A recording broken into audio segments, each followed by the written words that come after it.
Order, order. Start with questions for the Minister for Women and Equalities. Rivera Addit. Question number 1, Mr. Speaker. Minister. Thank you, Mr. Speaker. This government is improving LGBT+ healthcare, equalising hate crime laws and banning abusive conversion practices. We will reject the politics of division and hate, which leads some in this House to say that families like mine are less stable, and we will build on Labour's proud record of fighting for equality. Thank you, Mr. Speaker. The EHRC's draft code of practice has caused uncertainty and anxiety amongst the trans and non-binary community, and it's also left many workplaces, businesses and sex-based spaces confused about how they should proceed. Whilst I'm pleased that the government hasn't rushed ahead with the EHRC's proposals, we do urgently need guidance on how to remain trans-inclusive whilst also protecting sex-based spaces. Will the Minister provide an update on where her department is with the guidance and what assurances she can give and any guidance on sex-based spaces that will fully consider and guarantee the human rights of all trans and gender non-conforming people in the UK? Minister. I thank my friend for this important question, and I do absolutely recognise the anxiety felt by many trans people at the moment. This government is clear, as was the Supreme Court judgment, that trans people are protected in law from discrimination and harassment.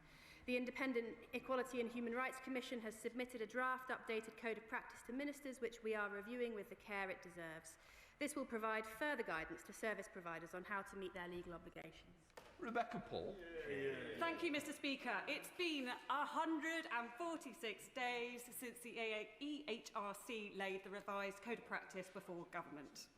Has the government asked the EHRC to make any changes to the code of practice, and if so, what? Minister. Thank you, Mr. Speaker. The EHRC are an independent body. We are engaging with them to ensure that the draft code provides clarity for service providers. It's crucial that providers have legally robust guidance on how to apply the Equality Act, which is why we are considering it properly. We have always been clear that proper process must be followed so that service providers have certainty over these issues and are not placed into legal jeopardy again. Minister. Mr. Speaker, I thank my right honourable friend for her work in this area and with Zelda Perkins, who has rightly just been recognised in the New Year's honours. I'm proud our Employment Rights Act introduces a new measure that will void any provision in an agreement between a worker and their employer that prevents a worker from speaking out about harassment or discrimination in the workplace. My right honourable friend will be aware that implementation of this measure is subject to consultation. We have engaged closely with DBT on this policy and continue to do so. Very grateful for my honourable friend's answer. I couldn't be prouder that this government, through the Employment Rights Act, announced world-leading legislation to protect victims of harassment and discrimination through confidentiality suppression clauses. Will my honourable friend the Minister confirm that the government will soon set out the timetable and process to ensure that victims will permanently be protected from these gagging clauses? No ifs, no buts. Minister. I thank my honourable friend. The Secretary of State for Business and Trade has stated that the delivery of the NDA measure is his personal priority, and the government will be consulting on the secondary legislation to ensure that we deliver on protecting workers from the misuse of NDAs in cases of harassment and discrimination. It's a high priority, and we will be moved forward as quickly as possible. Senator David. Question number 3, Mr. Speaker. Minister. Mr. Speaker, the Race Equality Engagement Group, chaired by the wonderful Baroness Lawrence, is determined to tackle race inequalities and barriers to opportunity. Strengthening the government's links with ethnic minority communities is crucial. The group has already convened roundtables with experts and those with lived experience of inequalities in entrepreneurship, policing and maternal health.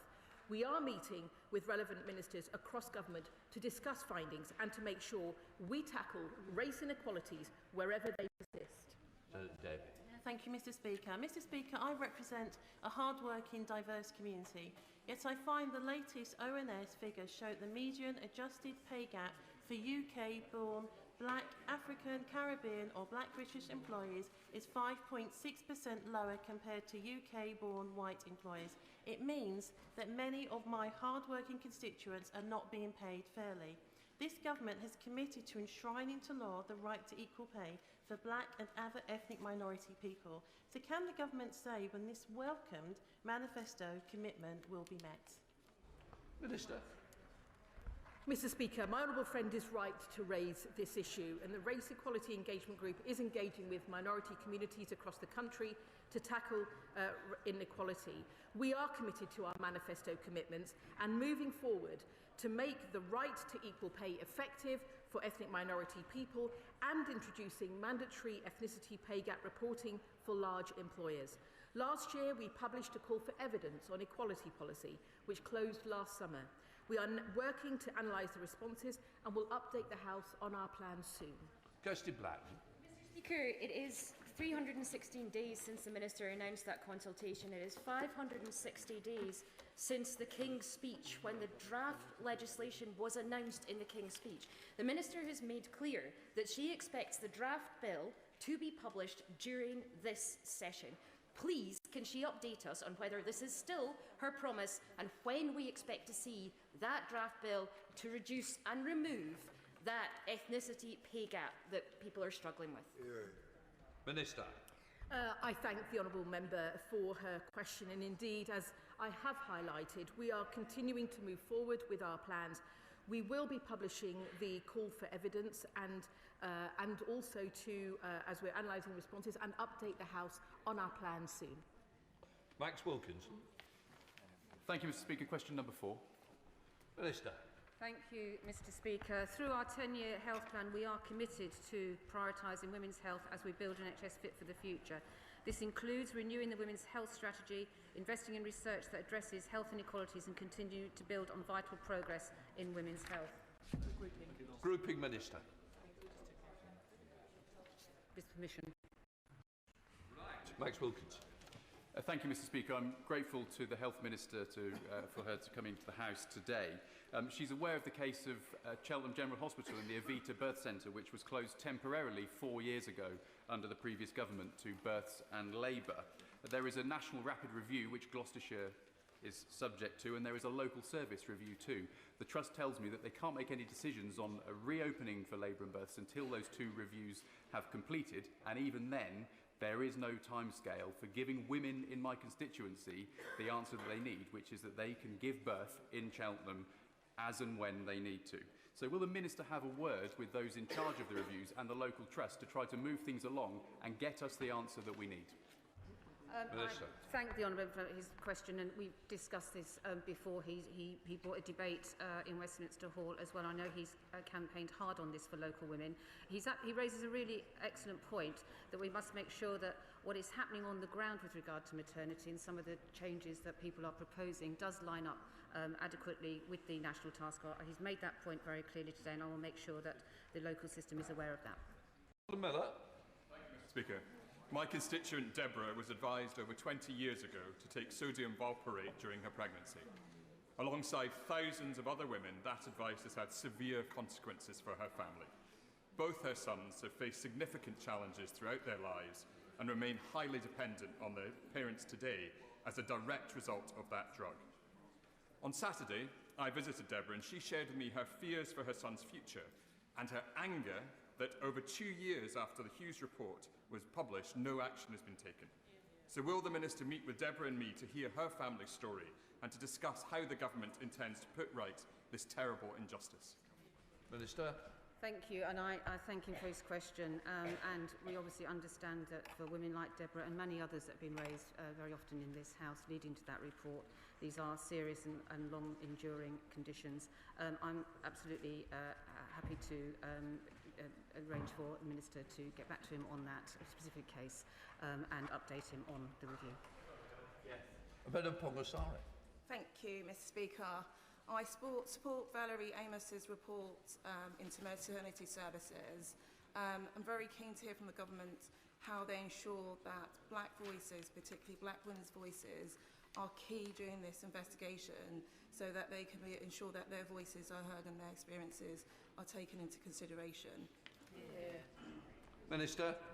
I thank her for her question and the work that she has done on behalf of Black and Asian women particularly, as have many others, to make sure that that work is included in Baroness Amos's report. That is obviously central to the work that she will do. We know that the high risks are going. There are engagement groups as part of that work, and we'll make sure that she and others are kept up to date with that.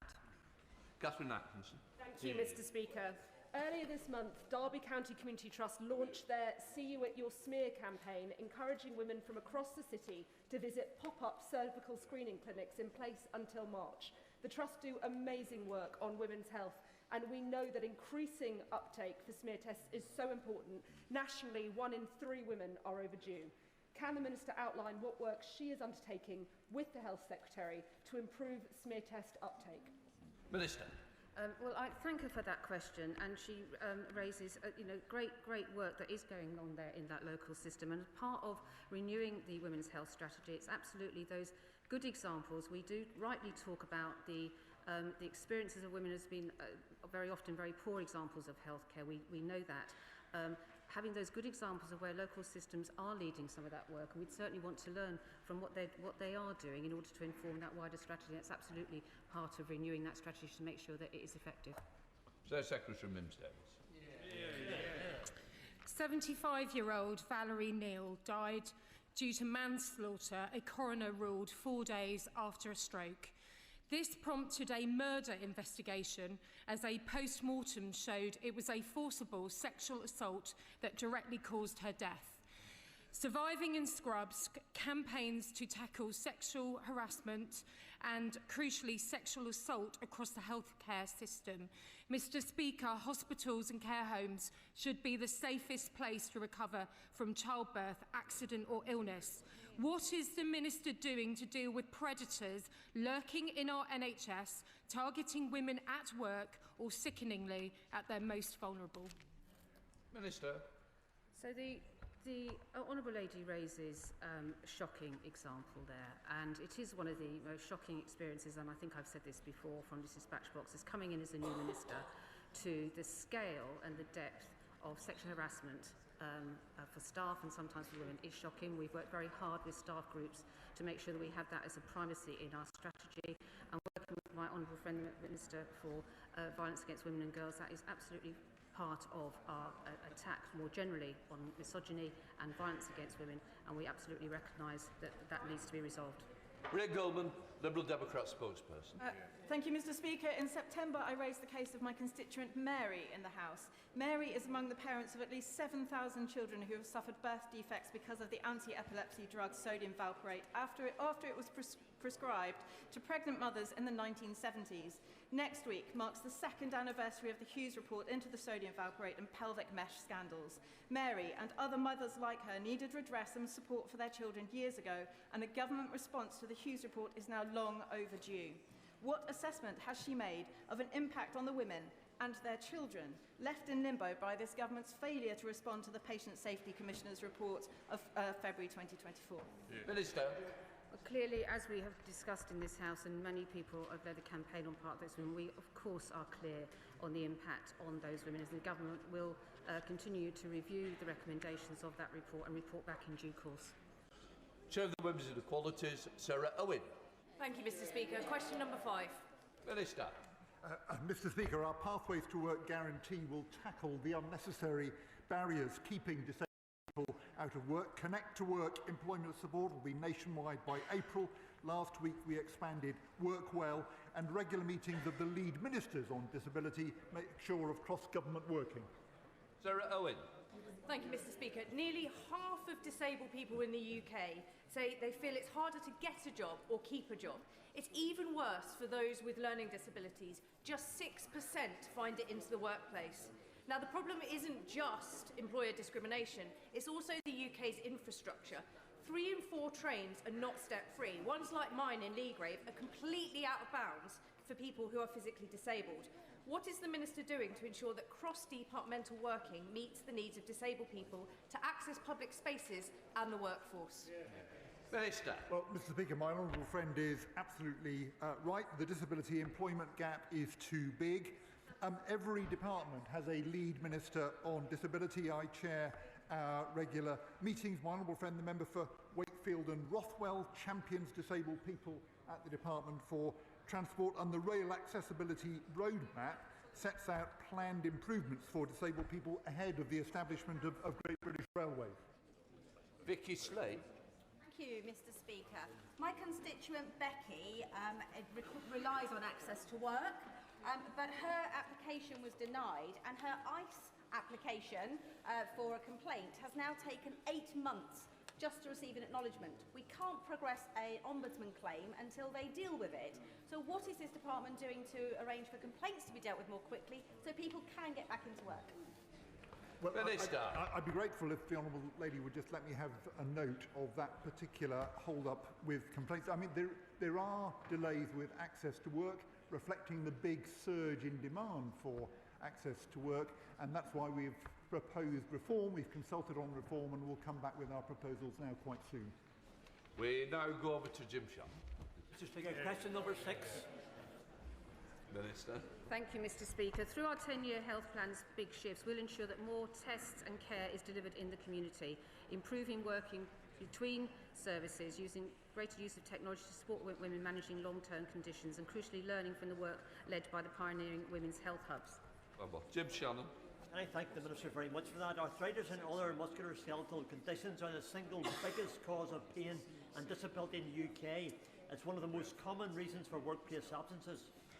It affects women and girls, and particularly 60% of those with arthritis in the UK are women, which account for some 6 million women across the United Kingdom. So can I ask the Minister, can the Minister work to ensure that MSK is included in the next phase of modern services frameworks, so that health of women and girls is made a priority? Thank you. I thank him for that question. He's absolutely right. The osteoporosis does disproportionately affect women, and it's a crucial part of, as he said, absence from the workforce. Myself and Baroness Merrin, who leads on this work, met with Charlie Mayfield as part of his looking at getting more women back into the workforce, and I absolutely make sure that women's health and these sorts of long-term conditions are part of that. I can't commit to the MSK strategy, but we're absolutely committed to involving this in renewing the women's health strategy. Patrick Hurley. Number 7, please, sir. Thank you, Mr. Speaker. And with permission, I will answer questions 7, 8 and 10 together. Tackling child poverty is a moral mission for this government, and your background should not determine what you go on to achieve in life. I am proud that we've now published our historic child poverty strategy that will deliver the largest reduction in child poverty within a single parliament, scrapping the 2-child limit, expanding free school meals and backing families. Thank you, Mr. Speaker. Earlier this week, I visited the Bishop David Shepherd School in my constituency, and I saw firsthand the difference that breakfast clubs are making to children from disadvantaged backgrounds. So can the Minister explain how the government's commitment to expanding breakfast clubs will help tackle child poverty and reduce inequalities across the country? I'm grateful to my honourable friend. He's a real champion for local families, and I'd be grateful if he would extend my thanks to all the staff team at the Bishop David Shepherd Primary School for the work that they are doing. Breakfast clubs make a huge difference to parents, to children, expanding learning and giving our children a great start to the day. And this Labour government will deliver a national rollout of breakfast clubs across our country. Bobby Shanker. Thank you, Mr. Speaker. In Arboretum, in my constituency, half of the children are growing up in poverty. That means hungry mornings, cold homes, and kids who are 4 times more likely to face mental health problems by the time they're 11. What urgent action is this government taking across government to tackle child poverty that eliminates health inequalities so that all children can grow up in a warm and a stable society? Thank you, Mr. Speaker. Alongside the expansion of new free breakfast clubs, we massively expanding free school meals, expanding extra childcare for families, and that runs alongside our work in rolling out Best Start family hubs in every area, building on the proud Labour legacy of Sure Start to support families early when their children are young. Irene Campbell. Thank you, Mr. Speaker. In my constituency of North Ayrshire and Arran, healthy life expectancy is currently 52.5 years for women and 52.6 years for men.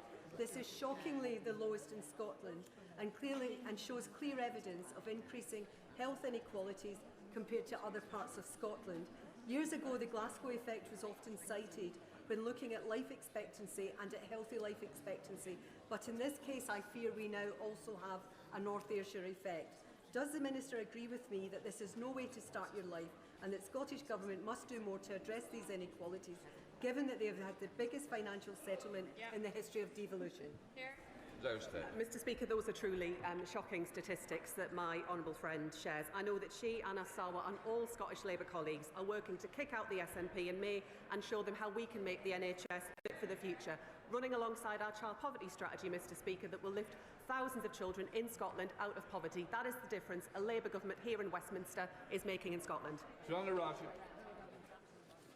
The best way out of poverty is through supporting people into work and creating jobs. What assessment has the Minister made with her colleagues on the impact of the crippling national insurance hike her government has had on families with children living in poverty? Mr Speaker, our child poverty strategy will deliver the biggest reduction in child poverty in any parliament ever. That is the difference a Labour government is making, and she will surely recognise that the majority of children who are in poverty are in working families, people doing the right thing, working hard, and we are determined to support them. We know that poor housing is a serious contributor to children living in poverty, and I've recently heard concerns about social housing providers in my constituency failing to carry out vital repairs to tackle damp and mould, with some even choosing to sell off homes rather than bring them up to the standards of Awab's law because it's too expensive.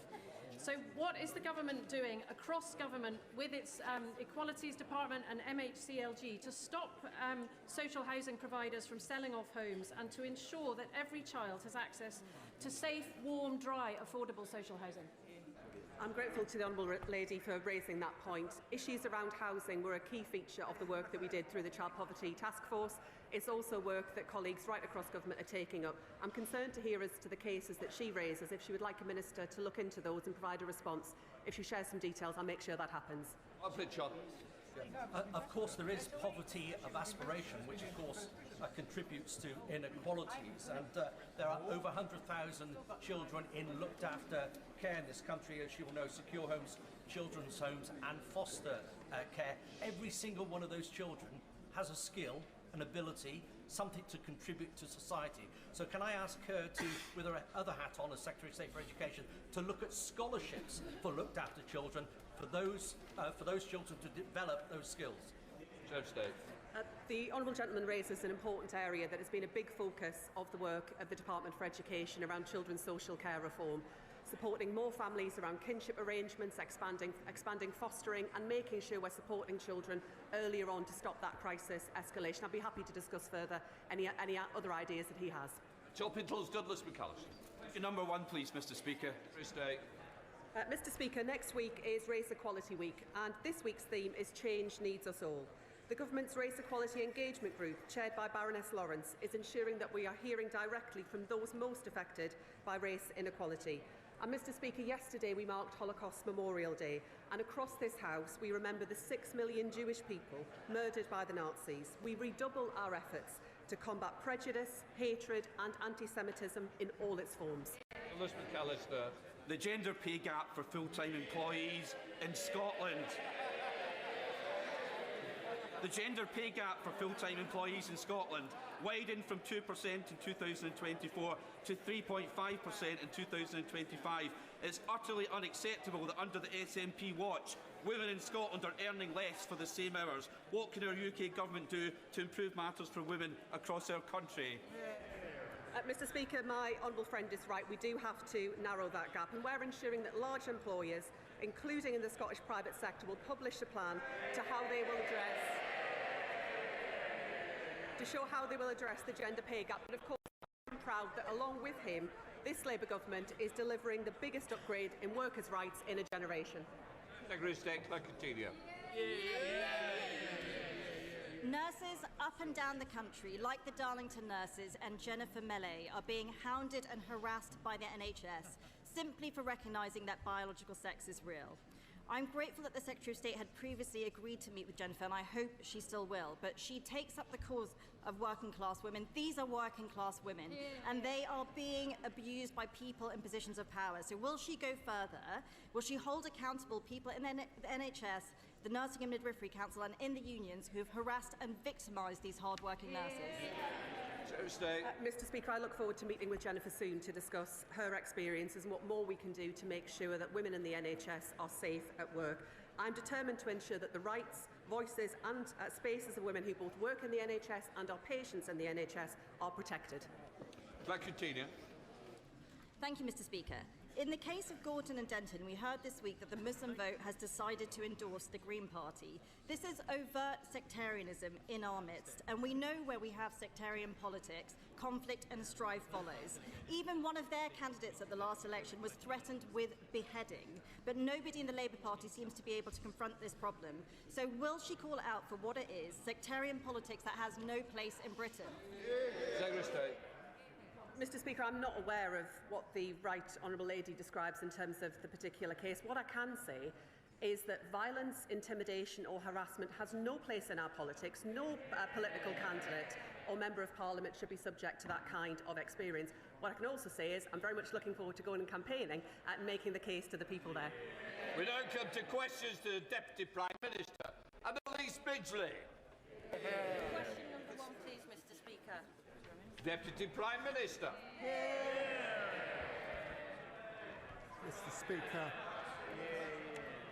Speaker, I've been asked to reply on behalf of the Prime Minister who's visiting China and Japan.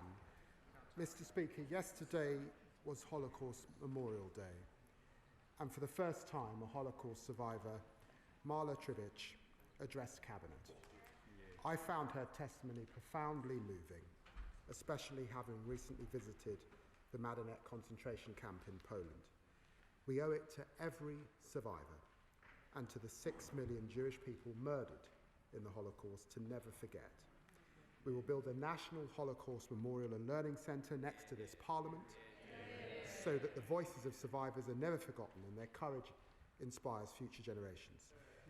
Mr. Speaker, I know the thoughts of the whole House will also be with the family and loved ones of Captain Philip Gilbert Maldoni of the 4th Regiment Royal Artillery, who died on Sunday. We will never forget the courage, bravery and sacrifice made for our country by British servicemen and women. This morning I had meetings with ministerial colleagues and others. In addition to my duties in this House, I shall have further such meetings later today. Thank you, Mr. Speaker, and I'd like to associate myself with the remarks of the Deputy Prime Minister on Holocaust Memorial Day and British servicemen. This week, the BBC and Good Morning Britain have reported of the national disgrace of out-of-control waste dumps. And for years, my constituents in Kirby have lived with one. People struggle to breathe, they're sick, they have to live with their windows shut and schools sometimes shut down for days. I've been campaigning on it with our Labour councillors, but the response from the Environment Agency has been slow and ineffective. So will the government work with me to sort this nightmare and stop the Simmonswood stink?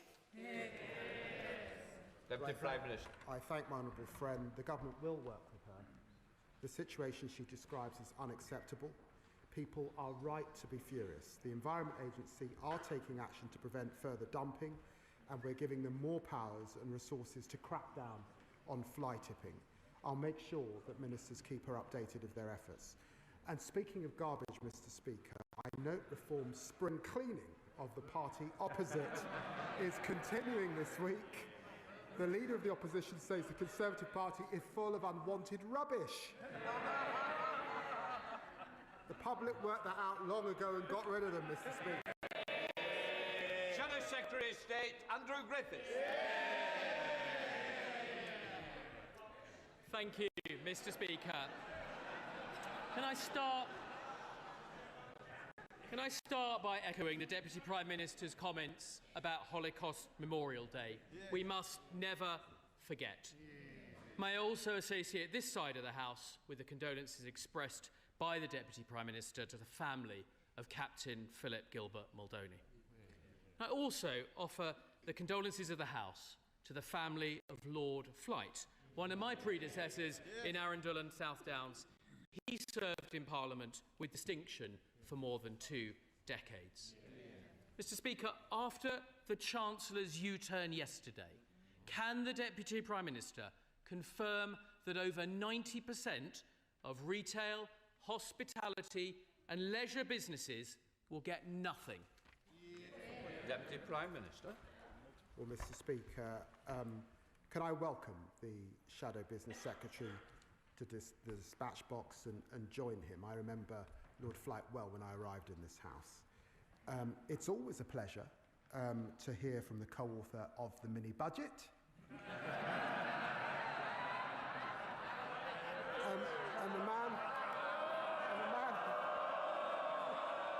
And the man who said that Liz Truss has the best plan to deliver for voters. Remember that? Of course, all of us want to see our pubs in good health and to support hospitality. That's why the Chancellor announced a £4 billion package of support. But yesterday, in addition, business rates for pubs and music venues will be cut by 15% this year and frozen for the next 2 years, and we'll review the methodology for valuing pubs in the future. I must say that contrasts with the party opposite, who of course saw 7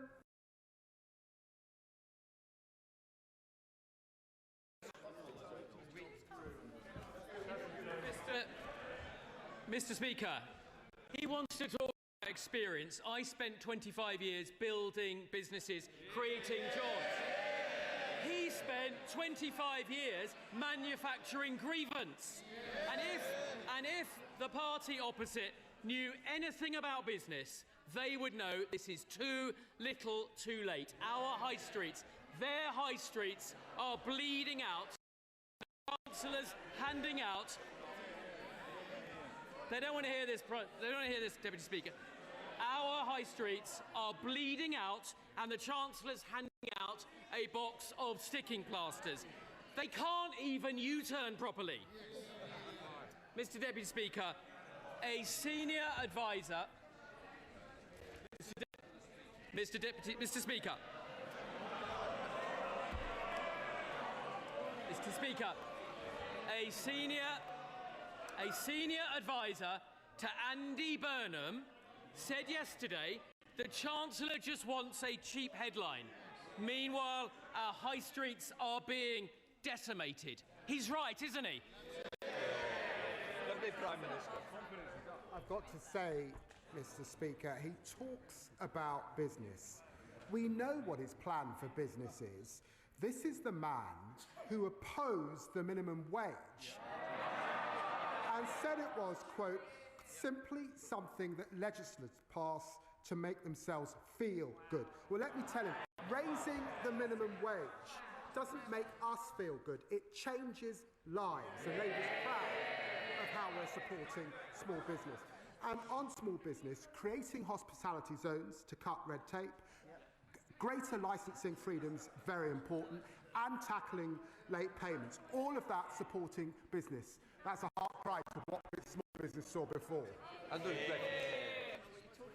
Mr. Speaker, you don't make young people better off by putting them out of work. Mr. Speaker, his MPs are already banned from pubs. Where next? Shops, restaurants, hair salons. That may not make a difference to him or I, but for many of them,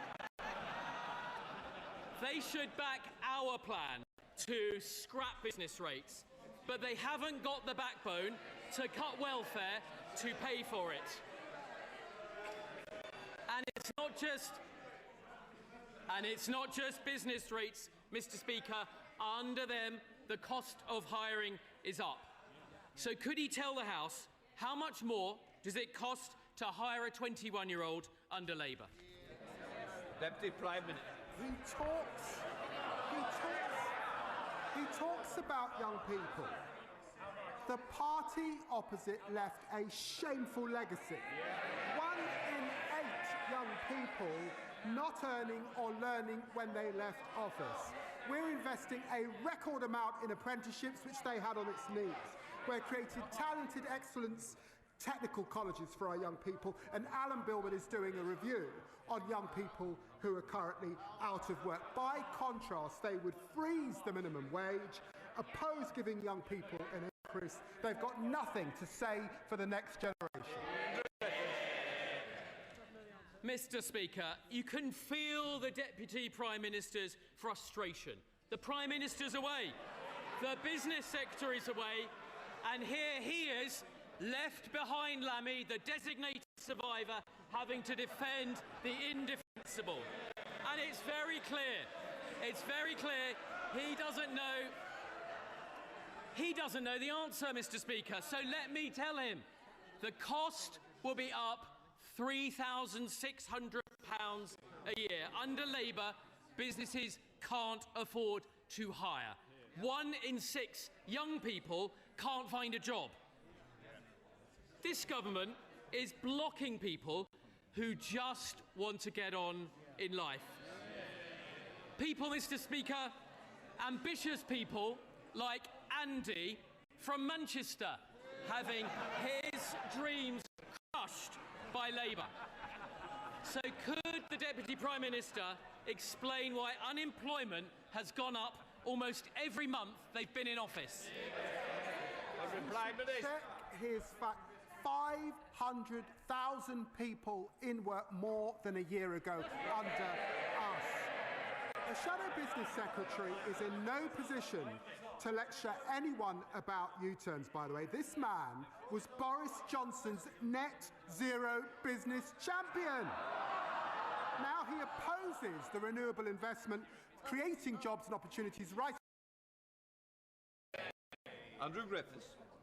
Mr. Speaker, the thing he didn't want to say is that every Labour government leaves office with unemployment higher than when they arrived. And there's a reason for that. They don't understand what it takes to be an employer. They don't understand business. They're strangling business with their red tape, and they're about to make things infinitely worse. So will he tell us his government's own estimate of the cost to business of the Unemployment Act? Deputy Prime Minister. I'm going to take no lectures from you on business.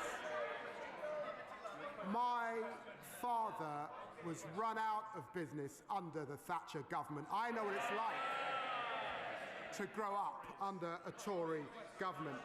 And whilst we're talking about it, 26 Tory MPs and counting have already defected to reform, and now they're all counting down, Mr. Speaker, because today is 100 days until the Tory transfer window slams shut. It's going to be the longest and most disloyal transfer saga since Sol Campbell left Spurs. I don't know where he is, has signed 3 white ringers in the past fortnight. Andrew Griffiths. Thank you. I don't know what's in his head, Mr. Speaker. It's our party that is getting stronger. And overnight,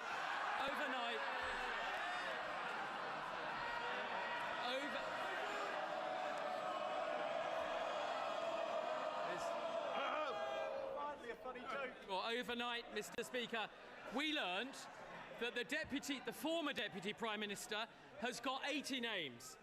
On Sunday, we learned that the Health Secretary's allies claimed that he's got 200 names, and oddly, 50 of them want the Mayor of Greater Manchester, who's not even in this MP.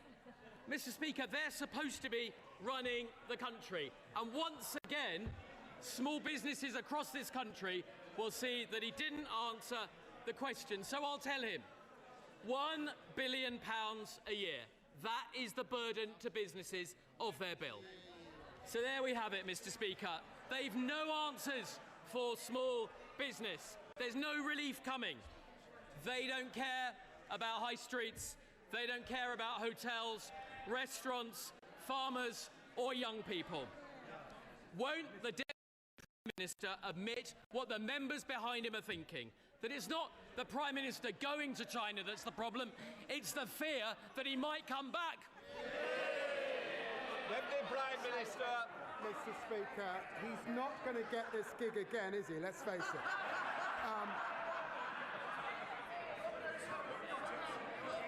Mr. Speaker, I've set out our position very clearly. This was the week when the leader of the opposition told Desert Islandists that Britain needs to learn to queue again.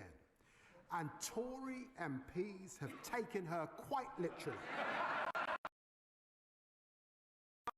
Outside the member for Clacton's office, while they squabble about the damage that they did to that it's not the Prime Minister going to China that's the problem, it's the fear that he might come back. Deputy Prime Minister. Mr. Speaker, he's not going to get this gig again, is he? Let's face it.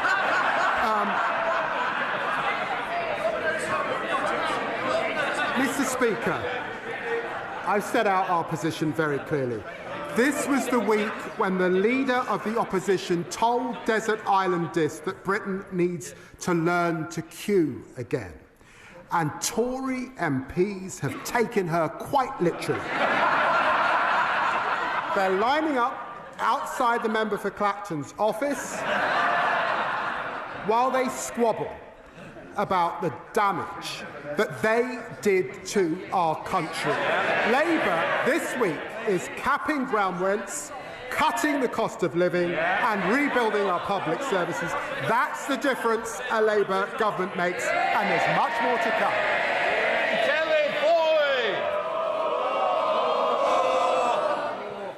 Mr. Speaker, Elmore's Hall School is a fantastic multi-site provision supporting over 200 of County Durham's vulnerable young people with social, emotional and mental health difficulties. Their PAC site in Durham caters for 20 key Stage 4 pupils, but SAN provision in Durham is at crisis point. With an extra school site and PAC extension, Elmore could offer more young people opportunities to thrive locally, saving thousands in costs for alternative provision and taxis. Will the Deputy Prime Minister arrange for the DFE Minister to visit the PAC site, and will they work with me to support the urgent need for additional school facilities and PAC accommodation so young people in Durham can access the education they deserve closer to home? Deputy Prime Minister. Well, I'm very grateful to my honourable friend. We're focused on fixing the SEN system so every child, wherever they live, has the support that they need to thrive. And we will continue our national conversation on reforms to roll out more training for teachers and over 100 million for Durham County Council. I'm sure a minister would be happy to meet with my honourable friend and visit the site at the earliest opportunity. Deputy Leader of the Liberal Democrats, Daisy Cooper. Thank you, Mr. Speaker.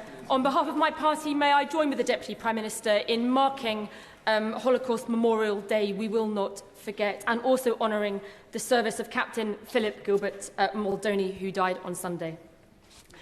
Mr. Speaker, whilst the Chinese regime still holds British citizen Jimmy Lai captive in prison, and whilst the Chinese regime continues to hunt down pro-democracy protesters on the streets of Britain with bounties on their heads, the British Prime Minister has gone cap in hand to China to ask for a trade deal on the promise of a super embassy from which the Chinese regime will continue to spy on us.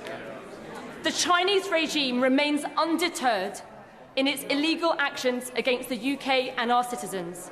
So can I ask the Deputy Prime Minister to name one single consequence that the Chinese regime will face if they do not stop their campaign of espionage and repression? Deputy Prime Minister.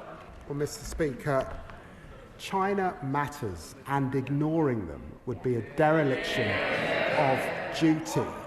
We will build a consistent, long-term and strategic approach grounded in reality. I set that out in the China audit statement I made a few months ago, and that is what our allies do. President Trump, Macron, Chancellor Merz, Prime Minister Carney, all are visiting and engaging. We'll cooperate where we can, and I'm sure in areas like climate, she would expect us to cooperate, and we will challenge in areas where we disagree. That's the way that we deliver for the public of this country. Daisy Cooper. Thank you, Mr. Speaker. I note the Deputy Prime Minister could not name one single consequence if the Chinese do not stop their espionage and repression. Mr. Speaker,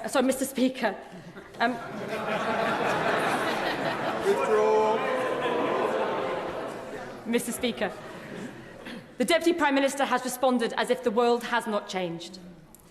With Russia waging war in Europe, with the Chinese hunting protesters and pro-democracy protesters on our streets, and with President Trump undermining NATO and the rules-based order which keeps us safe, we have got to act with urgency to strengthen our alliances with trusted allies in Europe and the Commonwealth, and we have got to ramp up defence spending now. Can I ask the Deputy Prime Minister, will he consider as a first step the Liberal Democrat plan to issue defence bonds to raise £20 billion in the next 2 years in order that we can rebuild our armed forces and give British savers the opportunity to invest in the defence of our nation?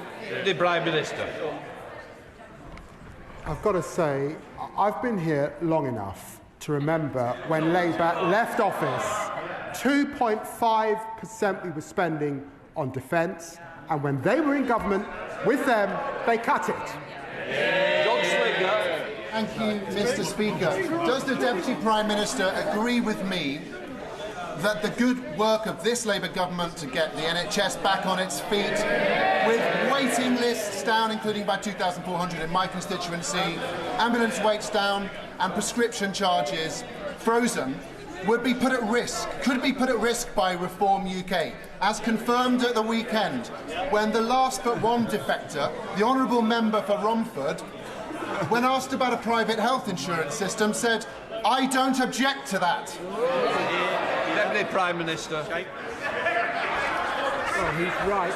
Waiting lists are down 3,200 in his local area, and he's right to highlight the progress with our plan to get the NHS back on its feet. Thanks to this Labour government decisions, waiting lists have fallen by over 300,000 since the election, and we delivered 5.2 million extra appointments, slashed ambulance response times, and recruited 3,000 more GPs. Meanwhile, the member for Romford confirmed at the weekend that Reform would support privatising the National Health Service. Labour will never let it happen. Trusted with our National Health Service. Mr. Speaker, this week marks 2 years from the attempted great deception of the former government and the DUP that the Irish Sea border was gone. No checks, no paperwork was the strapline. And yet within the first few months of this new year alone, we've had imposed a veterinary medicine border, and we've had a ban on new GB cars being sold in Northern Ireland. And now the EU says that from July it plans to impose a €3 charge on small parcels coming into Northern Ireland. What sort of government allows a foreign power to impose a tax on parcels coming into its own territory? Deputy Prime Minister. Well, Mr. Speaker, I looked at this specifically when I was Foreign Secretary. We've provided a wide range of guidance and support to businesses. We've not seen evidence of significant disruption to the flow of parcels. However, of course, HMRC stands ready to provide support wherever businesses have difficulties. Alex Boriscott. Mr. Speaker. When the Prime Minister recently visited my constituency of Cardiff West in Ely to launch the UK Child Poverty Strategy, I took the opportunity to discuss with him that much-needed Pride in Place funding that we want in Ely and Cairo. My constituents are telling me they want it in important things such as a youth zone and in recreational sports activities. So will my right honourable friend agree to meet with me to discuss securing this vital funding for my constituents in Ely and Cairo? Deputy Prime Minister. Well, of course, I'll ensure that my honourable friend gets the meeting with the appropriate minister. Look at the difference that Labour is making in Wales. NHS waiting lists have fallen 6 months in a row thanks to the largest ever devolution settlement, 445 million into Welsh Rail, new offshore wind projects, AI growth zones and the UK's small modular reactor in Anglesey. That's the difference a Labour government makes. Richard Ford. Thank you, Mr. Speaker. The Met Office reports that climate change is driving wetter winters. Yet the US withdrew from the Paris Climate Agreement yesterday on the same day that much of the West Country disappeared under flood water. My part of Devon is submerged and needs better flood defences. Would the Deputy Prime Minister like to invite his US counterpart on a fishing trip to the southwest? Deputy Prime Minister. Well, I'll get a licence if I do, but my sympathies are with his constituents affected by the recent floods.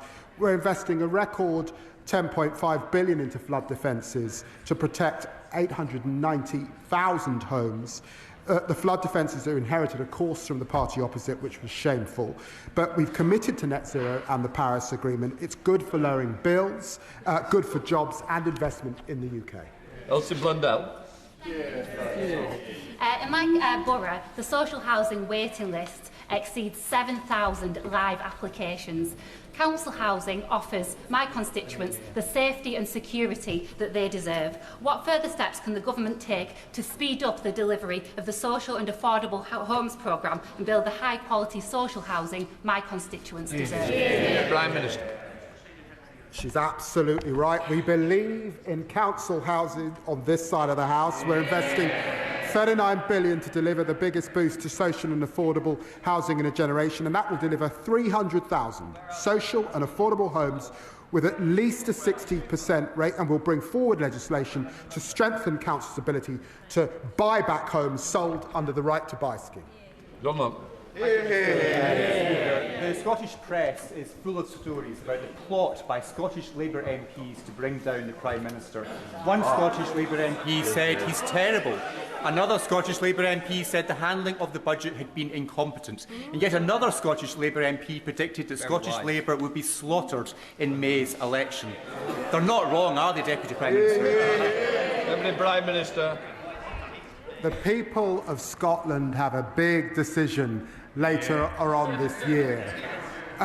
Certainly not to vote Conservative, to get rid of SNP and vote Labour. And I and my colleagues will be campaigning every single day to bring that about. Vicky Volkscroft. Thank you, Mr. Speaker. As the UK's first borough sanctuary, Lewisham has a proud history of welcoming people fleeing conflict, persecution and instability. Our council works closely with support organisations to help those people integrate and contribute to our community. So how will the Deputy Prime Minister ensure that proposed reforms to the asylum system support rather than undermine the positive outcomes already being achieved in boroughs like mine? Deputy Prime Minister. Well, I'm grateful to my honourable friend for raising this issue. Britain has always been a fair, tolerant and compassionate country that has offered safe haven to those fleeing peril, and this government will always defend those values.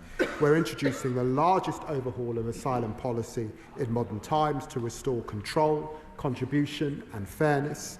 That includes creating new, capped, safe and legal routes for refugees. Asylum claims are falling across Europe, but in Britain they are rising. So we must make it less attractive for those who are coming here illegally to come to Britain and easier to remove them, and that's what we'll continue to do. Mr. Speaker, 6 in 10 families say their pay is going backwards, with the lowest earners £73 a week worse off, and middle earners are worse off too. So will the Deputy Prime Minister admit that his government, this government, has broken its promise to improve living standards? Yeah. Deputy Prime Minister. Real wages have risen nearly every single month since we came into office. Thank you very much, Mr. Speaker. Sergeant Matthew Telford, Trooper Robert Pearson and Guardsman James Jimmy Major, aged just 18, 3 heroic servicemen from Great Grimsby and Cleethorpes who made the ultimate sacrifice on their tours of Afghanistan. I want to put on record my condemnation of President Trump's plain wrong comments that so undermine the commitment of our brave British servicemen and women at home and abroad, which the Deputy Prime Minister has rightly recognised. This government has launched the Valour system to ensure that our veterans' support offer on housing, health, welfare and work is fit for purpose, fully backing our forces. That's in stark contrast to the leader of Reform, who happily takes cash to champion the IRA. Shame. My local armed forces charities want to know if he can set out how urgent action is being taken to house homeless veterans by this government under Valour. Deputy Prime Minister. One of the greatest privileges of my life is visiting our servicemen and women who are stationed abroad. We're renewing the contract with our veterans, providing millions to eradicate veteran homelessness and investing £50 million into a nationwide network of support centres. I also want to take this opportunity to pay my respects to Private Jonathan Kitulongoda. He was the first British soldier killed by enemy action in Afghanistan on this day in 2004. He was just 23. The valour and heroism of those who have served our country to keep us safe must never be forgotten. Thank you, Mr. Speaker. A month ago today, protests erupted across Iran. In response, the Iranian government launched a deadly crackdown. They fired indiscriminately on protesters and they've shut off internet access to hide what they were doing from the outside world. In April 2024, the then Shadow Home Secretary, now the Foreign Secretary, asked the Conservative government if they would finally proscribe the Islamic Revolutionary Guard Corps as a terrorist organisation. And just 2 weeks ago, she described the Iranian regime as a consistent threat to the UK's stability, security, freedom and our national interest. The world order that we thought we knew is being shaken up. The US is no longer able to show moral leadership to governments that kill their own citizens. Can this government step up and take the lead, and will they now proscribe the IRGC? Deputy Prime Minister. Well, I utterly condemn the Iranian regime's brutal repression of peaceful protesters. It's a long-standing position under successive governments not to comment on whether a specific organisation is being considered for proscription. We have long criticised Iran's authoritarian regime and taken robust action to protect UK interests from Iranian state threats, and that includes over 220 sanctions on Iran, placing the entirety of the Iranian state on the enhanced tier of the Foreign Influence Registration Scheme. We're working at pace, of course, to explore what further measures can be taken to respond to these horrific... Thank you, Mr. Speaker. Mr. Speaker, violence is again escalating in northeast Syria, Rojava, with humanitarian crisis unfolding, and the city of Kobani under siege yet again. The Kurdish communities who fought and helped defeat ISIS now feel abandoned by their Western allies. Will the Deputy Prime Minister commit to working with our allies to hold the Syrian regime to the March 2025 agreement by securing protection for Kurdish civilians, pushing for a meaningful immediate ceasefire, opening humanitarian corridors into Kobani, and supporting constitutional recognition for Kurdish region? Prime Minister. Well, recent events in Syria have been deeply concerning. This is a significant moment for Syria's future, and we're using every diplomatic lever to urge all parties to stop the violence, protect civilians, and ensure humanitarian support can be accessed. The Foreign Secretary has highlighted the importance of protecting the rights of the Kurdish community to Syrian's Foreign Minister this week, and we have consistently advocated for an inclusive political transition. We remain committed to standing with the Syrian people as they seek to build a more stable, free and prosperous future. Lee Anderson. Thank you, Mr. Speaker. It was reported on the TV yesterday that the Labour backbenchers are revolting. Now that is a matter of opinion. You don't have a TV licence. Unlike the Labour backbenchers and the Prime Minister. You don't have a TV licence, Lee. Unlike the Labour backbenchers and the Prime Minister, He doesn't have a TV license. Keep going. Where's your TV license? Hi. Well, order. I didn't want to have to get up. One of us is going to sit down. It's not going to be me. Who was the person that was speaking out then? If you haven't got the guts to admit to shouting somebody down, leave the chamber. Lee Anderson.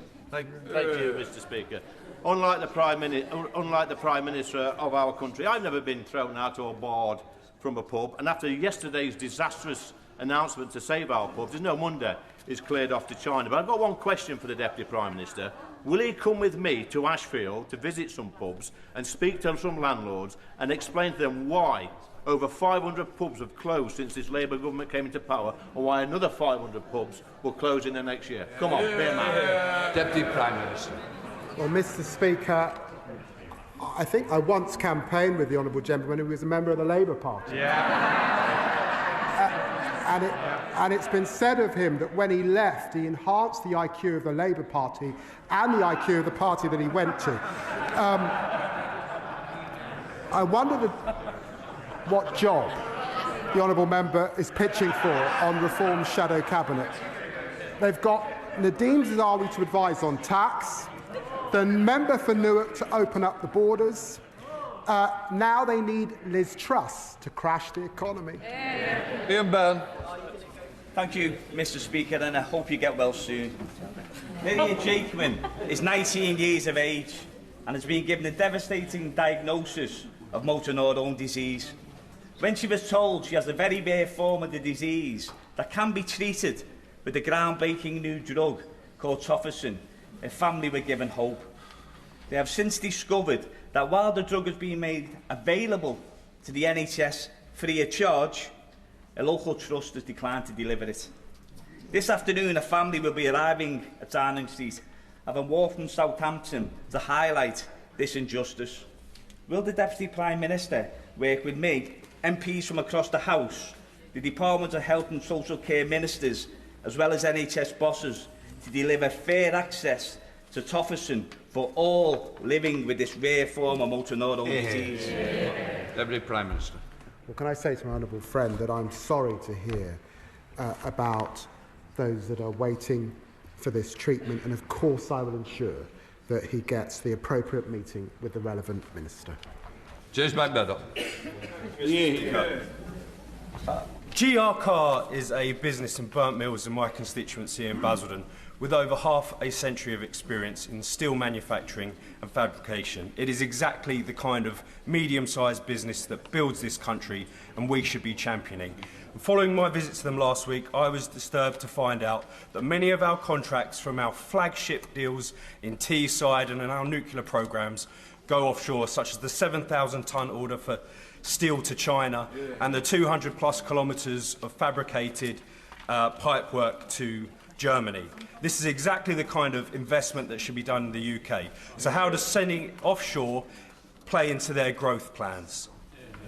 Deputy Prime Minister. Well, the honourable gentleman will remember that we stepped in to save British Steel and we committed up to £2.5 billion to rebuild the sector, and we'll publish a steel strategy setting out how we're going to achieve that shortly. The British industry supercharger will also bring down energy costs for strategically important UK industries. Patricia Ferguson. Thank you, Mr. Speaker. At a time when this government is promoting a duty of candour to ensure all public servants, including ministers, should have a legal duty to act with transparency and frankness, and when the Scottish Government has indicated it hopes that legislation will apply there too, does the Deputy Prime Minister support calls for the current First Minister, a former First Minister and a former Health Minister to appear before the inquiry into the deaths of adults and children as a result of contaminated water at the Queen Elizabeth University Hospital in Glasgow? A scandal widely thought to be the worst since devolution began. Deputy Prime Minister. Well, my honourable friend is right to raise this serious matter. It's a scandal, one of the worst failures in modern Scottish public life. The SNP government must acknowledge the grave failures at Queen Elizabeth Hospital. when whistleblowers raised serious failings, SNP ministers sided with the Health Board and dismissed families who went through tragic circumstances. That should be condemned as wholly unacceptable, and there's no clear example of why Scotland needs change with Anna Sarwar. The UK's nuclear deterrent has kept this country safe for over 5 decades, and as the Deputy Prime Minister will know, it's operationally independent, but it still relies on US defence supply chains. Given the shaking of traditional alliances, could the Deputy Prime Minister reassure the House and the country that the UK has sufficient stockpiles of the component parts of the D5 Trident II missiles that the nuclear submarines have, and ensure that the supply chain remains resilient and is able to cope with any change in the White House, whether positive or negative? Deputy Prime Minister. He raises an important issue, and it's why I was pleased to work with the Defence Secretary on the Strategic Defence Review, and that we're investing $270 billion over this Parliament into defence. I think so. Thank you, Mr. Speaker. I know that the Deputy Prime Minister takes a deep interest in Uganda. 2 weeks ago, there was a sham election. People prevented from voting. Government officials stuffed the ballot boxes. Now the military is pursuing Bobi Wine, the leader of the opposition, with deadly intent. I'm gravely concerned about Bobi, opposition activists and British citizens in Uganda. What can we do to safeguard those people and ensure that we don't see violence and bloodshed on the streets of Uganda? Deputy Prime. Well, I was very grateful to meet with Bobi Wine and him when I was Shadow Foreign Secretary. We call for peaceful and credible elections. This dispute must be resolved peacefully and legally. Opposition candidates must be able to campaign freely. And of course, we will continue to make representations forcefully. Bob Blackman, final question. Thank you, Mr. Speaker. And I join the Deputy Prime Minister in commemorating Holocaust Memorial Day. But unbelievably, Palestinian Pulse, an organisation, plan a protest outside Parliament today entitled "Confront Power in Parliament, an Anti-Zionist Rally." Now, the Jewish population of our country have had to put up with weekly protests in our towns and cities since the 7th of October 2023. Now we have Jewish businesses and restaurants having protests outside, trying to close them down. The chants are anti-Semitic.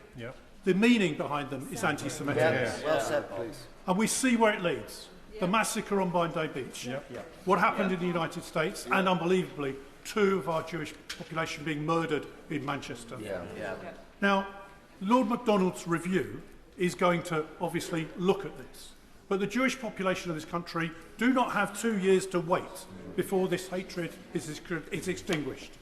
So will the Deputy Prime Minister take concrete steps to ensure that anti-Semitism is driven out of our country? Deputy Prime Minister. Well, I'm very grateful to the Honourable Gentleman. He and I have worked cross-party on these issues over many years, particularly as I represent Stamford Hill, one of the historic homes of the Jewish community, and he's quite right. The rising anti-Semitism that we see, the nature of some forms of protest, is intolerable and unacceptable. That is why the Home Secretary has set out the plans that she has, and I will continue to work with her closely to drive anti-Semitism out of this country. That completes Deputy Prime questions. Let the front benches change over.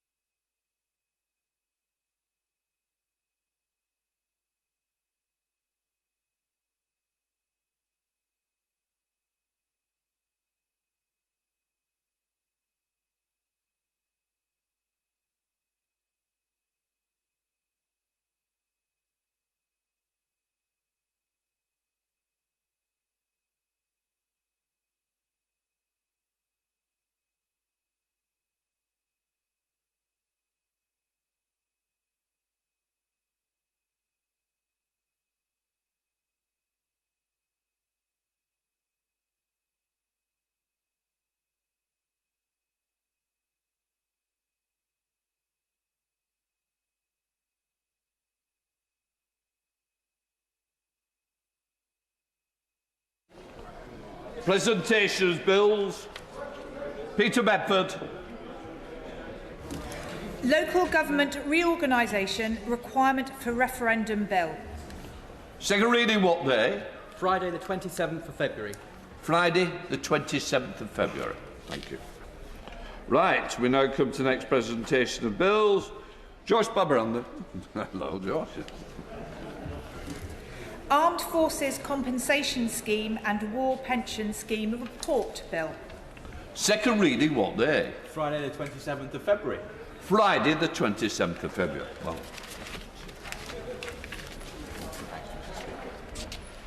We now come to the 10-minute rule motion. It's about flooding from George Freeman.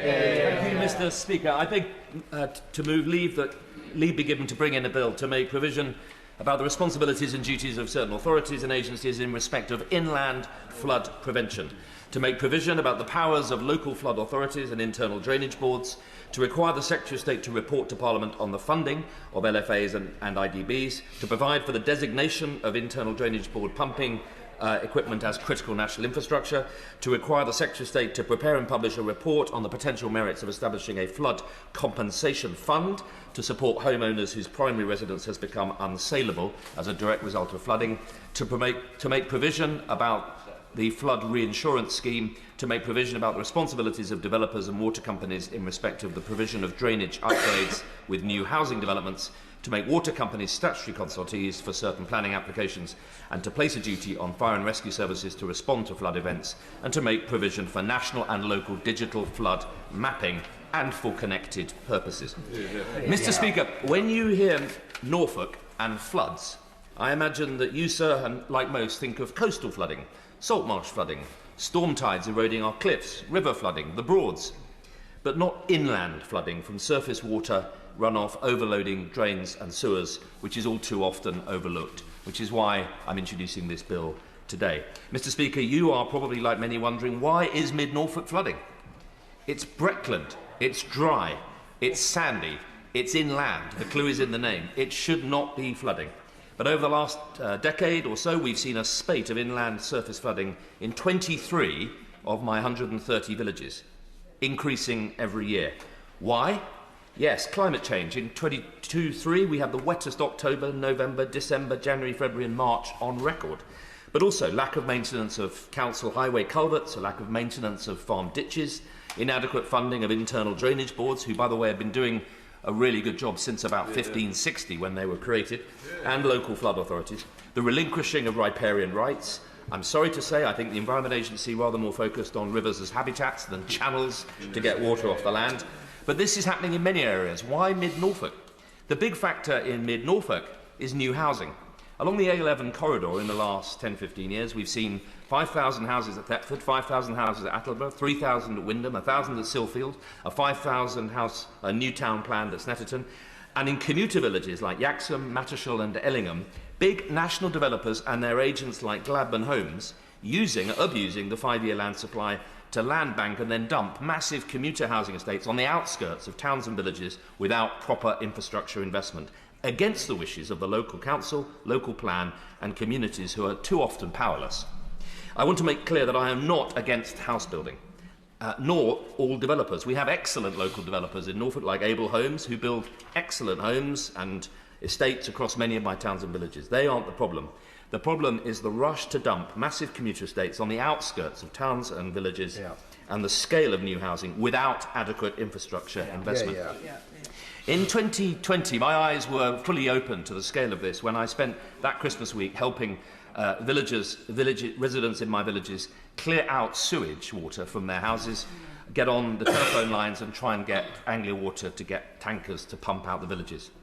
That continued, and in 2023, Mill Lane, Attleborough was hit by a significant flooding event affecting 100 homes. Spare a thought, please, for Lynn and Hans Short, who live next to the culvert, which was, by the way, wrongly installed by Anglia Water before they handed over the riparian responsibilities.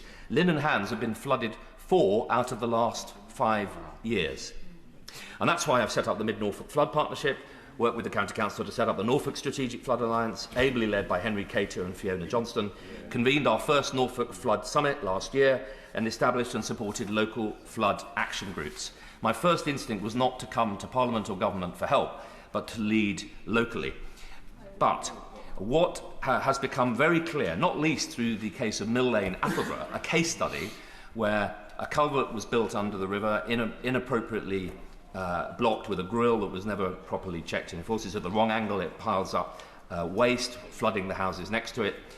We ended up having to put together a multi-agency task force. We removed 30 tonnes of debris from the whole river. There was an illegal housing development lower down the watercourse, inappropriate development, and a lack of catchment work all the way through. It was a huge multi-agency project. But this is happening all over the country. Norfolk is only 6 out of the top 10 inland flood counties. And that's why I think, Mr. Speaker, there are 4 new flooding APPGs in this new Parliament. MPs across the House recognise it.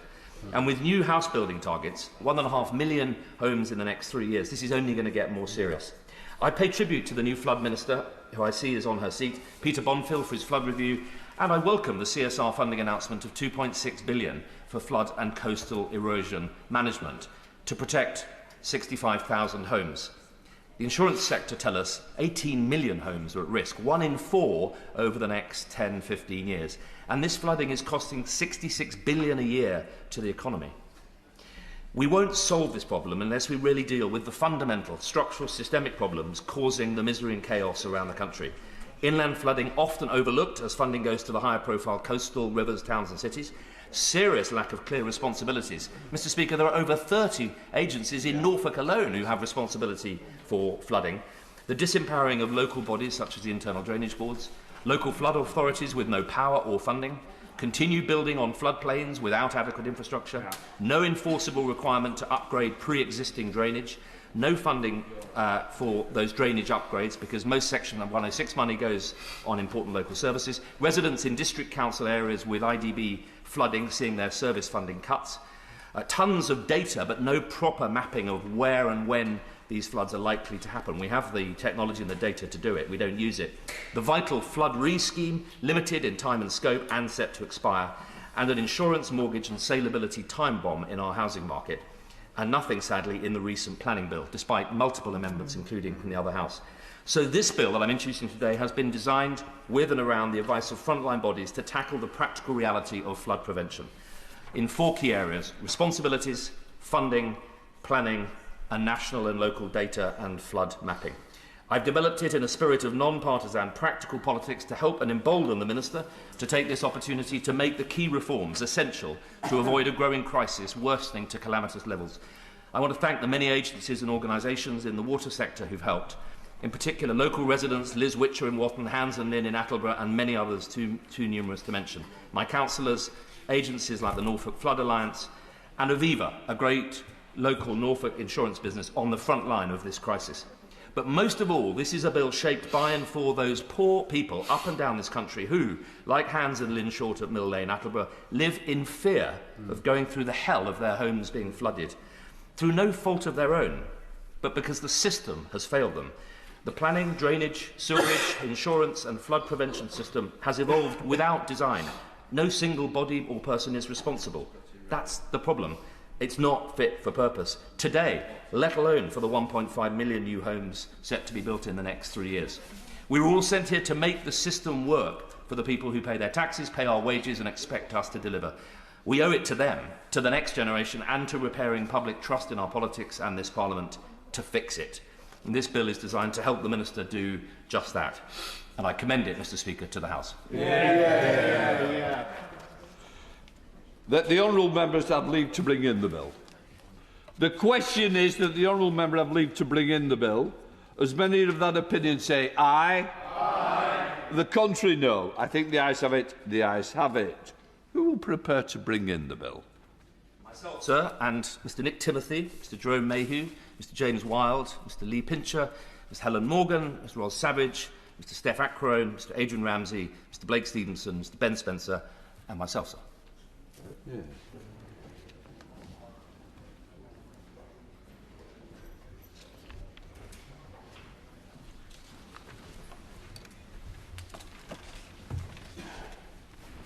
George Freeman.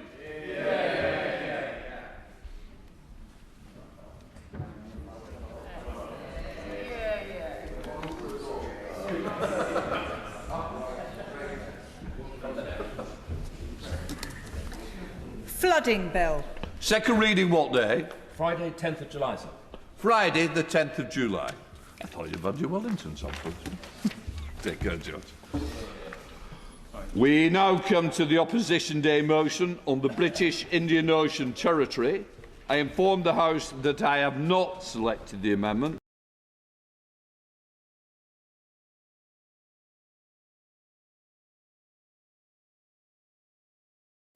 Speaker, I beg to move the motion that stands in my name and in the names of the Honourable and Right Honourable friends.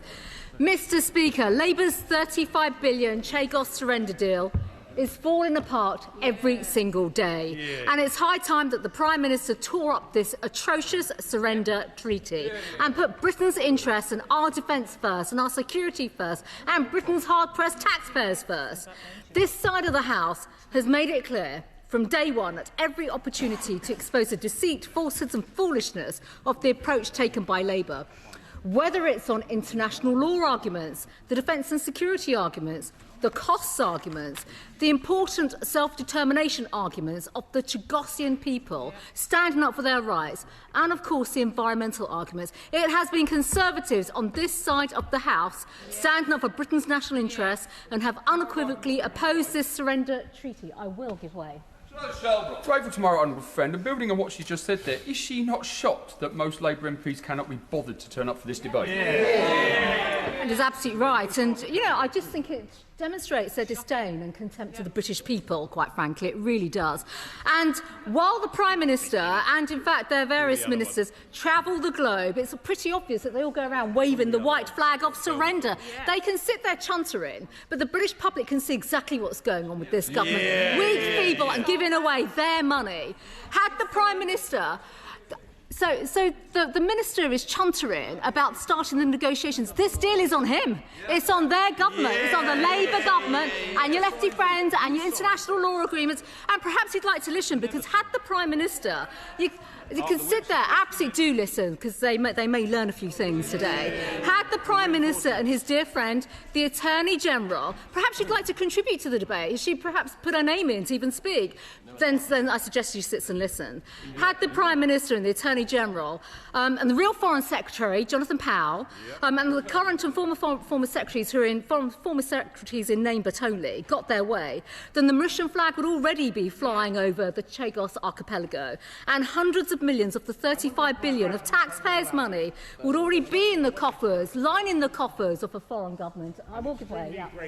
My right honourable friend, may I invite her to challenge the Minister to deal with the issue of the Palindaba Treaty, which came into force, I think, in 2009, designed to prevent African nuclear proliferation. If we breach that treaty by means of this deal, it would open up an opportunity for all kinds of hostile powers, including China and others, to site nuclear weapons in Africa. Do the government realise that? And I know my honourable friend certainly does. Yeah, well, my honourable friend is absolutely right. And, of course, again, it's this side of the House that's been raising this issue, because guess what? It gives succour and strength to Britain's enemies. So all the people, basically, that are working against us, China, Russia, Iran, they'd be accelerating their plotting with their Mauritian friends on how to undermine the operationalisation of the military base at Diego Garcia and exert their influence in the Indo-Pacific at the expense of all our interests. I will give way. I commend the Shadow Minister and indeed the Conservatives for bringing forward with a consistent focus on what they're trying to do. But does the Shadow Minister share the concerns over the long-term guarantee for the UK and the right to extend the military lease and the right of access within the treaty, and the fact that this essential base can never have no ambiguity attached to it in any way?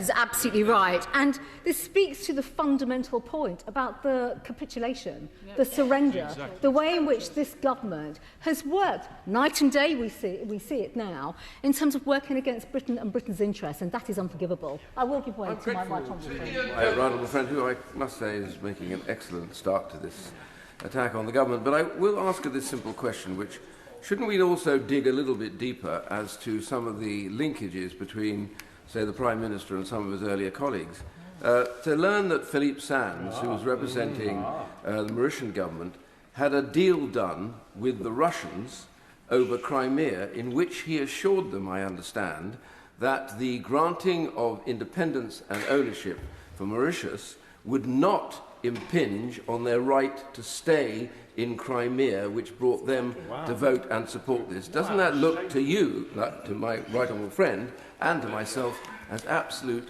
method traitorship? Yes, my right honourable friend has made his point very clearly. This is a government that effectively is not standing up for our values, our interests, or even making any effort whatsoever to demonstrate that it's on the side of our national security. And fundamentally, this is what it's been all about. And, Mr. Speaker, you will absolutely know it's been the diligent work and the scrutiny of Conservatives in this House and in the other place that's led the government being forced to pause in this surrender through our diligent diplomatic engagement with the US administration, asking over 400 parliamentary questions, 2 opposition day debates, and thanks to you, Mr. Speaker, urgent question after urgent question, here to demand answers which they never provide, they only hide. This is all thanks to this government's shameful and outright contempt of Parliament and the British public. We have proudly made representations on behalf of the Chagosian people. Not only have they been betrayed, Mr. Speaker, but they're also now being threatened in Britain, and their family members are now being intimidated by people associated with the government of Mauritius, who seem to be learning how to conduct transnational repression from their Chinese Communist Party friends.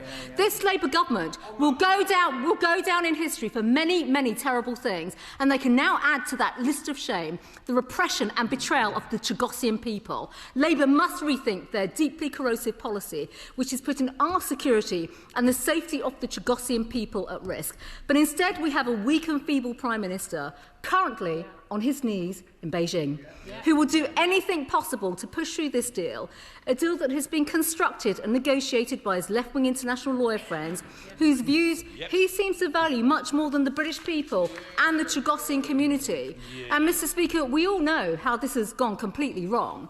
The Prime Minister can take a different course, and it's gone wrong because this surrender is completely unnecessary, because, as this side of the House knows, it's based on an advisory opinion. Exactly. And ministers have failed to give convincing answers as to why we will accept this. There is no answer on what enforcement mechanisms would exist, so tell us today, please, other than some hypothetical comments about the electromagnetic spectrum and the ITU. Mr. Speaker, we not only have a government of incompetent politicians, it's a government of incompetent lawyers. And in the words of President Trump, Labour is surrendering sovereignty for no reason whatsoever. But it's not just the fact that they are misinterpreting international law, given that this Labour government's obsession with international law. It is surprising and shocking to see that they've overlooked essential detail, Mr. Speaker. Very important detail. This detail in the 1966 UK-US exchange of notes, which is now the 3rd time I brought this to the dispatch box in just the last week. The 1966 treaty with the USA, which establishes the military base on Diego Garcia. And it states, for the avoidance of any doubt in this House, or even any ignorance on behalf of the benches opposite, the territory, and that's the whole of the British Indian Ocean Territory, shall remain under British sovereignty, subject to the provision as set out below. The islands, that's all of the Chagos Islands, not just Diego Garcia, shall be made available to meet the needs of both governments for defence. This is a legally binding treaty between the United Kingdom and the United States of America regarding the British Indian Ocean Territory, and any attempt for the UK to surrender sovereignty over Biot violates international law. And yet, when the government signed and published their treaty on the 22nd of May last year, and then published their surrender bill, there wasn't a single mention of the treaty, in the treaty, or the bill, of any of these explanatory notes, or the need for the exchange of notes.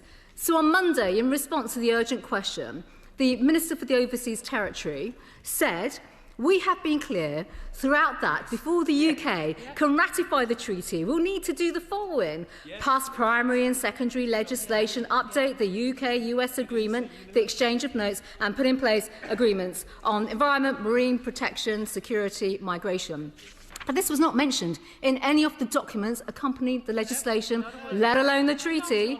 And when we questioned this in both houses, ministers have merely mentioned talks are ongoing to update the UK-US exchange of letters, as the exchange of notes was not even referred to in any of the accompanying documents for the legislation. I think this House deserves an explanation. When did these talks begin? What is the status of these talks? What is the timescale for making changes? Have the Americans raised concerns that the exchange of notes were not part of the original discussions with the US government last year, when the Prime Minister said the US supported the treaty? And why was the government, why did they try to force through this surrender bill without confirming the future of this exchange of notes? I will give way. Very good to give way, because the key question on this part is negotiations may well be ongoing, but this rests on whether the UK can make a unilateral decision to give sovereignty away without the blessing of the US. Now, I posed this question. It was posed 3 times on Monday, and the Minister simply said it's in discussion. So the Ministers need to answer directly today, can this be done unilaterally or not? Well, this is the perfect debate and opportunity for the government, and perhaps the Minister would like to intervene right now, and I'm very, very happy for her to answer that question. And I think just shortly, and I think there is also another question. Has the American administration questioned why the British government, the United Kingdom, would want to give up sovereignty of the British Indian Ocean Territory and, in doing so, violate international law? For once, the Minister just needs to be straightforward and give precise answers to what are precise questions that these benches have, because the government has continuously failed to do so. And by the way, British taxpayers rightly want an explanation as to why their taxes should line the pockets of the government of Mauritius without full and proper scrutiny and disclosure and transparency that they deserve. So perhaps the Minister can tell us what exactly did the National Security Advisor, Mr Powell, and the former Ambassador, Lord Mandelson, do we remember him? What did they tell the US administration about the surrender treaty? It is well known that the government is run by its friends and cronies, and it's also well known that Jonathan Powell, a friend of China, accelerated the negotiations when he was appointed envoy in September 2024. And frankly, can anyone in this House really trust anything that Lord Mandelson would have been involved in? I think that's definitely a question for the government. I will, of course, give way. Would the Right Honourable Lady agree that we stand at a critical point, not just for this nation, but for the United States of America, and that they too should have regard to the fact that up to this point, the islands are under the control of a nuclear power with a navy, and this proposition, this treaty, would hand them over to a country over 1,000 miles away with no navy. And doesn't that create an obvious geopolitical vacuum to which we are all vulnerable? And shouldn't the Americans in particular be very wary of that? Well, my honourable friend, absolutely, as he is many times actually, spot on. He really is. And, you know, I think this is exactly why the Minister today has this marvellous opportunity to explain to the House and also to the British public. Because let's not forget, President Trump, the Commander-in-Chief, said that the UK is giving away extremely important land. It's an act of great stupidity. I think this House would agree with those comments. There is no doubt that China and Russia have noted this act of total weakness. Has there been any minister-to-minister engagement with the US administration?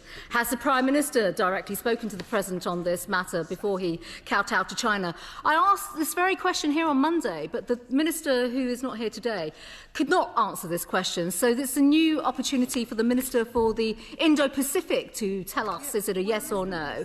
And on that point as well, it's worth asking, should there be a change in the proposed US-UK treaty, will this come to Parliament through the 21-day CRAG process? Because, again, we asked this on Monday and the Minister refused to answer the question. So what are they trying to hide? Because Labour failed to provide this House with the scrutiny under the previous CRAG process. So it's clear that they're happy to give away the sovereign territory and billions in taxpayers' money without being held to account. And given the Labour government's abject failure to clarify these points, it took Conservatives in the other place to take action, which led to the pause of this treaty. But instead of showing some humility, transparency and commitment to engage in proper scrutiny, Labour have sought to gaslight its critics, and by the way, the British public, with a spokesperson from the government telling the media This is irresponsible, reckless behaviour by peers. Blaming peers, Conservative, crossbenchers and others down there for doing their job diligently is another new low from a Labour government seeking to undermine accountability, democracy, scrutiny and accountability. So when the junior minister for the Indo-Pacific responds, I hope she will respond on behalf of this feeble Labour government and apologise to the British people for their appalling and discredited conduct. I will give way. Right, honourable friend, and like her, I'm proud of the role that Conservative peers have played in the other place. But can we also take a moment to pay credit to backbench Labour MPs? Because I think it's important to note, Mr. Speaker, they're not here. Literally, practically the only person scribbling is the member for Rugby, who I admire a great deal, but loyalist he is to his very core. If he's practically the only person who's prepared to speak up, the truth is they've moved with their feet and they now agree with my right honourable friend. This deal has to go. To thank and commend my right honourable friend for his intervention, because he's actually highlighted a lot of things, and in the interest of time, because we've got a lot of colleagues that do want to speak as well. Do you know, it's just worth pointing out, yes, they'll have a few of their sort of the ones that like to climb the greasy pole. I think there is one that's not here today, who's now the trade envoy for Mauritius, because he did speak up so frequently for the government. But of course, ultimately, this is about the security and the defence of our country.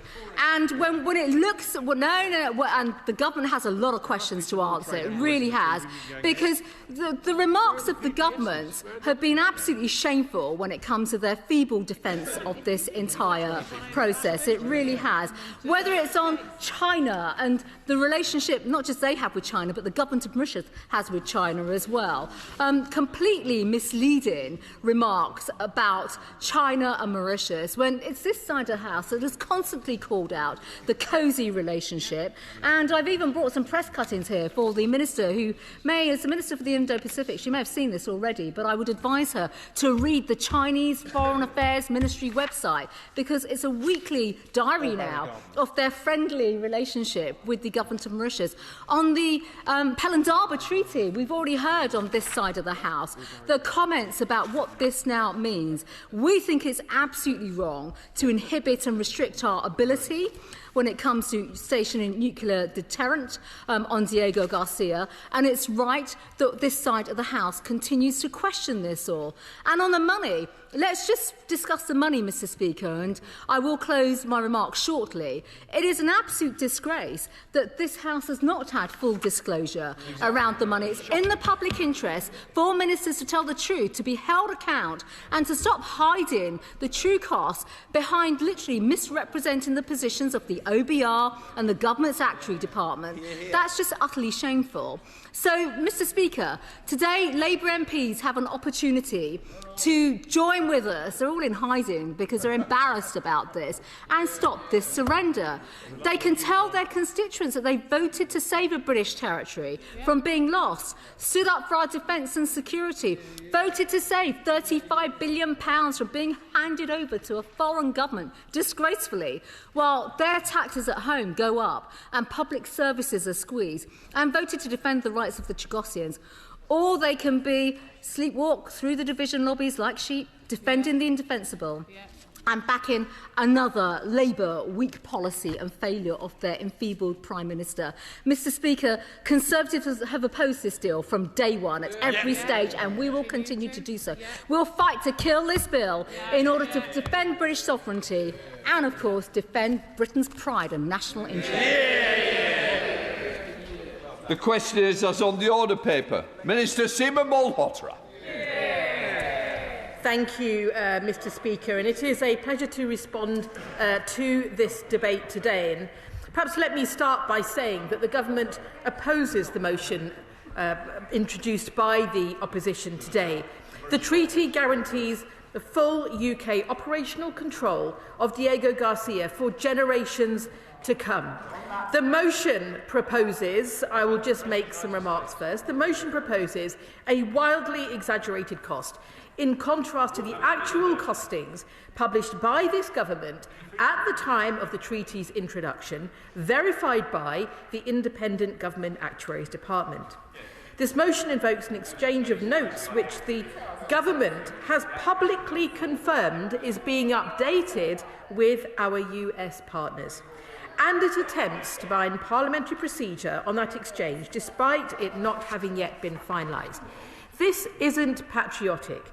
It is political point scoring at the expense of our national security, a sad indictment of what the official opposition have become. I will give way. Minister giving way. She refers to the issue of the numbers, the cost. Does she agree with me that the government's actually confirmed that the number is over £34 billion? No. And I will say as well that I will take no truck from Reform, who frankly have no record on supporting security of our country, especially with what's happened in Wales. And I will continue with my remarks. Thank you very much. And I will, if the opposition may not want to hear this. The opposition may not want to hear this, but the Tories backed negotiations over Chagos every step of the way.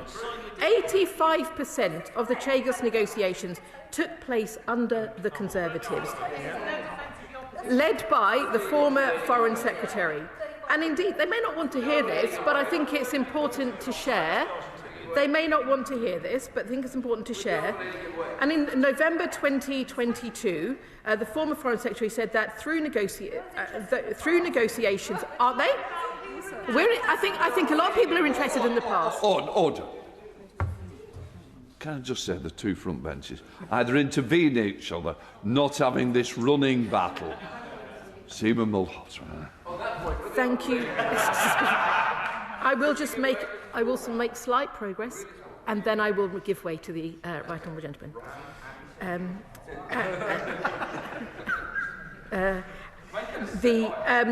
indeed, the former Foreign Secretary did say in November 2022 that taking into account relevant legal proceedings, it is our intention to secure an agreement on the basis of international law to resolve all outstanding issues.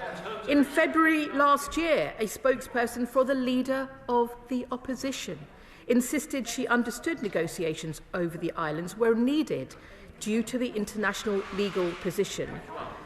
And the current Leader of the Opposition, they might have not remembered who she is, but she is still in her post, I believe. She may have deferred it to Reform.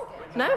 But what I will say is that there has been ample, and this is a serious point, there has been ample time for debate on this topic.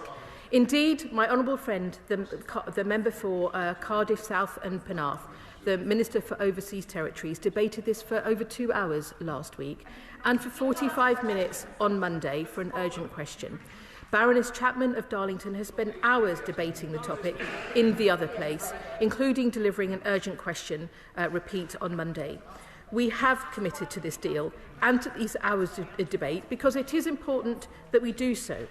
Courts had already begun to make decisions which undermined our position in relation to the security of the base.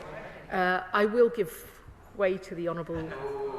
Very grateful, and I'm a little worried that she's confusing the issue of ministers coming to the dispatch box and not answering questions with proper scrutiny of what's going on. So here's a very specific question for her. She has heard previously about the Pelindaba Treaty. Now, Mauritius is a signatory, and that means all the signatories declare their territory to be nuclear-free zones, effectively. So if in the future the Americans, with our agreement and approval, wish to have some nuclear weapons permanently or temporarily in the base at Diego Garcia, will they be able to do so if Mauritius has sovereignty over the islands?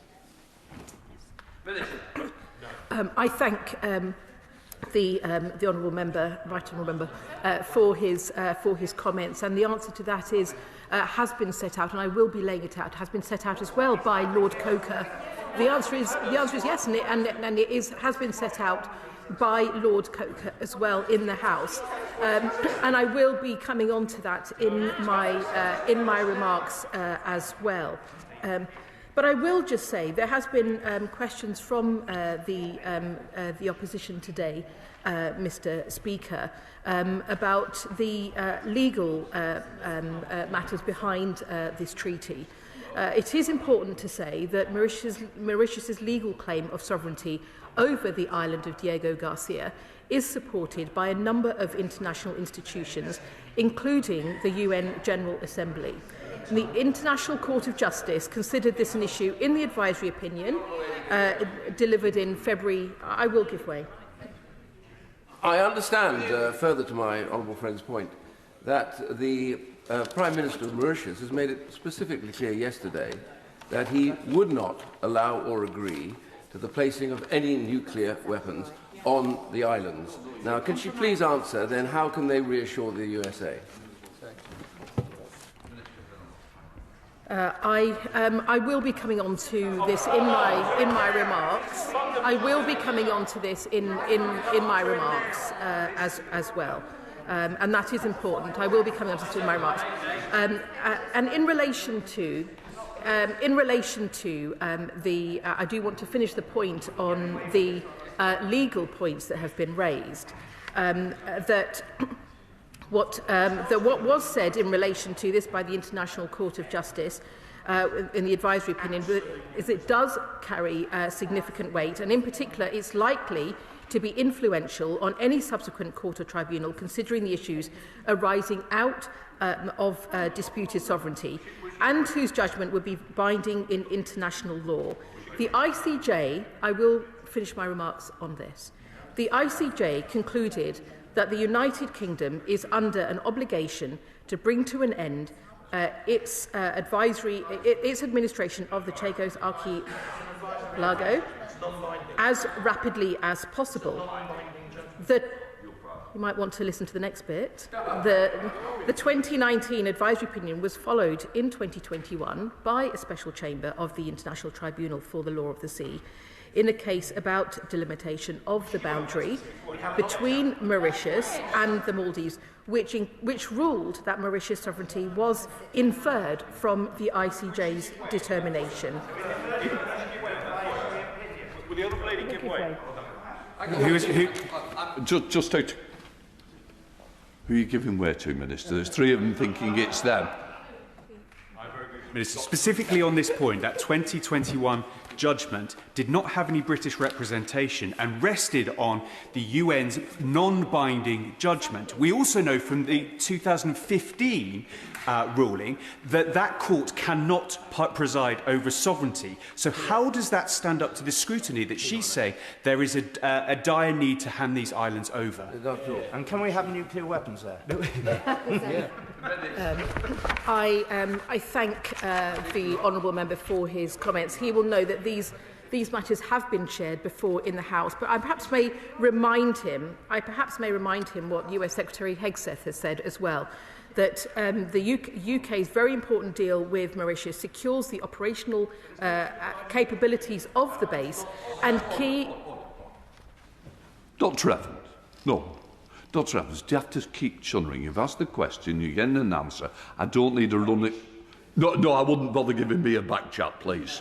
I don't need the running commentary. Just let's calm it down a little. It doesn't look good on TV. Minister.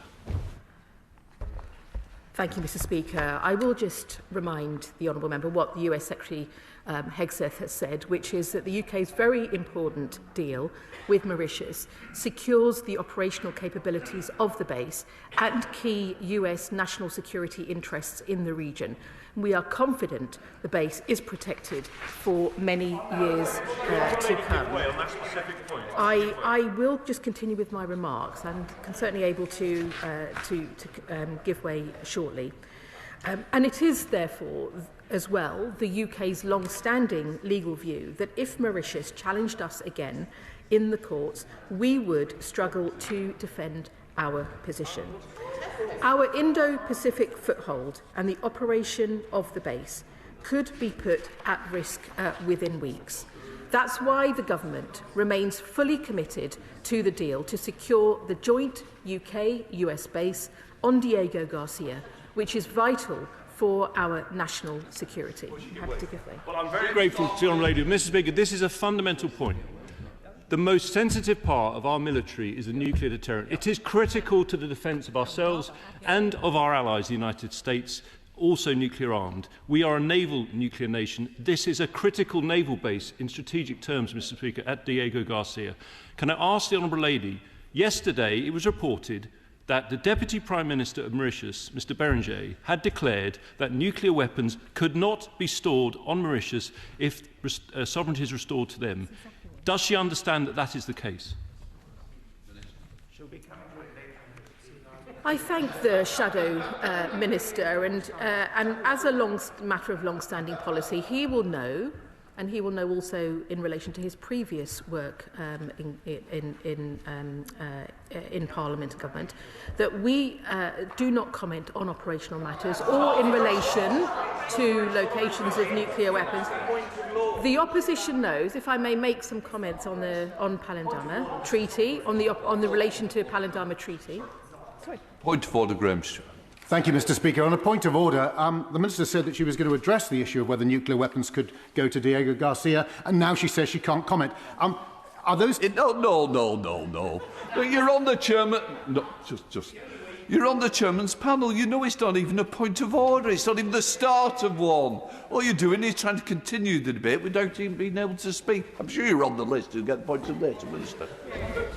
Thank you, Mr. Speaker. And the honourable member may not have realised I was just on line 1 of a page of comments on that particular issue. So I'm sorry that he chose that moment to interrupt proceedings.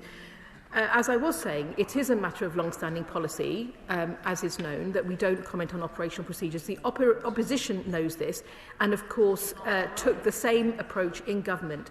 But as Minister Doughty told the Foreign Affairs Committee, we are confident that nothing in this treaty conflicts with our abilities to uphold international law and to continue to operate the base as we do today. As the Lord Coker... On that point. I'm continuing with my remarks. On that point. No, I will continue with my remarks. It's as if the front bench can't decide who to give the speech today.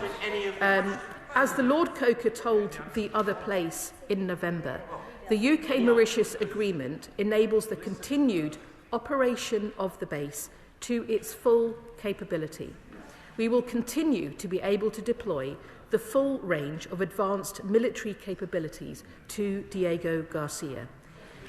It is not just us. The agreement has been tested at the highest levels of the US security establishment under not one but two administrations. They too were satisfied that it protects the full operation of the base. And we indeed have agreed with the Mauritian government that nothing in the treaty, this is an agreement with the Mauritian government, that we've agreed this with the Mauritian government, that nothing in the treaty conflicts with our respective commitments and are absolutely clear that we can continue to operate the base as we have done and do so now. On that point, I won't. I'm going to just continue with my remarks. I have given way. I've been very generous in giving way. No, I will continue with my remarks. What was that? Sorry? Okay, is that in order, Mr. Speaker? It's getting touchy. We don't want it to get touchy. I want it to be tolerant and respectful. It's up to the Minister whether she wishes to give way. Actually, it is in order. It's been used from this side as well. So please, let's not forget our memories. And it's a bit like the idea of where we are now. Minister. Thank you, Mr. Speaker. Given these security risks, this government, like the government before it, made the decision to negotiate with Mauritius to secure a deal to protect the base and to protect the UK.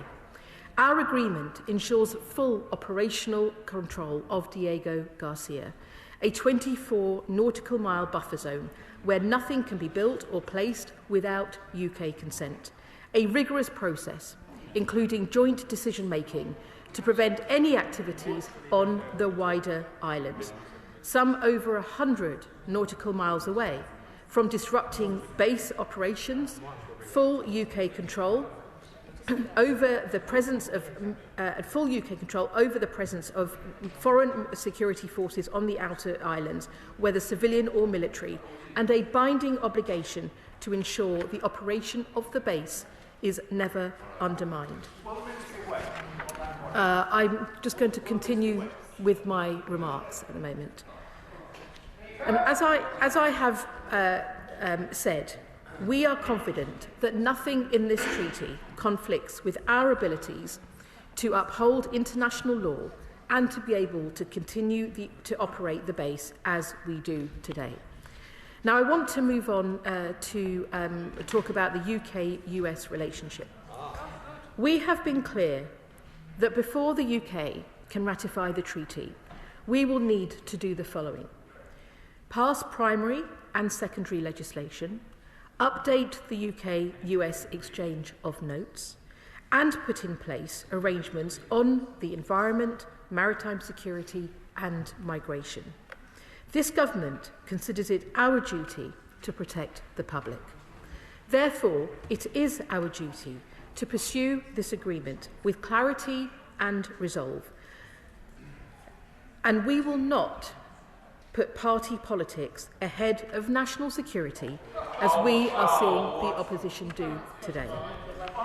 We have made very strong progress. Towards finalising an updated UK-US agreement, and will reach an agreement on it before the agreement between the United Kingdom and Mauritius concerning the Chagos Archipelago, including Diego Garcia, is ratified.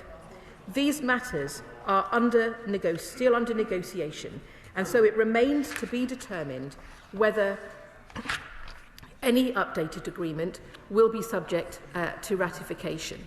And we will keep Parliament informed about this. I will give way. I'm grateful to the Minister for giving way. I listened to the criteria that she expressed before ratification is possible.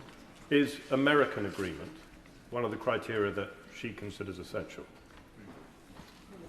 I thank the honourable member for his question. Indeed, he will have heard me say that before the UK can ratify the treaty, we will need to do the following, which is pass primary legislation and secondary legislation, update the UK-US exchange of notes, and put in place arrangements on the environment, maritime security and migration.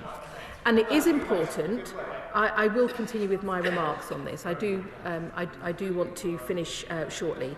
The strength of the deal and the protection of national security is exactly why the US endorsed the deal last year, and why Secretary of State Rubio called it a monumental achievement.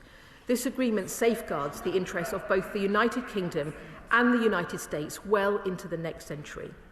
I will briefly turn to costs, because a financial contribution over the 99 years was always necessary to safeguard the operation of such a vital base. We published comprehensive detail on the payment schedule alongside the treaty. This was laid in the House within minutes of the signature of the treaty. The figures used by the government were verified by the independent Government Actuaries Department in line with standard accounting practices. Those who seek to imply that the government has misled the public on this do so without the facts. So let me set those out. First, the Office of Statistics Regulation welcomed the government's approach to setting out the methodology and confirmed that it is in line with the principles of intelligent transparency. Second, the Office for Budget Responsibility has confirmed that the discount rates used by the government were the reasonable ones to use. Thirdly, the figures have been verified by the House of Commons Library and scrutinised by BBC Verify and The Independent. All these confirmed that the government calculated the figures correctly. But beyond the numbers, it's also important to, as this House has done, to debate the challenges that have been raised in relation to the Chagosian community, and rightly so. They're a vibrant and diverse community that is now seeing the opposition's political tactics, the same opposition who, after ruling out resettlement for the Chagosians, and committing to a £40 million package. They may want to answer about ruling out resettlement for the Chagosians, and committing to a £40 million package of support in 2016, succeeded in spending just £1.6 million by the time this government came into power. And since coming into power, I will just conclude my remarks. I'm sorry, I have taken a number of interventions today. Since coming into power, this government has been clear on its deep regret for the way in which Chagosians were removed from the islands, and sought to recognise the wide range of views within the Chagosian community, and remain committed to building a relationship with the Chagosian community that is built on respect and an acknowledgement of the wrongs of the past. We have established a contact group to give Chagosians a greater say in UK government support to their communities, and are in the process of enhancing that group, as Baroness Chapman committed to doing in the other place. FCDO officials have engaged with Chagosian individuals and groups over 30 times, and they are regularly in conversation with the Minister for the Overseas Territories. So in conclusion, Madam Deputy Speaker, this deal was right and essential to do. It protects our national interest. It defends our national security. It protects the Diego Garcia base from legal threat. It supports the Chagosian community and preserves the unique environment in the archipelago. We know that the best way to do that is to pursue this deal, and it is time the opposition realised, or should I say, remembered that too. I call the Liberal Democrat spokesperson Callum Miller. Thank you, Madam Deputy Speaker. The process for negotiating this treaty with the Government of Mauritius has been utterly shambolic since it began under the last government. For one of the most striking aspects of this entire process has been the confected consternation of the Conservatives, despite having accepted the need for negotiations in the first place while in government, and continued these throughout their time in office. Yet it is clear that this Labour government has also tied itself in knots by failing to first finalise negotiations with the United States linked to Diego Garcia. This has created new and fundamental problems with the government's bill.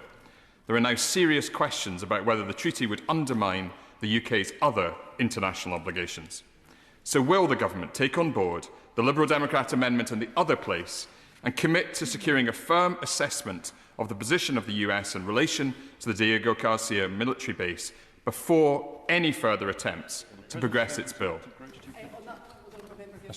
Very grateful to the honourable member giving way. He is really talking about some of the key issues here in relation to the US and its agreement. But in relation to remarks from the US, I remember being contacted by my friend on the morning her brother was injured severely in an IED explosion in Afghanistan, and I've had many constituents in touch with me who are deeply angry about the remarks of President Trump in relation to our service personnel. Does he agree with me that the rowing back is not sufficient and the President needs to give an apology to British service personnel?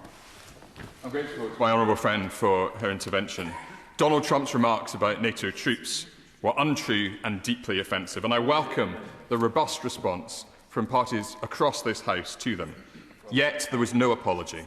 We deserve an apology from the US President, and Liberal Democrats have called on the Prime Minister to summon the US Ambassador to offer an explanation for these remarks and an apology to the veterans affected and to the families of the 457 brave personnel who paid the ultimate sacrifice in fighting alongside US forces in Afghanistan.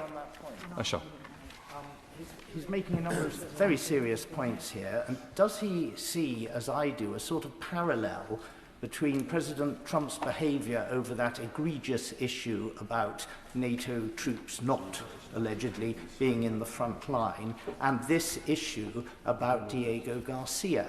Because the fact is, he make certain comments, and then, when confronted with the truth, he has to try and elaborate on them, even if he won't go so far as to say the dreaded words, "I'm sorry." Isn't that what's happening here?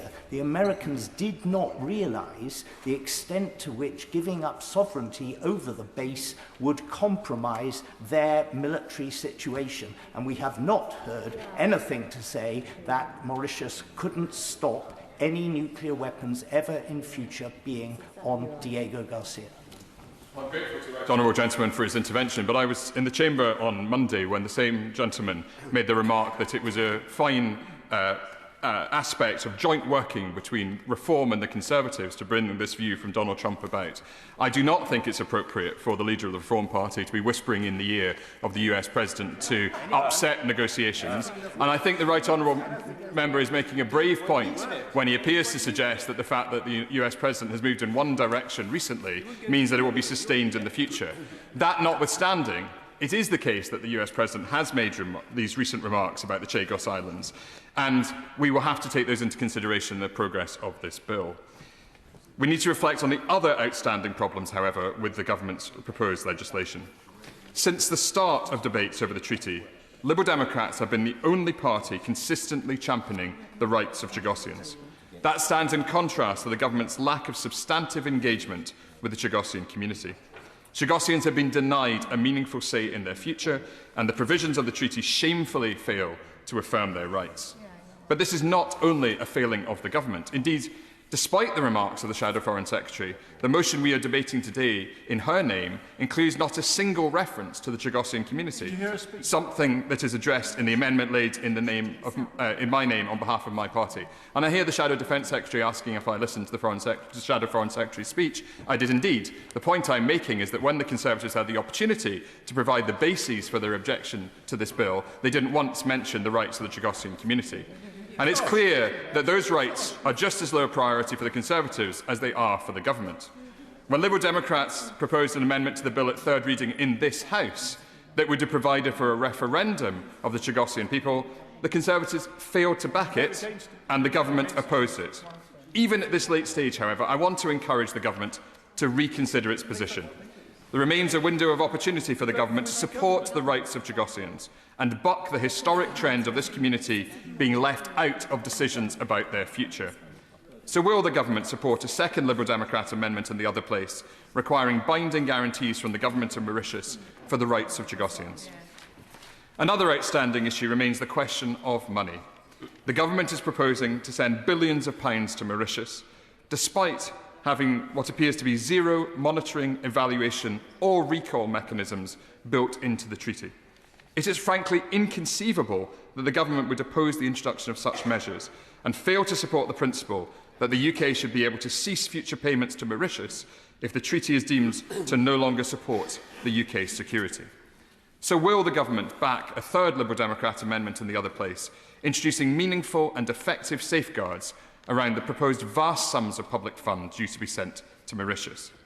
Please. On this particular point that he's making, it is really an important point because the government has said that it has cleared this with the OBR, but the reality is that the actuaries are very clear about what they say.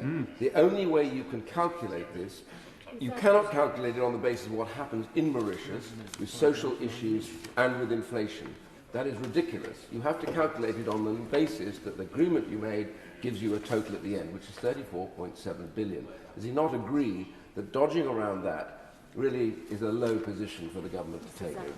I thank the right honourable gentleman for his remarks. And the way I think about it, the government is proposing to write 99 years' worth of cheques to the Mauritius that the Mauritians will be able to cash over that period. It only stands to reason that this Parliament should be able to scrutinise such a large amount of expenditure during the duration of the treaty in order that there is some accountability for these funds.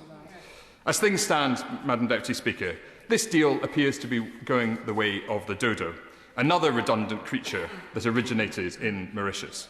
I implore the government to listen to the concerns raised across this House and recognise that the bill in its current form is not fit for purpose. Thank you, Madam Deputy Speaker. And I feel I should say at the beginning and put on record that I'm not the government's trade envoy to Mauritius.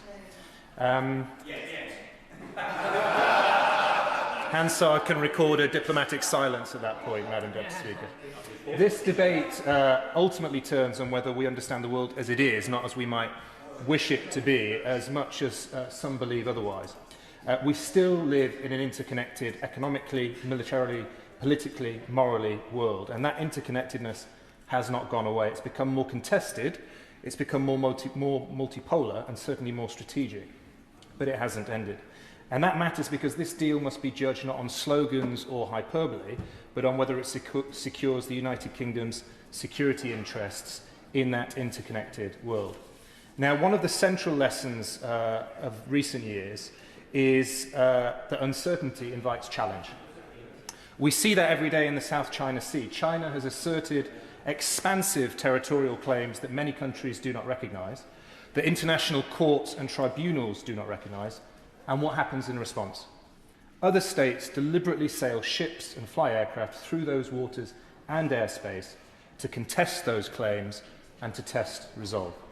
Uncertainty becomes a pressure point, and ambiguity becomes an opportunity for interference. And so if we allow ambiguity to persist over the Chagos, and in particular Diego Garcia, the same dynamic could apply. Our claims may be strong historically, but they are being increasingly contested in international courts. And that doesn't make the base more secure, it makes it more vulnerable. It creates exactly the kind of grey zone in which hostile actors thrive, including an ever-expanding Chinese navy. This treaty removes that uncertainty. It closes off the space for challenge rather than leaving it open. I'm happy to give way to my friend.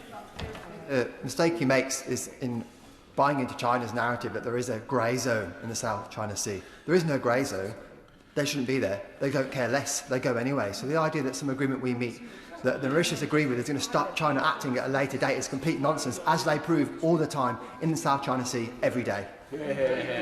I thank the Honourable Member for his point. I do disagree with him. The two situations do have parallels. In the South China Sea, people are challenging Chinese sovereignty, and it's been proved not to have standing in international courts. Now, at the moment, ambiguity is starting to arrive in our position over the Chagos Islands. This treaty would remove it and remove cause for the Chinese Navy to take advantage. And against that backdrop, allow me to make some headway, if that's all right. Against that backdrop, I want to restate the tests that I set out in an earlier debate on this deal. Does the agreement protect our national security? Does it command the support of our allies and professional security community? Are the costs proportionate to the benefits? And on each of these tests, the answer remains yes. Diego Garcia is a keystone of our joint security architecture in the Indo-Pacific. It's where UK and US forces operate together against terrorist threats. It's a logistics, communications and intelligence hub, and it is central to safeguarding global trade routes on which our economy depends. Without a secure base, all of that is placed at risk. Our Five Eyes allies in Canada, Australia and New Zealand support this deal. Our strategic partner, India, supports this deal. And I want to address briefly the noise around President Trump's social media post. I think the Minister dealt with it very well earlier. Social media is not statecraft. What matters is the settled position of the United States, its military leadership and its security agencies. And on that, for some time, there has been clarity. The Pentagon, the State Department and successive US Defense Secretaries, Republican and Democrat, have supported this agreement. As I said at the beginning, interconnectedness is incredibly important, and we cannot ignore that international opinion matters. Yes, the world has changed. Power today is exercised through force, and that's become incredibly important. Hard power has become important, but also still through legitimacy, alliances and rules. If we expect others to respect international rules where it suits us, whether in Ukraine or the South China Sea, we cannot be seen to apply it selectively elsewhere except in the supreme national interest.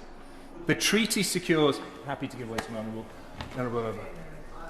Admirer of the honourable gentleman. He's courteous and thoughtful, and I always listen to what he says with great focus and attention. Does he accept, however, that we have... He's criticising the dangers of ambiguity, and I agree with that point.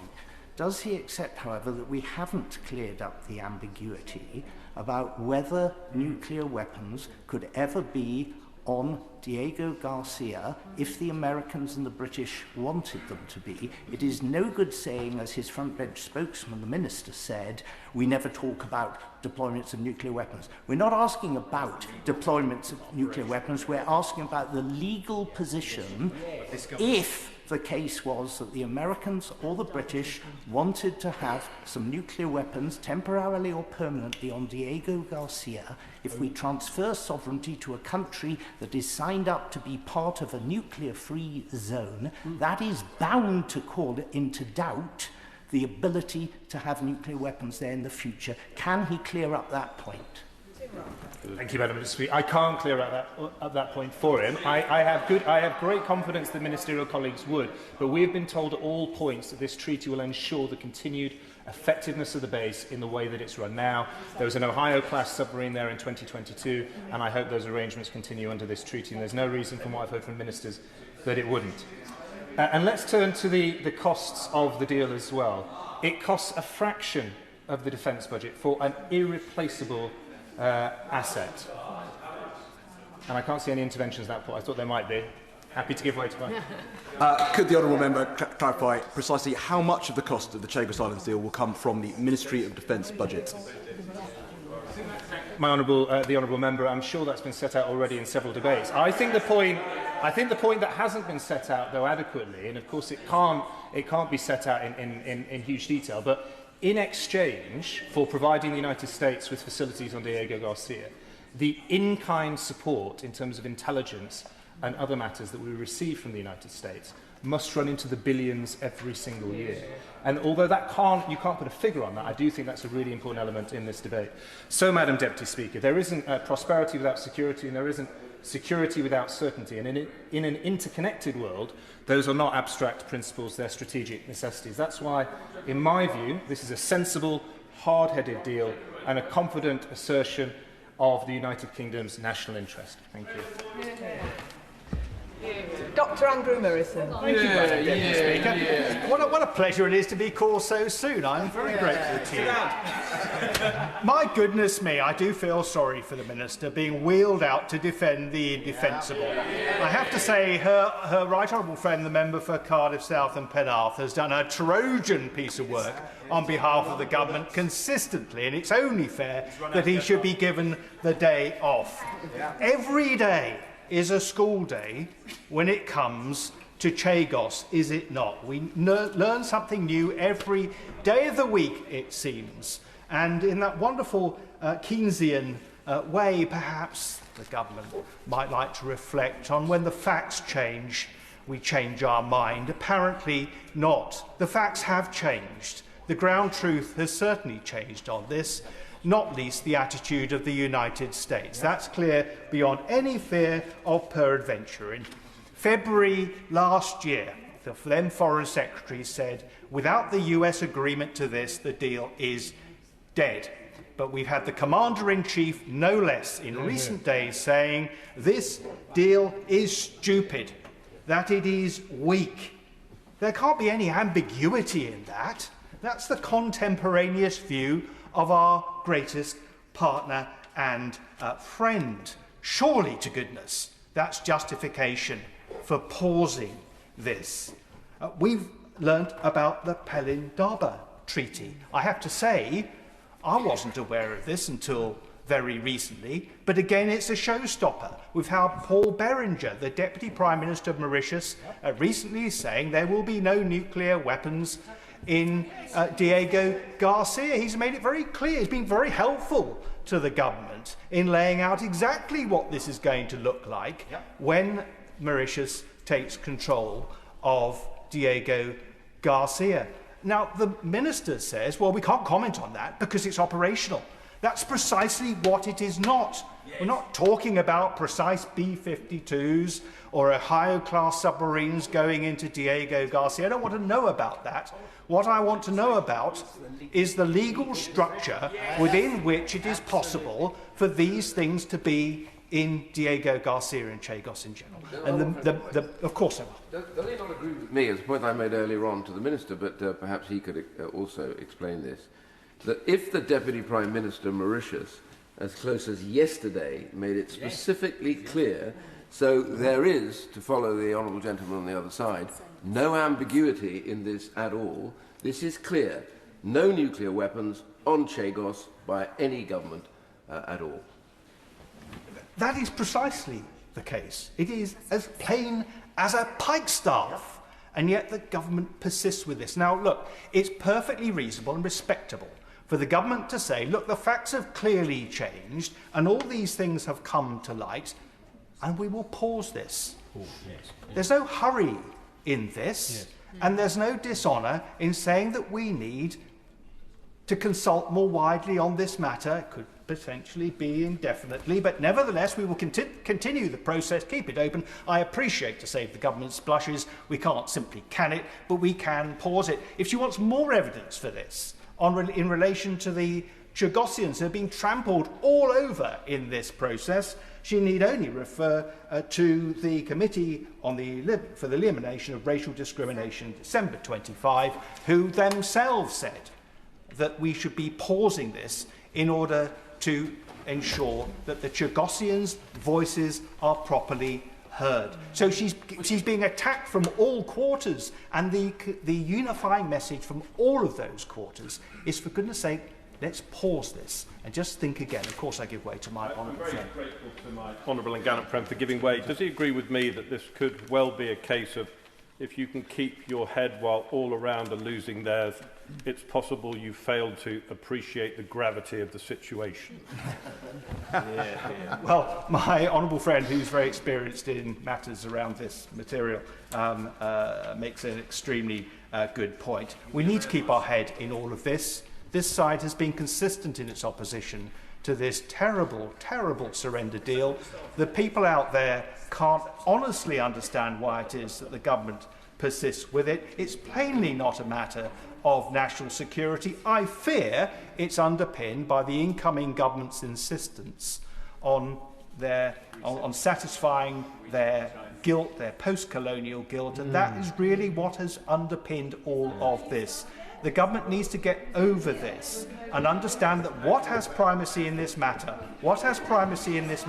is national security. Of course, I give way to the honourable gentleman. I thank the honourable member for giving way. I want to give him the assurance that, as a Labour Member of Parliament, I have had zero conversations with other Labour Members of Parliament about this deal being motivated by some kind of post-colonial guilt. That is absolutely not a motivation, and I want to dispel him of that impression once and for all. But he talks about consistency. Why was it that the Conservatives started negotiations, and why was it that 85% of negotiations were actually concluded under the Conservatives? Would he not agree that actually, just because the Conservatives are now out of office, they suddenly have discovered they don't need to be consistent? The honourable gentleman for his remarks, and obviously I don't have any insight into the conversations he has with members of the Labour Party. In relation to negotiations, as a former Foreign Office Minister, I would say there are negotiations and there are negotiations. And sometimes negotiations can be used as a tool for keeping certain parties happy whilst having no intention of agreeing to what they are demanding of you. And I would say further to that, that a lot of the pressure for all of this comes from this advisory note from the ICJ. Now, judges in this country, Madam Deputy Speaker, we think of as upstanding, impartial maintainers of our legal system and the rule of law. It isn't necessarily the case when it comes to supranational judicial bodies. We know, for example, that Patrick Robinson, one of the judges involved with the ICJ's decision in 2019, has been demanding that this country pony up with £19 trillion in slavery reparations. These are not apolitical, independent judicial figures, and many of them have an agenda, and it's an agenda that is hostile to this country. I would say as hostile as some of the parties that we are currently trying to prevent getting a hold on these islands, like Russia and like China.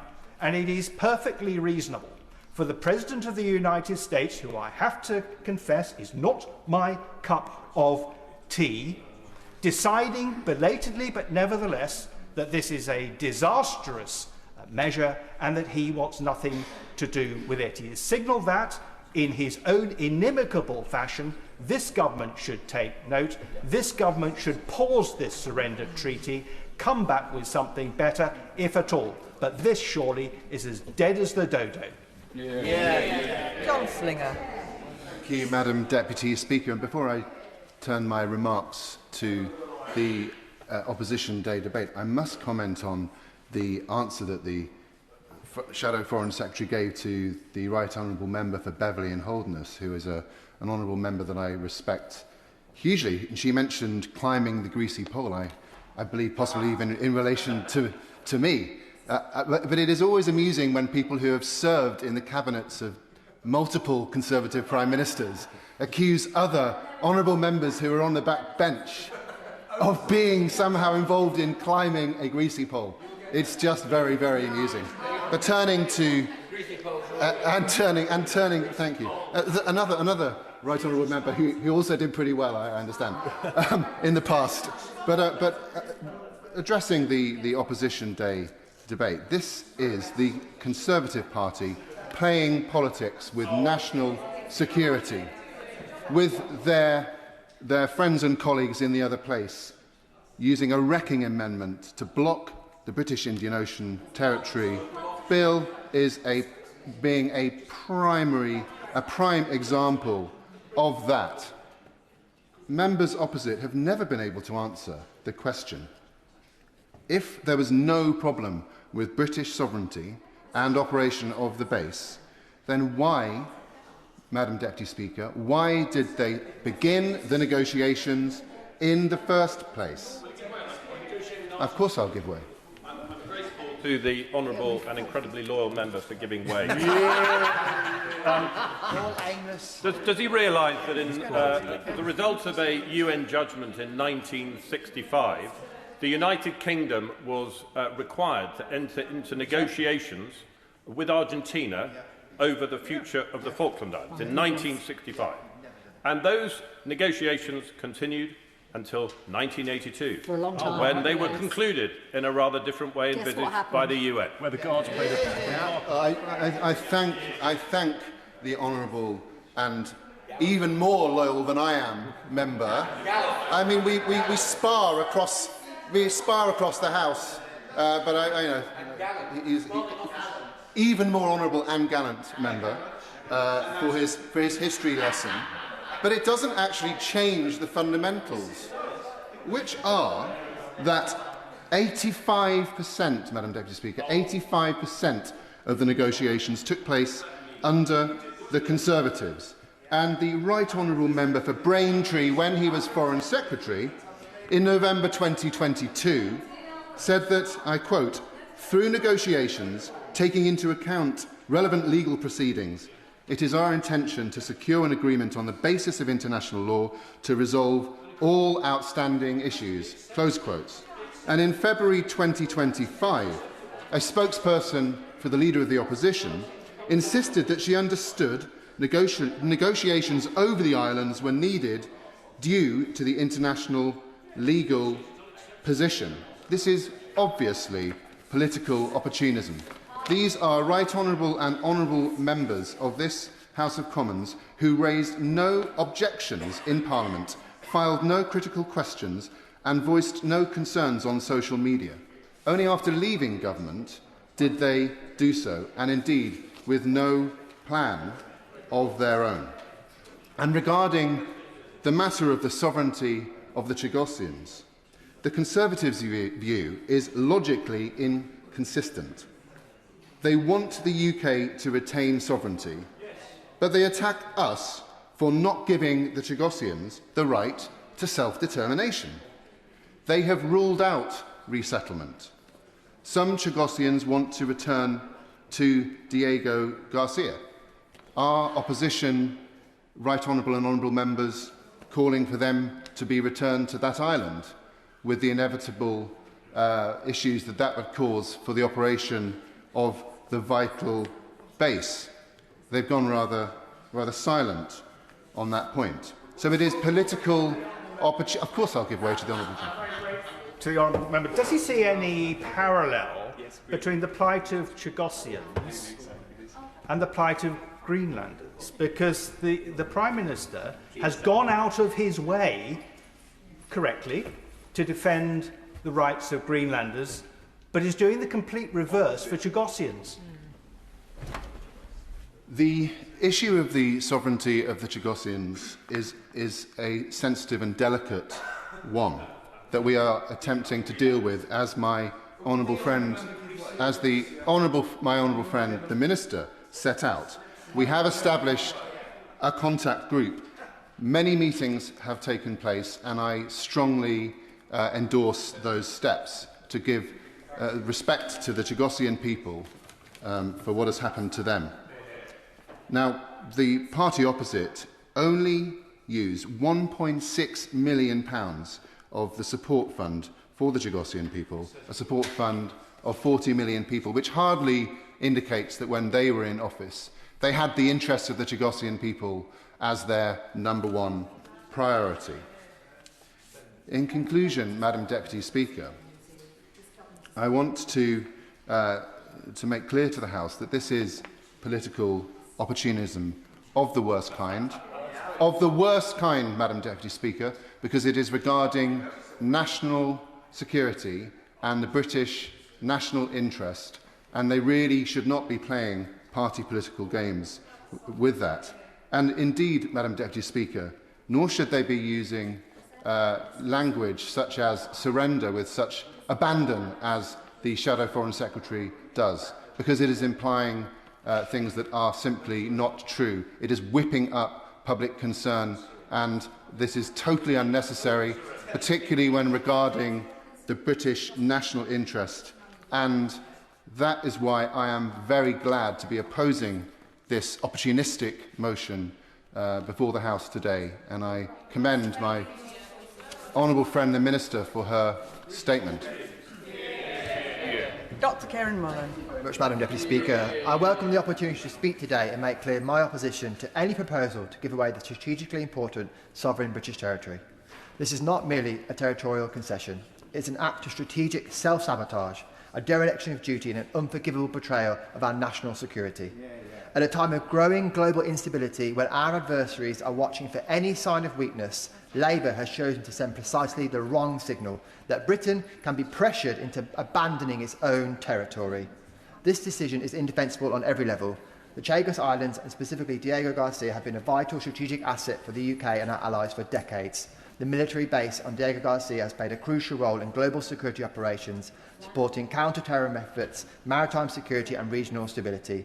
It's been instrumental in projecting Western power into the Indo-Pacific region, a region increasingly shaped by geopolitical competition, particularly with China. By ceding sovereignty over these islands, Labour has put at risk Britain's own strategic interests and undermined our ability to operate in this region. What makes this decision even more staggering is that we're not just surrendering our sovereignty, we're paying Mauritius billions of pounds for the privilege. And the central concern for me is the very serious strategic challenge we face in respect of China. China is a country with a population of 1.4 billion people. Their expected GDP by 2030 is projected to be $26 trillion, and second only to the US, with potential projections that will outstrip them by 2050. China's increase in their military spending this year alone is expected to be at 7.2%. This would mean it is the third consecutive year that China's increase in military spending has been over 7%. China has now become the world's largest shipbuilding nation. They also expect China's Navy to reach 430 military-grade ships by 2030, compared to the US Navy's estimate decline to 294. China is a growing military power. It shows no indications that it's anywhere near a supposed peak. Domestically and internationally, they conduct themselves as an autocratic state. They have the most sophisticated domestic surveillance system in the world, referred to as Skynet, with 700 million cameras as of 2023. That's one lens for every 2 of its own citizens. We must not be so naive as to assume that if we end up in even greater strategic competition with China, that they will care at all what agreement we've reached with Mauritius. We saw with Hong Kong how easily agreements made with third countries can be ignored, as China has itself done directly there.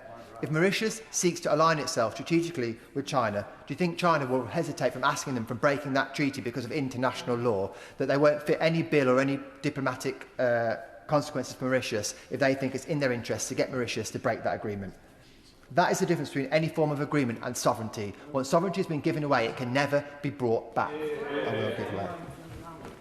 And this is why some people are concerned also that even if Mauritius did allow the Americans to have nuclear weapons on the base, which I don't think they would, but if they did, then that would give China an excuse to break the same treaty to which Mauritius is already committed about a non-nuclear Africa, and China wouldn't even get the odium that it otherwise would if it started deploying nuclear weapons all over the African continent. The member is absolutely right. I think it's extraordinary that we have a Labour MP willing to stand up on the other side and defend this deal whilst admitting they don't even know whether or not our accusations are correct. At least stand up and say you don't agree with what we're proposing. To admit you don't know whether or not we can have nuclear weapons on the island, but you're happy to support the deal anyway is disgraceful. I mean, must address the wider consequences of this decision. If Labour is willing to abandon the Chagos Islands so easily, what message does this send to our other overseas territories? And the International Court of Justice may have issued an advisory opinion in 2019 recommend. Well, it's true. The world is watching. We have been pressure put on us in relation to a sovereign territory, and we have collapsed. And they don't want us to think that the rest of the world won't take an interpretation from that. I'm happy to. I'm really grateful because we've heard from chief ministers and leaders of the other British overseas territories how disappointed they've been in the rhetoric of the party opposite in trying to drag them in. There is no question about our commitment to the British overseas territories, and it is a completely separate matter, this deal. We should be worried about are not the people in charge of the British overseas territories. It's the people who are watching what we do and make decisions about how they will act, as we saw, for example, with previous attempts to take control of those territories. Do you think Argentina will observe this and won't draw a lesson from it? Of course they will. I'm grateful to my honourable friend for giving way. He's making a very powerful speech. Can he confirm to the House that very shortly after this deal was announced, the Argentinian government announced that they wish to renew their claim to the Falkland Islands? That is a fact, is it not? That is a fact. And he will also note that for decades, other UN bodies have supported Argentina and it's pressuring us to continue negotiations around that issue. So, again, the government relies on what the UN say. The UN's position on the Falklands is completely contrary to the interests of this country. I'm grateful for giving way yet again, and the fact is that government ministers keep saying, how dare you compare this with the Falkland Islands? But it was their own manifesto at the last election that gave a commitment to defend the sovereignty of the British overseas territories. Not some of them, all of them. And if they can't be trusted on this one, then they can't be trusted on any of them. And the member is drawing out the lessons that the rest of the world will be observing. And a submissive approach to third-party courts on these issues displays an incredible naivety about the world we live in today and the direction it's travelling in. Our previous positive disposition to these institutions could play was in a different era when we expected a converging uniformity of basic values and democracy. That convergence is not happening, and instead our enemies are using our desire to stick to it as a weakness to exploit. They don't even recognise basic legal norms and institutions in their own countries. Their own citizens don't benefit from legal protections and rights. They don't believe in the rule of law, full stop. Do they ever really think that they will put international legal obligations ahead of pursuing their own strategic interests? Of course they won't. And yet we're expected to undertake a strategic surrender in the name of the rule of law in a way that advantages them on the basis of what? That they might look at what we've done and then in future change their ways, as they failed to do in Hong Kong. It's incredible naivety. Grateful to my honourable friend. And does it really not just prove his point that despite being signatories to the WTO, they continue, the Chinese, to steal IP? It isn't just the WTO. Of course, they're supposed to be following the jurisdiction, for example, of the international maritime courts, that the opposition point to as a reason why we should comply with it. They breach those rulings all the time, as we discussed in relation to the South China Sea. They couldn't care less. They just are only restrained by their own strict self-interest and pretend and play at the idea that they might follow or not follow the rules. And when it doesn't suit them, they don't follow them. But then we're supposed to follow them because it's aimed at getting them on side. It's never going to happen. Sorry, Madam Day Speaker. And let's actually look at the membership of the ICJ and the people that made the ruling. The Vice President was Zhu Han-kin, who ruled that the UK should give the islands over to Mauritius. She's a former Chinese Communist Party official who serves as Director General of the Department of Treaty and Law in China's Foreign Ministry, the same ministry that's overseeing the violation of the agreement in Hong Kong. It makes absolutely no sense that we can see them as neutral arbiters. And in 2022, she's one of the 2 judges to vote against an ICJ ruling that Russia should suspend its invasion of Ukraine. Would our country, slavishly adhering to these rulings against our own national interests, bring on side wavering countries that are making their own strategic calculations about who they want to support if it comes to challenges like Ukraine and, if it happens, Taiwan? Of course it won't. The historical argument for that approach has been to suggest we will bring other countries over to our way of doing things, the rules-based order. But I'm afraid that's not happening, and what the world is actually looking at is which bloc, which sphere of influence is best at defending their interests if they seek to align with them. And this surrender deal will make it very clear that perhaps they should think twice about supporting the Western democracies and instead point their finger towards the autocratic states that are going to benefit so enormously from this deal. Surrendering the Chagos Islands will simply strengthen those countries that want a more disorderly world. Of course we should seek to use the rules-based order. That's a long-term goal that we shouldn't abandon, and we should continue to make it clear that's our preference for how we run the world, but not with our eyes and ears closed to what's actually happening and not at huge cost to our own interests. This is not diplomacy, it's not pragmatism, it's weakness. Our weakness has consequences. Britain is not just losing a territory, we're losing credibility. Our allies are watching as Labour surrenders key strategic ground without so much as a fight. Our adversaries are taking note and seeing a government that lacks the resolve to defend its own interests. Madam Deputy Speaker, this deal is a sellout and a catastrophic misjudgment. It must not go ahead. I urge every member of this House to stand firm for Britain's interests, for our national security and for our place in the world. We must reject this reckless agreement and demand that our government defends British sovereign territory, not bargaining it away behind closed doors. Sir Alex Shelbrooke. Thank you, Madam Deputy Speaker. Madam Deputy Speaker, I think it's also worth reflecting today upon the entire geopolitical situation that the world faces. We've had many examples that many treaty states simply aren't worth the paper they're written on. And if it is to suit our adversaries to ignore them, they will ignore them. And is not the old maxim of to stop a war, be ready to fight a war, more true today than it's ever been before? And if we decide that actually we're just going to rely on pieces of paper rather than the ability to say we will defend at war if need be, that we weaken our position. Madam Deputy Speaker, let us consider the whole Indo-Pacific region. The NATO Parliamentary Assembly did a visit to Pacific Command back in August, and the Admiral of that base made it crystal clear that in a very short space of time the Americans would be outnumbered in the Pacific arena. And it is simply not going to work to limit the ability of what weapons may or may not be able to be used that are currently able to be used. There has not been a satisfactory answer in relation as to whether nuclear weapons can be stored on Diego Garcia when under the authority of the Mauritians. And despite the conversations about what P. Hesketh said, what other treaties may have said and negotiations along the way, you have the Commander-in-Chief, outranks the Defence Secretary in the US, saying, I don't want to do this deal. You have the Deputy Prime Minister of the Mauritians saying, you will not be able to hold nuclear weapons. What makes ministers so convinced that those leaders of their country are wrong and that they are right? And this is the greatest and deepest concern, because we do live in a world that is rapidly changing, not just in the disregard of the rules-based order, not just in that we are changing our energy demands, but those energy demands are shifting the geopolitical basis, and a lot of the materials that we are going to need for renewables and moving into renewable energy actually start to shift more towards these hemispheres than they do currently in the Gulf. And therefore the geopolitical positioning of the Chagos Islands becomes more and more important. It is absolutely right to say that our government started negotiations and that they went on and on and on. But, Madam Deputy Speaker, because negotiations go on and on and on, doesn't mean there is a victory in ending them overnight by just giving away to the red lines that we wouldn't cross. That is a very important point, Madam Deputy Speaker, because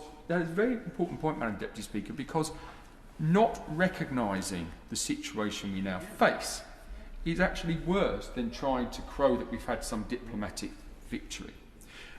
We are seeing time and time again the government kowtowing to Beijing rather than standing up to Beijing. We are seeing that today. Where is the strategic plan? Many of us, and I look at some of my honourable friends on this bench, my right honourable friend for New Forest East was exceptionally critical of the David Cameron golden era relationships with China. These are not new things for those criticisms that may want to come forward. And he warned at the time of the security risks that China played. The Prime Minister has signed off the embassy, the super embassy, despite all of the things we know about what we've already seen in the blueprints of that embassy. And for what reason? And there just seems to be this almost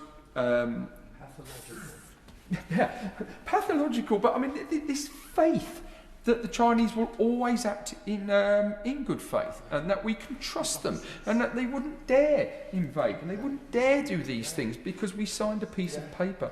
The world is changing, Madam Deputy Speaker, and there is no shame in putting a pause to negotiations when such new changes have come to light. And I think the Defence Minister today, when reflecting upon what is being said, should draw upon the reasons that are being given out of how the situation has changed since their government came to power, which is, not getting a year and a half, getting on towards 2 years. The situation has claimed incredibly in that time.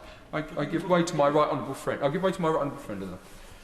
Just a helpful suggestion. I know I can't commit my party as a whole, but speaking personally, if the government will change their position on this, I, and I'm sure my honourable friend, my right honourable friend, will give a personal pledge never to accuse them of having done a U-turn on this matter. We will praise them to the skies, and we will not seek to take party political advantage of their belated acceptance of reality. I'm grateful to my honourable friend, and I think those... I'm grateful to my right honourable friend because I think that makes a very important point, Madam Deputy Speaker, that acting in the national interest, changes in position should be welcomed. And, for example, Madam Deputy Speaker, we are living in a situation where we do not have the defence capability that we need. And it is worrying in the extreme that to hear that the deal for Diego Garcia will be coming out of the defence budget. And we hear people say, well, the defence budget went down and it was hollowed out, etc. It did go down, Madam Deputy Speaker. But often the bit that's missed there, that started in the Cold War. That continued through the 13 years of Labour government. It continued across Europe. The Americans halved their defence budget in that time. The world was a different place. And then we had the invasion of Ukraine. And at that point, the world changed direction. Let's just consider for a moment, Madam Deputy Speaker, two countries which have made incredibly significant, if you will, U-turns. And that is Germany, and its now defence posture, and the hundreds of billions they're going to spend on defence. And, of course, Japan. Both countries who have drawn a huge line under the events of the Second World War to recognise that the world has changed to a much more dangerous place and needs a much bigger posture. And, Deputy Speaker, I give way to the honourable gentleman. I thank the honourable member for giving way. The point I was going to make is now slightly taken forward by the additional things that he said. And I do take the point that we live in a more insecure time to which this country has to respond. He gives the example of Germany. Germany is able to do that because its level of indebtedness has not risen so extraordinarily in recent years as our own country has.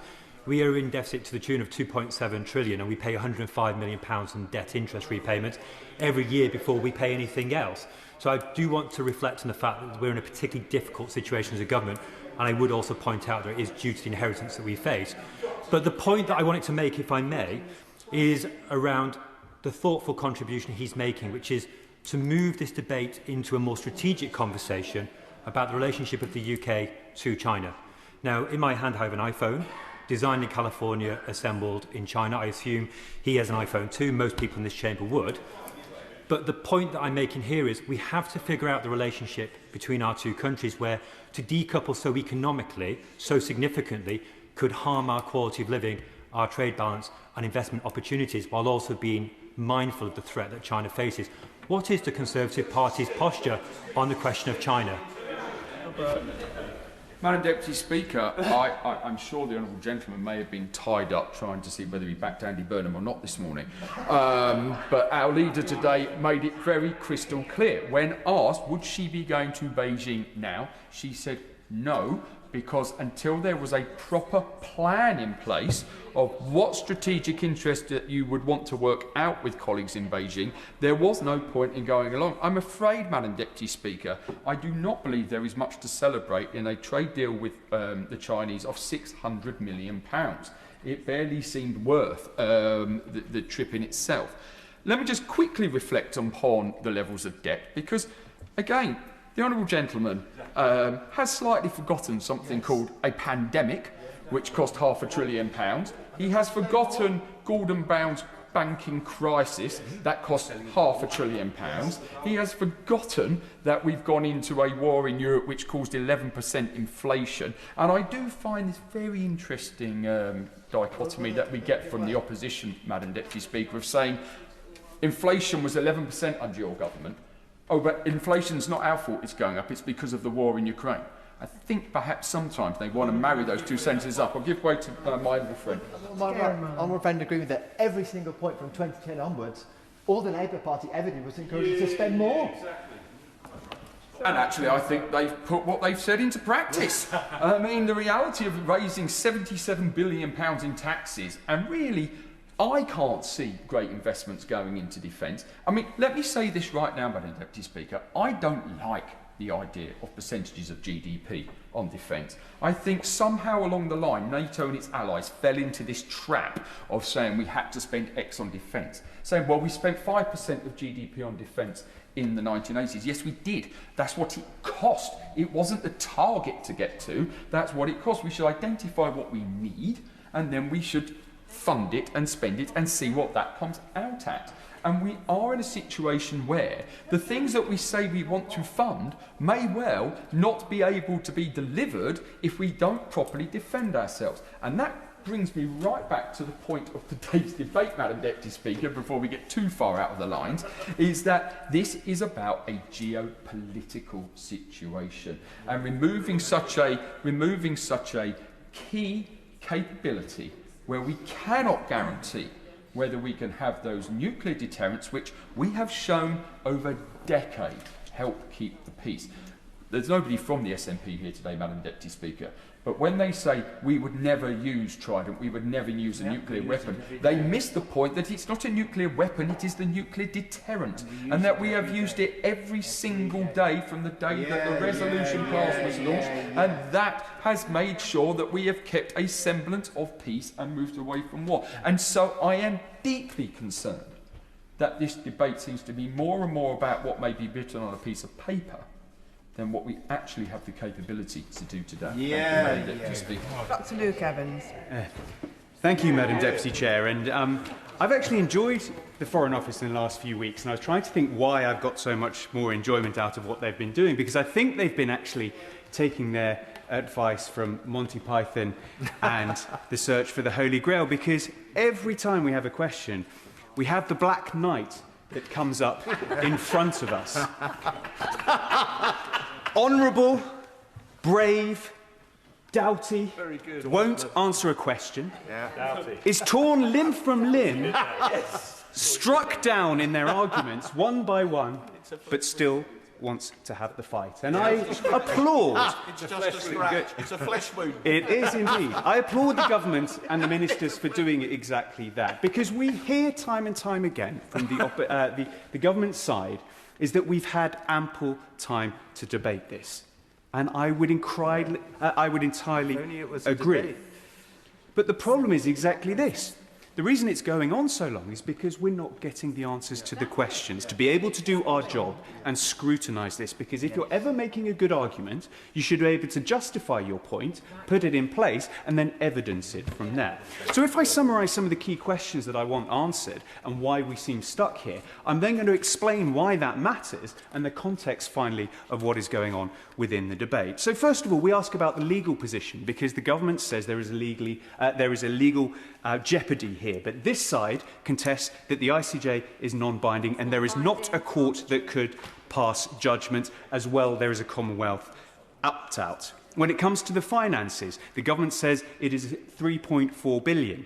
This side contests that actually the government actuary says it is 34 billion because the government is using the wrong tool to make the judgment, because net present value does not count. When it comes to the environment, the government says there are securities there, but we contend on this side that Mauritius does not have a navy to be able to hold up its side of the bargain to prevent damage to the fishing. When it comes to the nuclear aspect, we on this side recognise that the Pelindaba Treaty is brought into conflict here, yet the government hasn't explained why it isn't. When it comes down to the US involvement, whether or not they have a veto, we have the 1966 agreement that we believe on this side would need to be taken into account.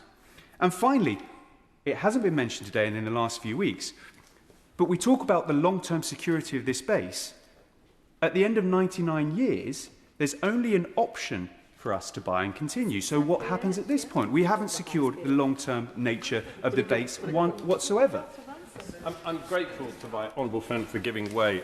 He, like me, will have heard the Minister for the Indo-Pacific listing the preconditions before treaty ratification can take place. And I'm pretty sure I asked about America, and she said there needed to be an exchange of letters. The current position of the American administration is that the current Chagos deal, as proposed by His Majesty's government, would be an act of great stupidity. So that seems quite a long way from getting American agreement and acquiescence to a position where they are comfortable. So does he, like me, foresee that this may indeed involve quite a protracted period of negotiation with the United States of America, quite rightly, in order to get their acquiescence to this deal? Well, fundamentally, they should have and have now expressed their concerns publicly. And this is the question that we put to the Minister both today in this debate and on Monday, to try and establish whether or not the UK government can make a unilateral decision without amending the notes. Now, the government has turned around and said it has to amend the notes, but hasn't set out what happens if the US do not agree. That is the key part to this, and the government keep reading out the same answer that I got on Monday when I asked this question, the same answer I got when I intervened from the Minister, and the same answer when it was asked from behind me again, to say that we have set out the process, primary legislation, secondary legislation, and then amendments to the notes. The question is, what happens if the Americans do not agree to that amendment of the 1966 notes? What happens then? I'll take an intervention if the Minister can tell us, because that is the fundamental point when it comes to US involvement, because if they say no but we say yes, where do these islands go? What happens to the agreement? What if they say yes and we say no? What happens at that point? These are the fundamental questions why we keep coming back, because if there was clarity and simple answers to simple questions, we would understand that on this side and be able to make a balanced judgment. But we have gaps in the understanding from the government. My honourable friend is making an excellent speech, but I think he knows what the answers to these questions, these simple questions, are.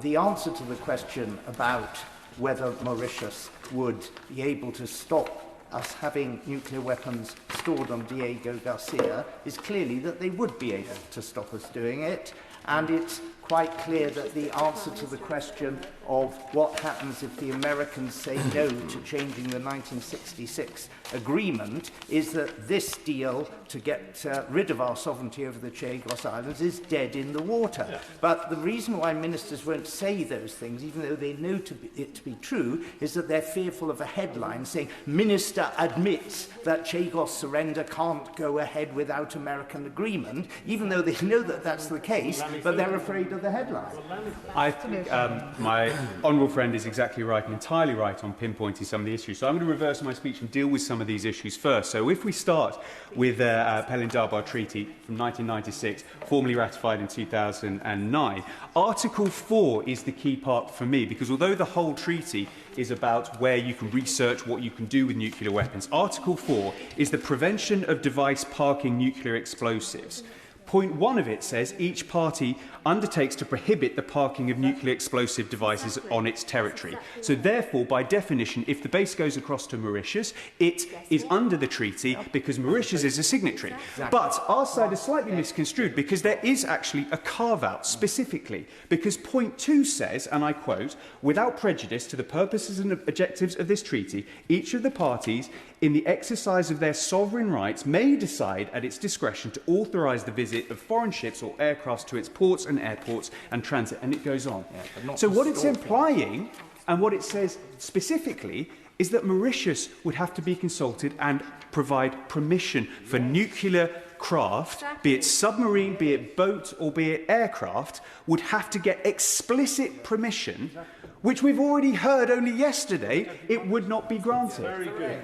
Very good. So there it is, and that's the question when it comes to security about the nuclear aspect that is unanswered. And I look forward to the government trying to rectify that position, because at the moment they have not explained how there is an interaction. And this is not operational, it is purely legal text. I thank the honourable member for giving way and for giving his excellent speech, which frankly contains more detail in it than the government's own position. In a nutshell, in conclusion, isn't this the fundamental problem that when you give away British sovereign territory to another nation, whatever agreement you have that sits around it, you are vulnerable in perpetuity for that agreement to be torn up, disagreed with and not implemented? Absolutely, because at the end of the day you have signed that treaty. So again, the Minister on a technicality is right to say that the current treaty in front of us has no problems. But it's the interaction with the other treaties when you've given sovereignty away, because it's right, you're right. My honourable friend is right. It would not be covered because it no longer belongs to us. And that is a real difficulty the government is struggling to explain.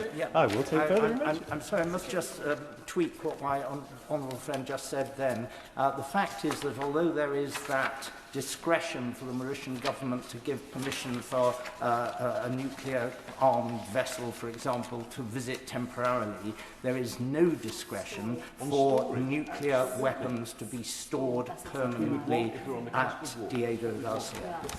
Absolutely, again, he's right. I think he's referring to Article 3 from memory that explicitly says in terms of also researching, etc. So the government needs to set out the interaction of that treaty and the implications with regards to the treaty it is currently signing or wanting us to ratify. But let's step back a little bit further, because we're in this position because the government argues there was a non-binding ICJ judgment.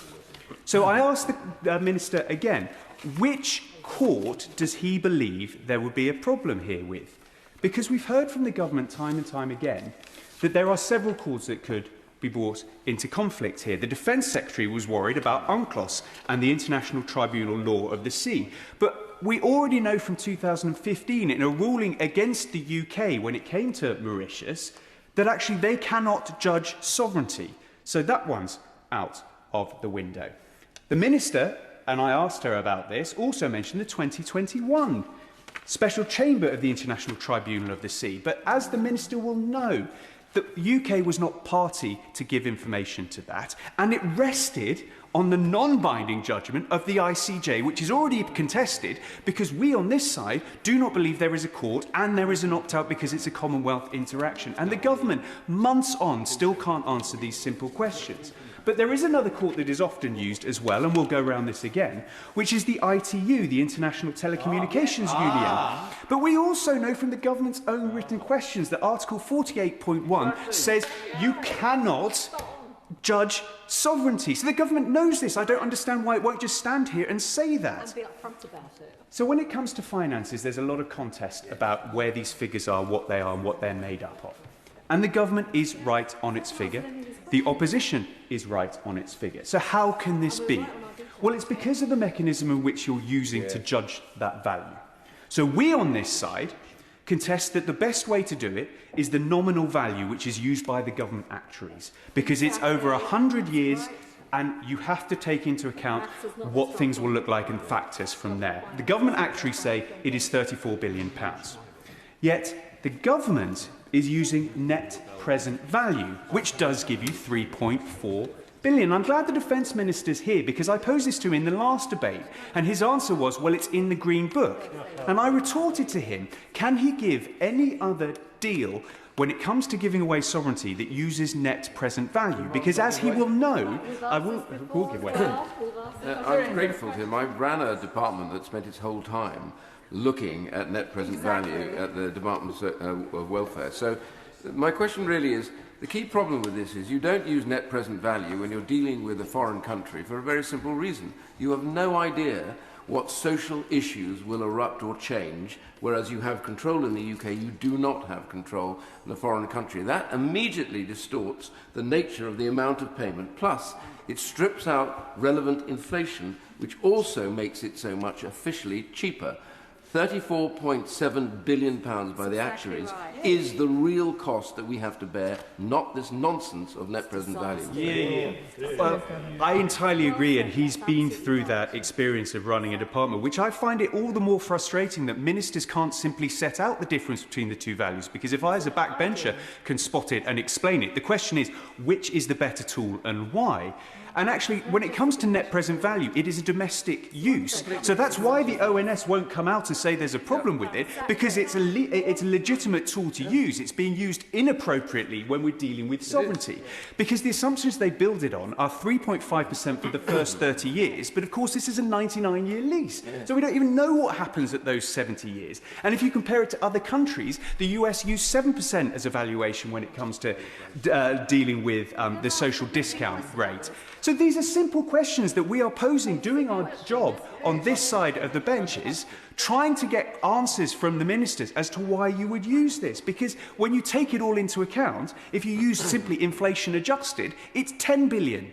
So there are three figures out there that are all correct, but all stand to be used in a different way. And the fact that a minister repeatedly can't answer those questions is of due concern to us on this side of the House. If we turn to the environmental aspect, environmental aspect, it's been pointed out multiple times, Mauritius don't have a navy or a force to protect the Blue Planet part, the Blue programme that is in place. And actually, why am I concerned about that?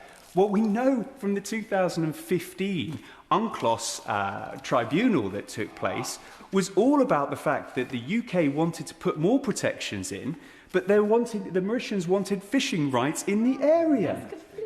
So we already have history of the fact that fishing will want to happen in that area, and yet we don't have a navy now to enforce it. This is a simple question for the government to answer. How will it resolve that problem? I will give way.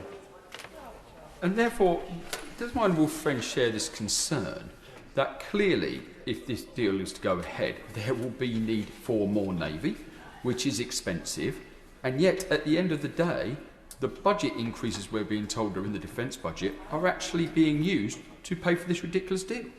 Well, quite possibly, although we already know that the FCDO have their Blue Planet programme to help protect environmental areas that were under British control or are under British control. So whether it comes under the FCDO budget as well, we simply don't know the answer to these questions. Again, very simple questions a year on in that we've been asking for. On the matter of the Chagosians, my honourable friend raised this principle, and this is a really simple one. Again, I'm confused by the government because the Prime Minister himself has said Greenlanders will decide for Greenland, yet Chagosians can't decide for Chagos. I can understand there could be an argument one way or the other, but the government won't seem to make it. It doesn't seem to see the illogical nature of what they are putting forward when they make one statement in reference to sovereignty in one area, yet not in the case that we are discussing here today. And finally, I will give way. Does my honourable friend agree with me that for British Chagosians, they will be given no say over how a trust fund is to be spent, and that it is simply wrong that they are being given no opportunity to have any of their own personal say on the things that are going to affect them and their futures? Absolutely, and again, this is a question for the government to answer as to why not, and set out the reasons and rationale. That's a perfectly sensible question to pose to the government. And I'm still concerned, when we're dealing with the detail, of the long-term nature of this deal, because it does look bomb-proof to me. So when we come to the end of 99 years, what happens? The only protection we have is that we have first say on taking it on. We've already heard in the debate earlier from both sides of the House, actually, just how much China's economy is going to be in growing. So therefore, are we going to even have the finances to be able to buy that deal? Will we be outbid by the US, by China, by some other brick power, maybe? So we're held over a barrel by the Mauritians. Or worse still, the Mauritians can simply say, we don't want it anymore. And the base is gone. And we can do nothing about it. Well, why does all this matter? So these are all the technical questions that I want the government to answer. But overall, we have to see the wider context, and it's been explained multiple times here before. The US is changing its foreign policy. China is changing its foreign policy. And yet the UK doesn't appear to have an approach in either way. It appears we're looking towards a sphere of influence, with America having one side, China and Russia having another. So the question is for this House, why rush this through? Why not think about it? Why not answer these simple questions to get this side of the House on board, to be able to then say, we think this is the right thing for the country? Because the saddest thing about this whole debate is how the government has turned this into scapegoating this side of the House as if we're playing political games, rather than seeing these simple technical questions that need to be answered are the key to unlocking our understanding. Because if we as parliamentarians can't get answers to these questions and don't simply understand the rationale, how can we explain it to our constituents, and how can we explain it to the nation, and how can we explain it to the world? So my ask is for the government here, if they want us to stop supposedly playing politics, answer simple questions with the simple answers, back them up, evidence them, because otherwise we are left fighting the Black Knight, who is brave, who is forthright, who is keen to stand in the way of any progress, but simply won't answer a question and is cut down limb by limb in a pool of blood. Order, order. I will now announce the result of today's deferred division on the Draft Medical Devices Fees Amendment Regulations 2026. The ayes were 294, the noes were 108, so the ayes have it.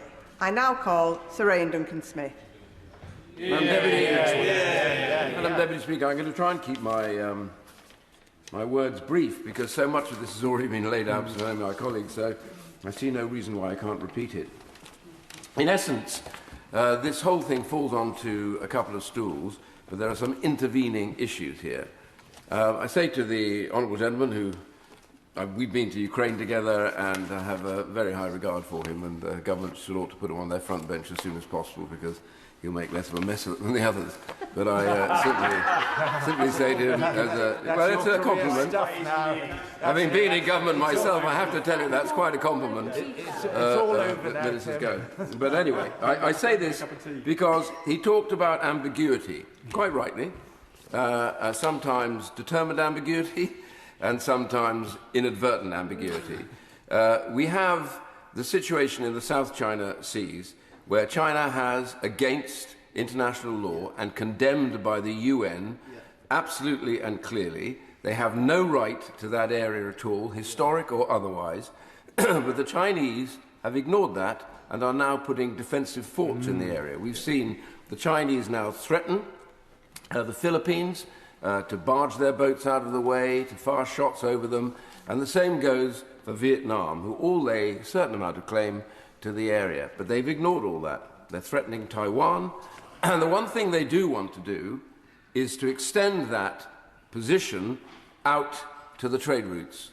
If the Chinese government can get control of the trade routes going east-west, which, strangely enough, flow right past the Chagos Islands, then that would be an absolute win for them, so they would be able to choke the trade going east-west at any time they wish. And if people think, well, they wouldn't do that, would they? Oh, yes, they would.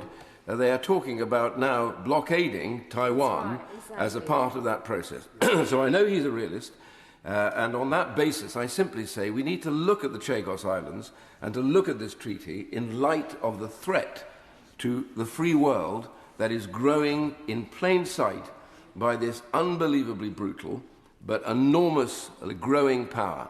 And it's worth reminding ourselves that the Chinese are building a navy which even US experts accept will outgrow the US naval forces within 2 years. Yes. And this is really important. Any one shipyard in China today builds more naval ships than the whole of the United States of America and probably Europe as well. And they have many naval shipyards. So the threat, I'll give way.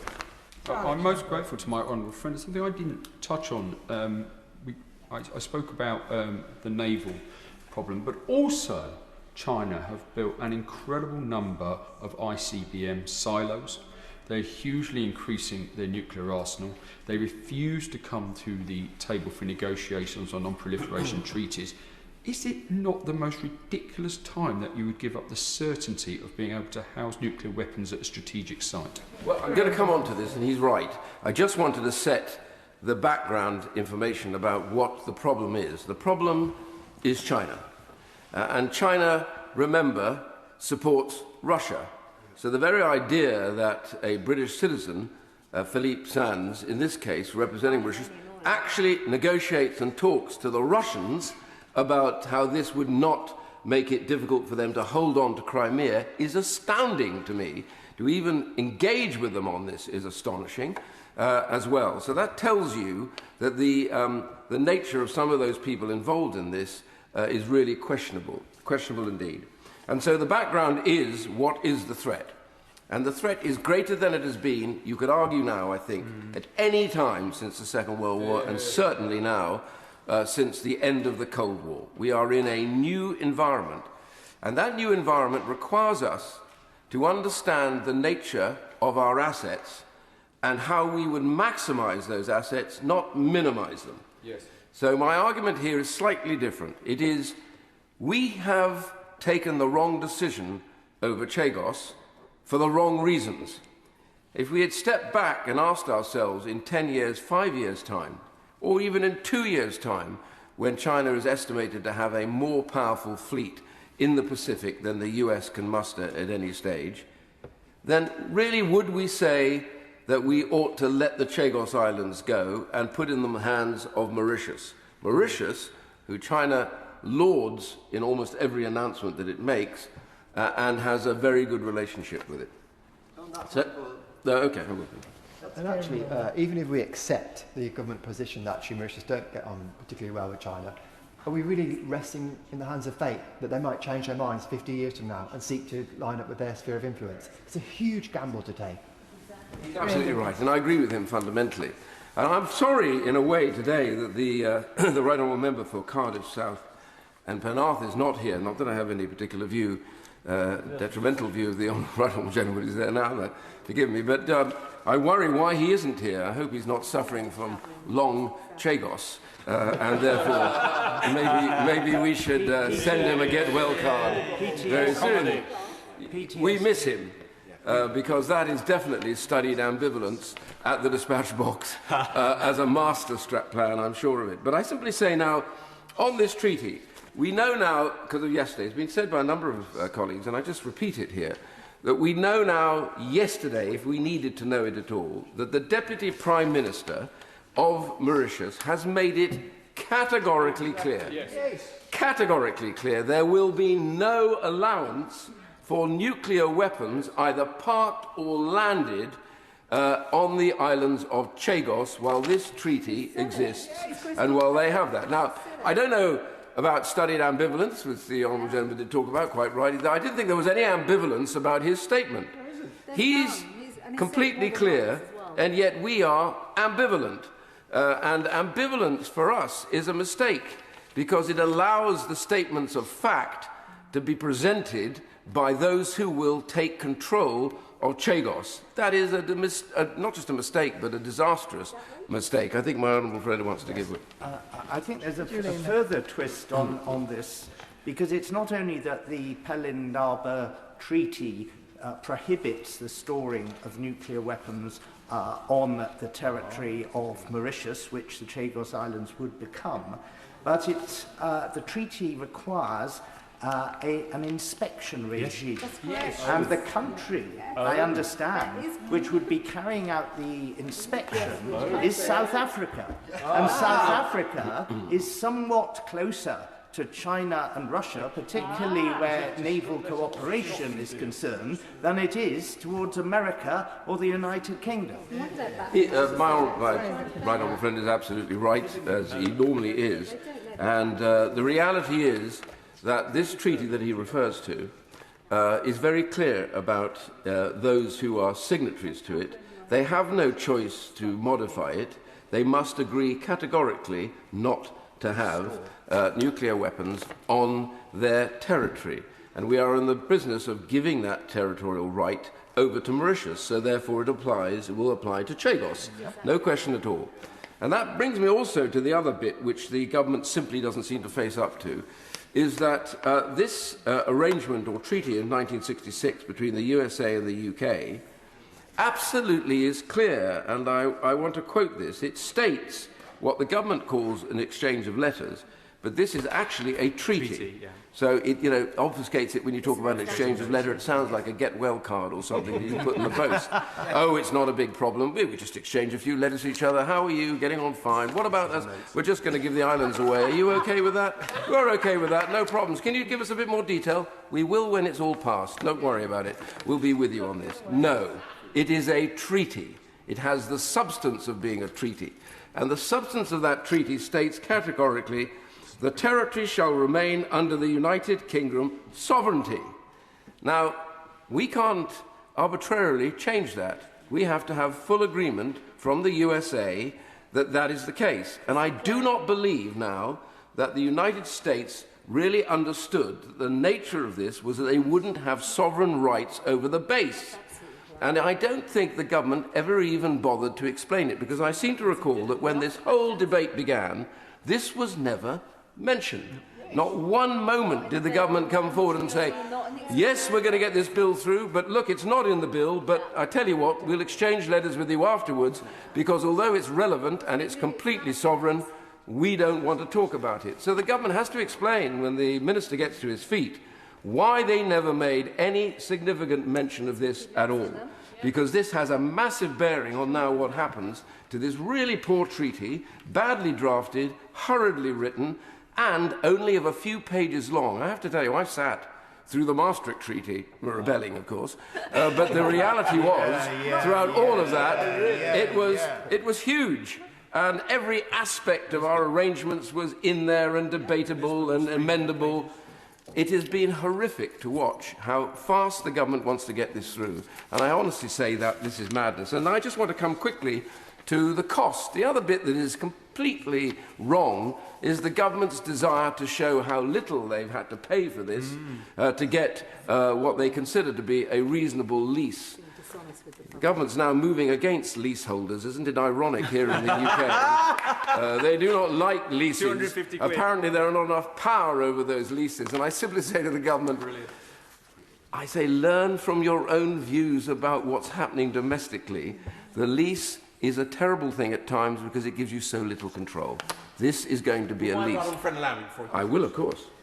He's making an excellent speech, and if he were not already sanctioned by the Chinese, he would be by the end of it. Does he recall that Disraeli said in opposition that we may not win the vote tonight, but we can win the argument? And does he agree with me that we are not only winning the argument, but the government are failing by not answering any questions to make any actual argument at all? Indeed. In fact, I would say that rather than us winning the argument, the government has simply lost the argument, which is even, in a way, more powerful because they're making no effort to explain it. And I feel sorry, honestly, for the ministers. I've sat in government and, you know, you're sent out to bat and to defend the indefensible, and you have to do it well. And I say to the honourable gentleman that I have a high regard for him, as he knows, and good luck on this one tonight. In fact, he'll need to make it brief because we will intervene. I simply say, though, that the cost is nonsense. And my honourable friend brilliantly laid it out. So I won't repeat the specifics, but I will simply say, as I said to him, having sat in government, and I know how these figures are put together, and there is no way on earth that a government should rightly use net present value for a foreign treaty over a period of over 90 years. It is an absurdity. We have no control over their social obligations in Mauritius. They may shift them and change them.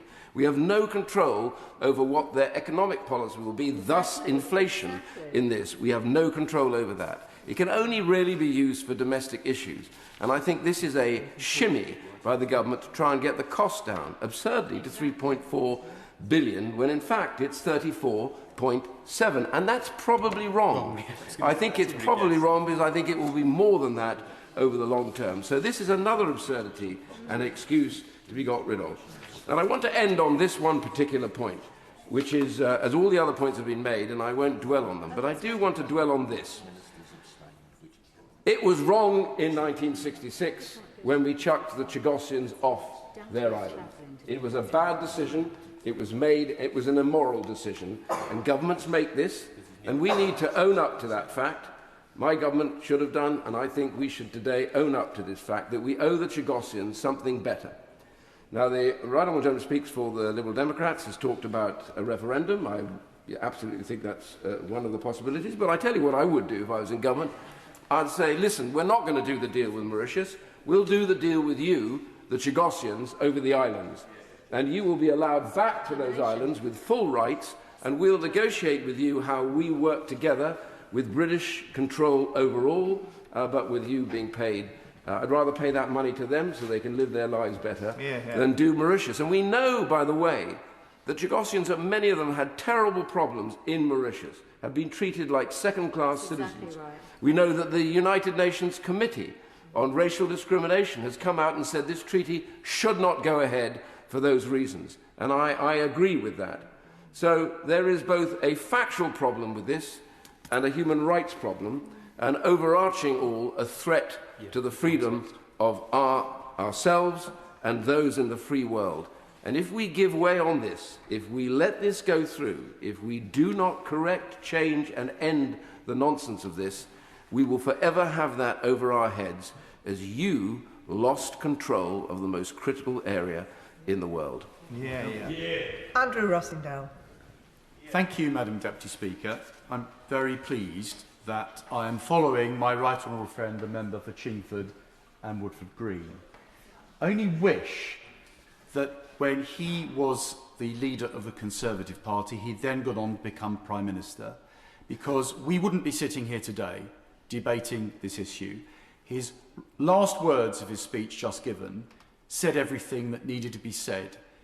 All governments of all political parties have failed to do the right and moral thing over many decades.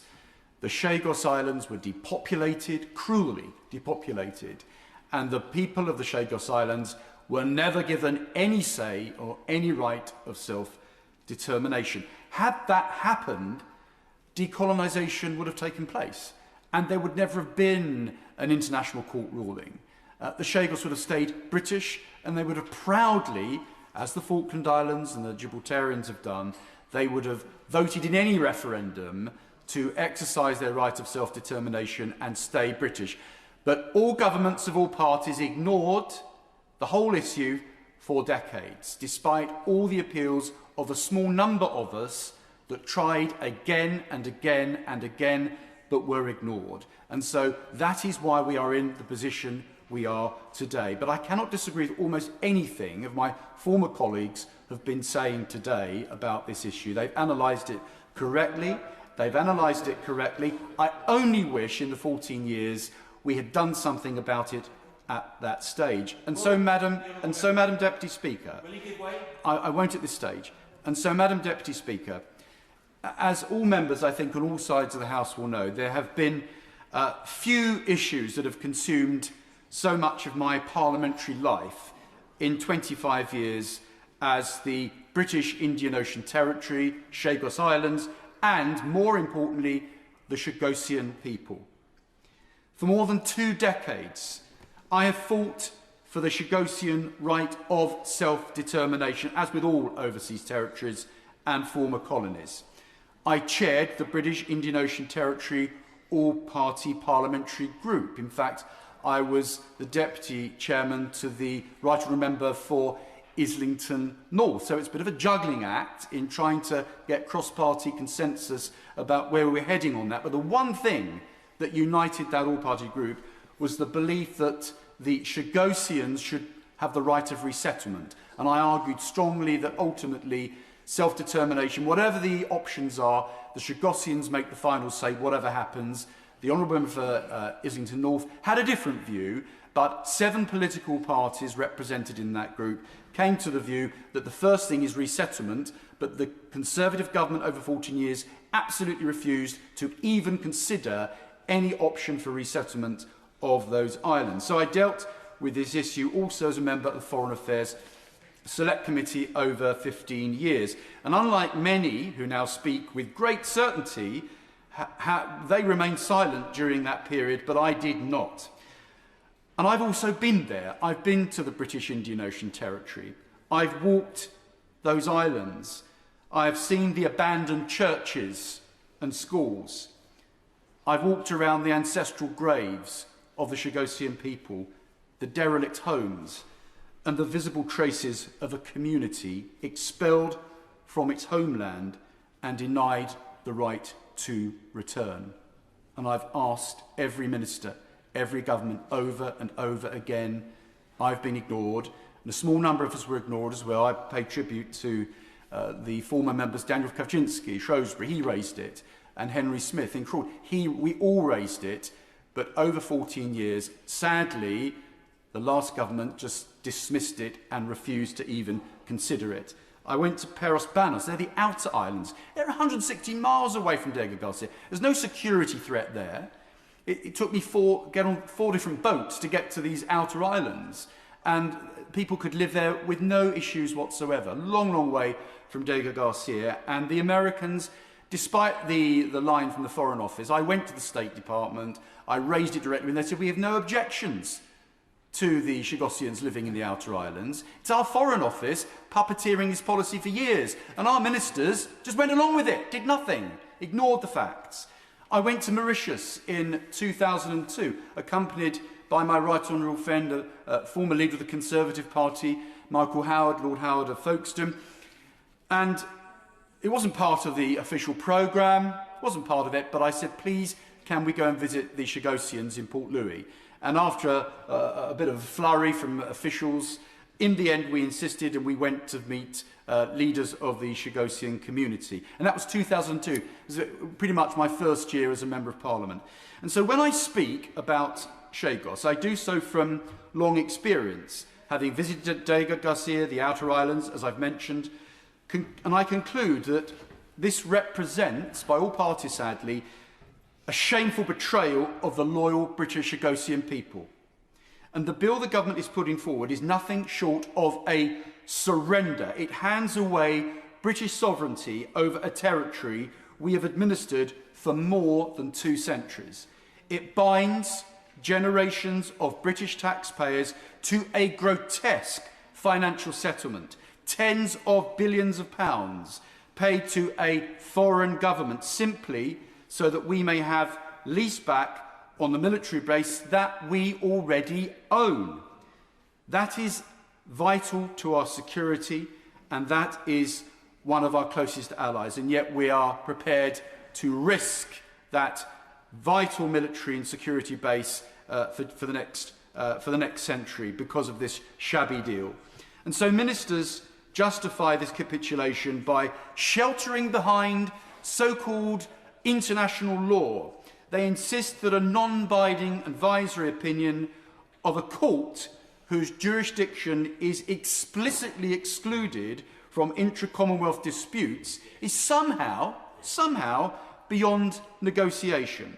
Yet at the same time, they are content to ignore the 1966 agreement between the United States and the United Kingdom, an actual binding international treaty, which states plainly it is in its very first clause that the territory shall remain under United Kingdom sovereignty.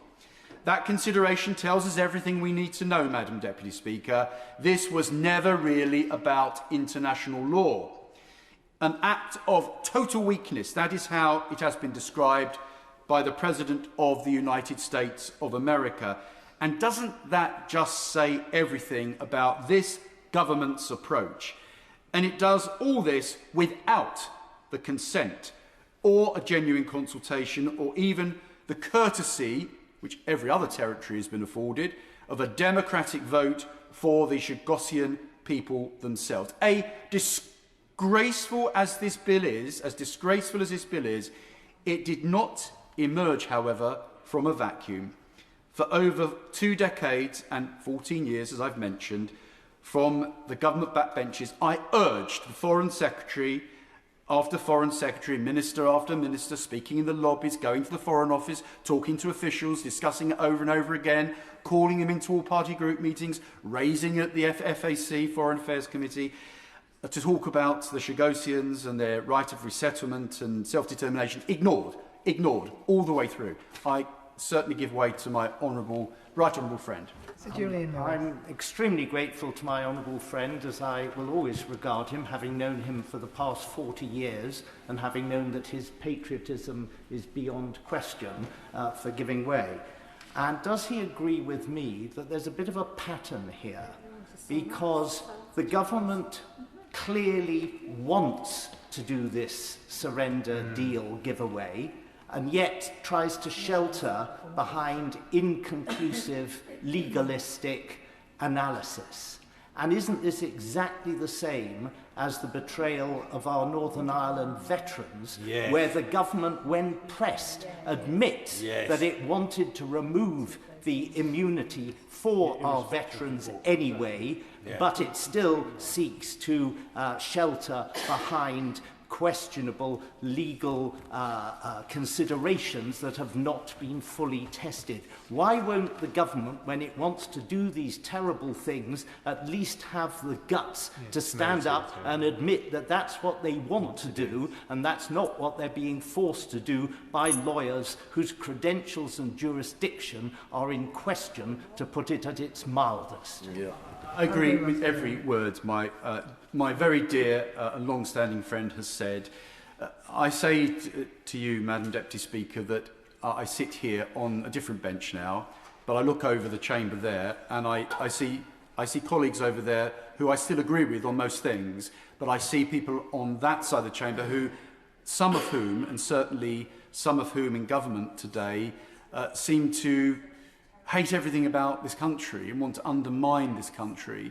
And this is the Northern Ireland veterans, and this particular issue over the surrender of one of His Majesty's territories against the wishes of the people is exactly what I'm talking about. And I will certainly give way to my friend. I thank him for giving way. Both he and I have visited the Falkland Islands, although on different occasions. Would he agree that there is a strategic runway and base there at RAF Mount Pleasant? Would he agree with me that what the government are doing is analogous to paying Argentina £35 billion to rent back that base in the Falkland Islands, which also belong to us and wish to be British? Well, my right honourable friend is completely right, and there is a precedent here. The Falkland Islands could have gone the same way.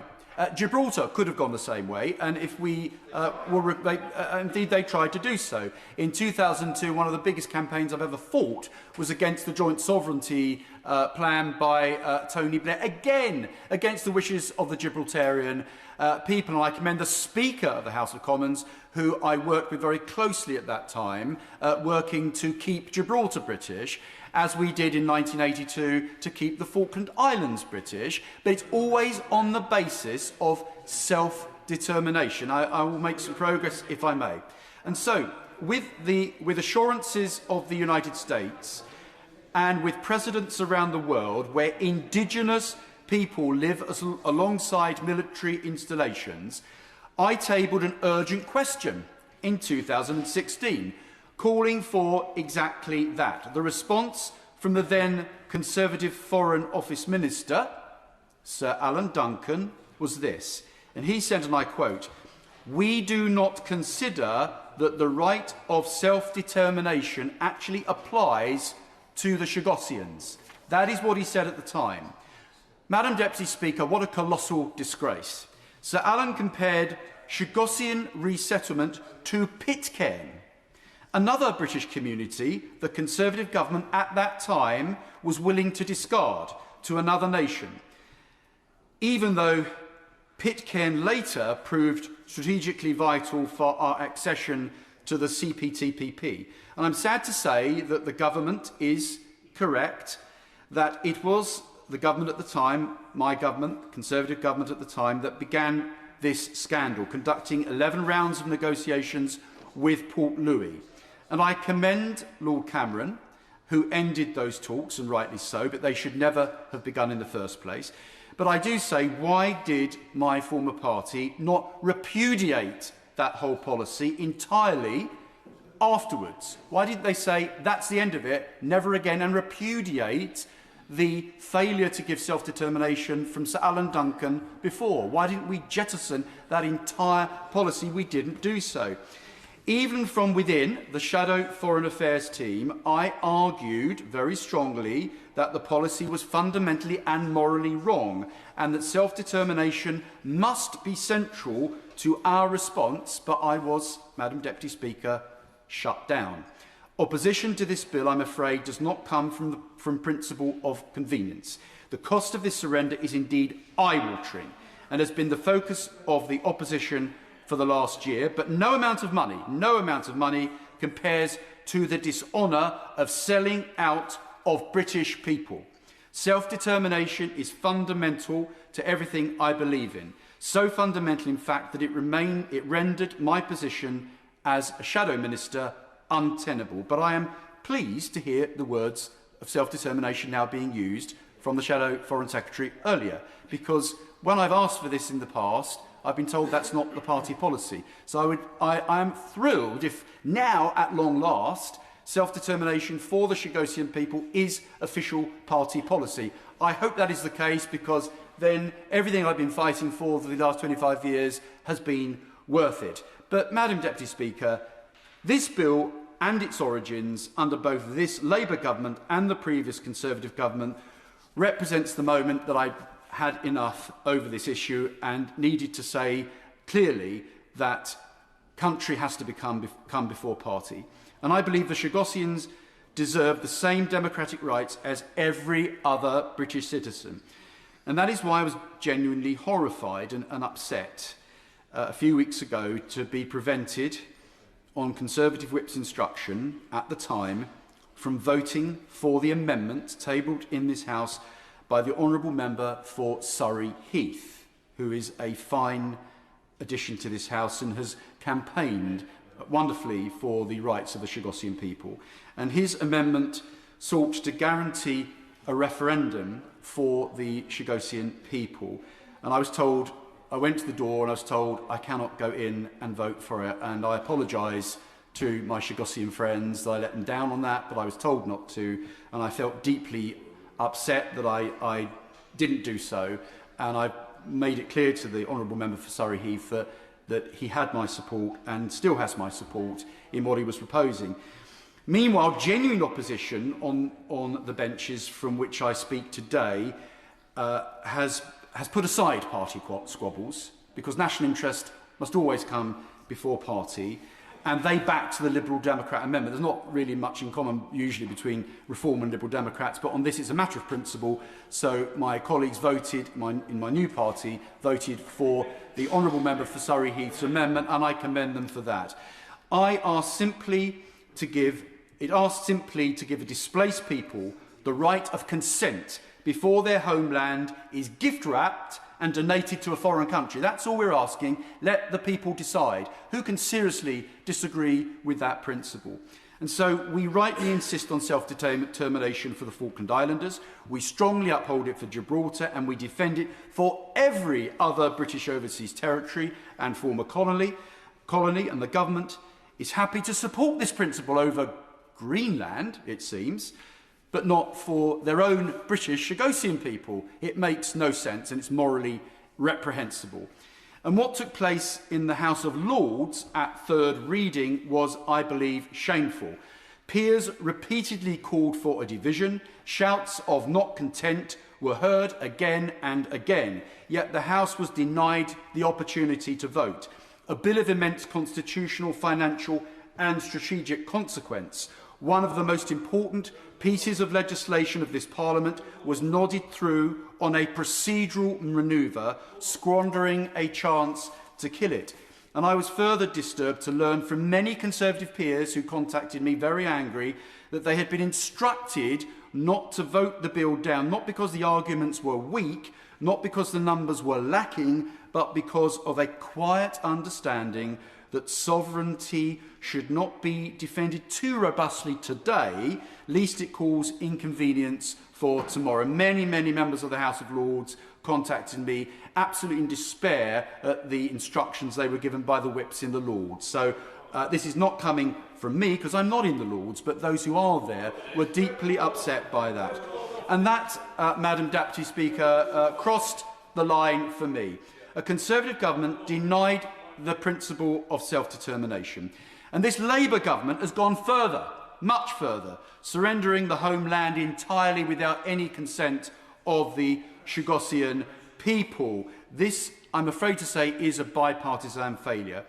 This legislation sells out the King's Islands, binds future generations to vast financial liabilities and ignores the rights of an exiled people. I could not in good conscience remain silent or complicit, disarmed of any meaningful say in the deliberations of my former party, and in fact ashamed that the party of Margaret Thatcher, the party that took back the Falkland Islands in defence of the principle of self-determination, would be implicated in this betrayal. Perhaps the Prime Minister will keep to the word of his own Deputy Prime Minister, who stated on ITV in February that if President Trump doesn't like the deal will not go forward. I'm sure the honourable gentleman is aware of pressures of time, and I'm sure that he'll be bringing his remarks to a conclusion shortly. Andrew Rossingdale. So given the President believes this deal to be a, quote, act of great stupidity, perhaps the Prime Minister should show some courage, withdraw this legislation and scrap this atrocious deal altogether. Madam Deputy Speaker, in conclusion, it should be cast into the dustbin of history where it belongs, mark an end to this government's policy of managed decline, and prove that when it comes to the sovereignty of people over their homeland, whether it be Chagos, the British Indian Ocean Territory, or any other territory that is being decolonised around the world, it is the people themselves who must decide, have the final say, and be given the right of self-determination. Members should be aware that I'm planning to start front bench contributions at 3:40. So I call Lincoln Jopp. Thank you, Madam Deputy Speaker. It's a pleasure to follow the member for Romford, and with his last words echoing in my ears of self-determination, I have no doubt that he will be reflecting on whether he is going to afford the people of Romford the same rights that he is demanding for the Chagosian people. I'm pretty time constrained, but of course I will. The opposition benches have made arguments against the government's position, and they've done that believing what is right. They've never impugned the patriotism or the loyalty of this party to our country, unlike the member opposite. Would he agree with me that we should take no lessons from Reform, who take their line from either Musk or Moscow? I thank the honourable and gallant member for his honourable intervention. If he wants to, I suggest he takes it outside, as they say. I'm very time constrained, but I do want to pay tribute to the members on these benches who have informed this debate today as the result of incredibly detailed research and knowledge. And I have been delighted to see the Minister's PPS running backwards and forwards from the box, because I was rather hoping that the summing up was simply not going to be a reheating of the Minister for Indo-Pac's opening remarks, because there have been some substantive points made from these benches which I hope are going to be answered in the summing up. I'm very time constrained. A lot of the points have been covered, so I was wondering for inspiration as to what I might add to the debate. And so I'm simply going to read out a piece of casework which I have domestically, which, although not relevant to the Chagos Islands, I think is an interesting comparator. It comes from a member of the public who had written to his bank manager, and I suppose I owe it to him to anonymise him, so I need to come up with some sort of pseudonym. So I'm just going to call him Mr. Powell, okay? And Mr. Powell wrote to his bank manager, and he said, "Dear sir, a number of years ago, I inherited a large 7-storey home in Mayfair. I am incredibly lucky, and I acknowledge that fact. It is far too big for me to live in. I live solely in half of the ground floor, and for as long as I can remember, I have had Americans living in the other floors. And I like these Americans, and so they live there rent-free. And so what I am proposing, sir, is that I give you, the bank, this house, and then I propose to pay you, the bank, rent above the market rent for not only me, but all the Americans who live upstairs." And so not Mauritius, not Mauritius. I would be very grateful for your advice on this issue. And the bank manager wrote back to Mr. Powell. He said, "Dear Mr. Powell, are you okay? I am concerned for your mental state, because what you are proposing would appear to be," and he put this bit in inverted commas, "an act of great stupidity," unquote. He made the following 4 points. He said, "Firstly, you don't need to do this at all. Secondly, it's going to cost you a fortune. Thirdly, you do realise that when you've given that you will have given your house away at the end of all this. And fourthly, on a personal note, were these arrangements ever to become public, I fear that your neighbours would laugh at you." Yours, the bank manager. And so I will simply leave that analogue there, Madam Deputy Speaker. Let my colleagues come in and so we can wrap this up. Well done. Superb. Apple Brandbury. Thank you, Madam Deputy Speaker. On every level, this is a bad deal. From the absurdity of paying £34.7 billion for the privilege of ceding our own territory, to the implications for defence, from putting at risk one of the most pristine marine environments in the world, to the complete disregard shown to the British Chagosians themselves. There is so much I could focus my remarks on today, but I want to highlight 2 issues in particular: perception and national security.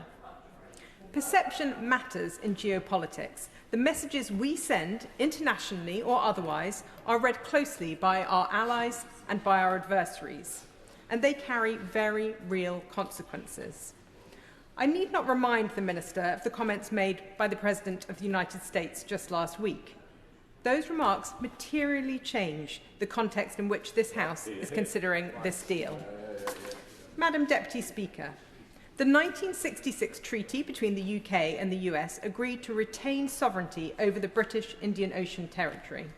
It is clear any attempt to surrender sovereignty violates international law, and I commend my Conservative colleagues in both houses for delaying the bill's passage, but delay is not enough.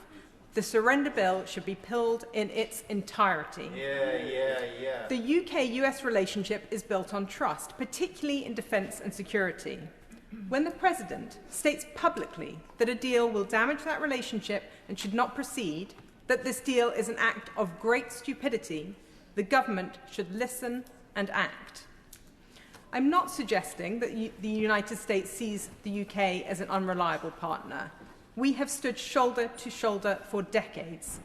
But this deal is different. If it proceeds, it will reduce the operability of UK and US forces in the region, diminish our strategic reach and weaken our influence. Responsibility for that lies squarely with this government. Madam Deputy Speaker, the Prime Minister is in China today. Beijing will also be watching closely. China will welcome any increase in autonomy in the region and with it the opportunity to decimate the marine protected area surrounding the Chagos Islands through its fishing fleet. We know those vessels will not simply be there to fish. They will be there to gather intelligence, to probe our defences and to gain strategic advantage near Diego Garcia.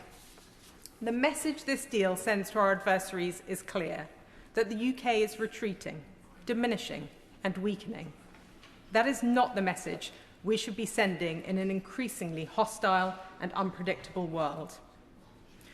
Madam Deputy Speaker, I want to make one brief point on national security, which I've raised in previous debates and which we've heard from many people this evening. Under the Pelindaba Treaty, neither the UK nor the US will be able to store nuclear weapons on Diego Garcia.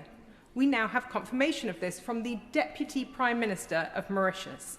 That restriction significantly reduces our capability in a critical region and weakens the security of both ourselves and our allies. Ultimately, Madam Deputy Speaker, this deal is not in the interests of the United Kingdom. It is not in the interests of protecting one of the most important marine environments on the planet. It is not in the interests of the British Chagosians, who have been ignored throughout this process, and it is certainly not in the interests of the British taxpayer. Those on the Labour benches know that another U-turn is looming. This deal is indefensible, and today members have an opportunity to do the right thing, to support this motion and to bring this surrender deal to an end. Ben Obsujecti. Thank you, Madam Deputy Speaker. The UK giving away extremely important land is an act of great stupidity.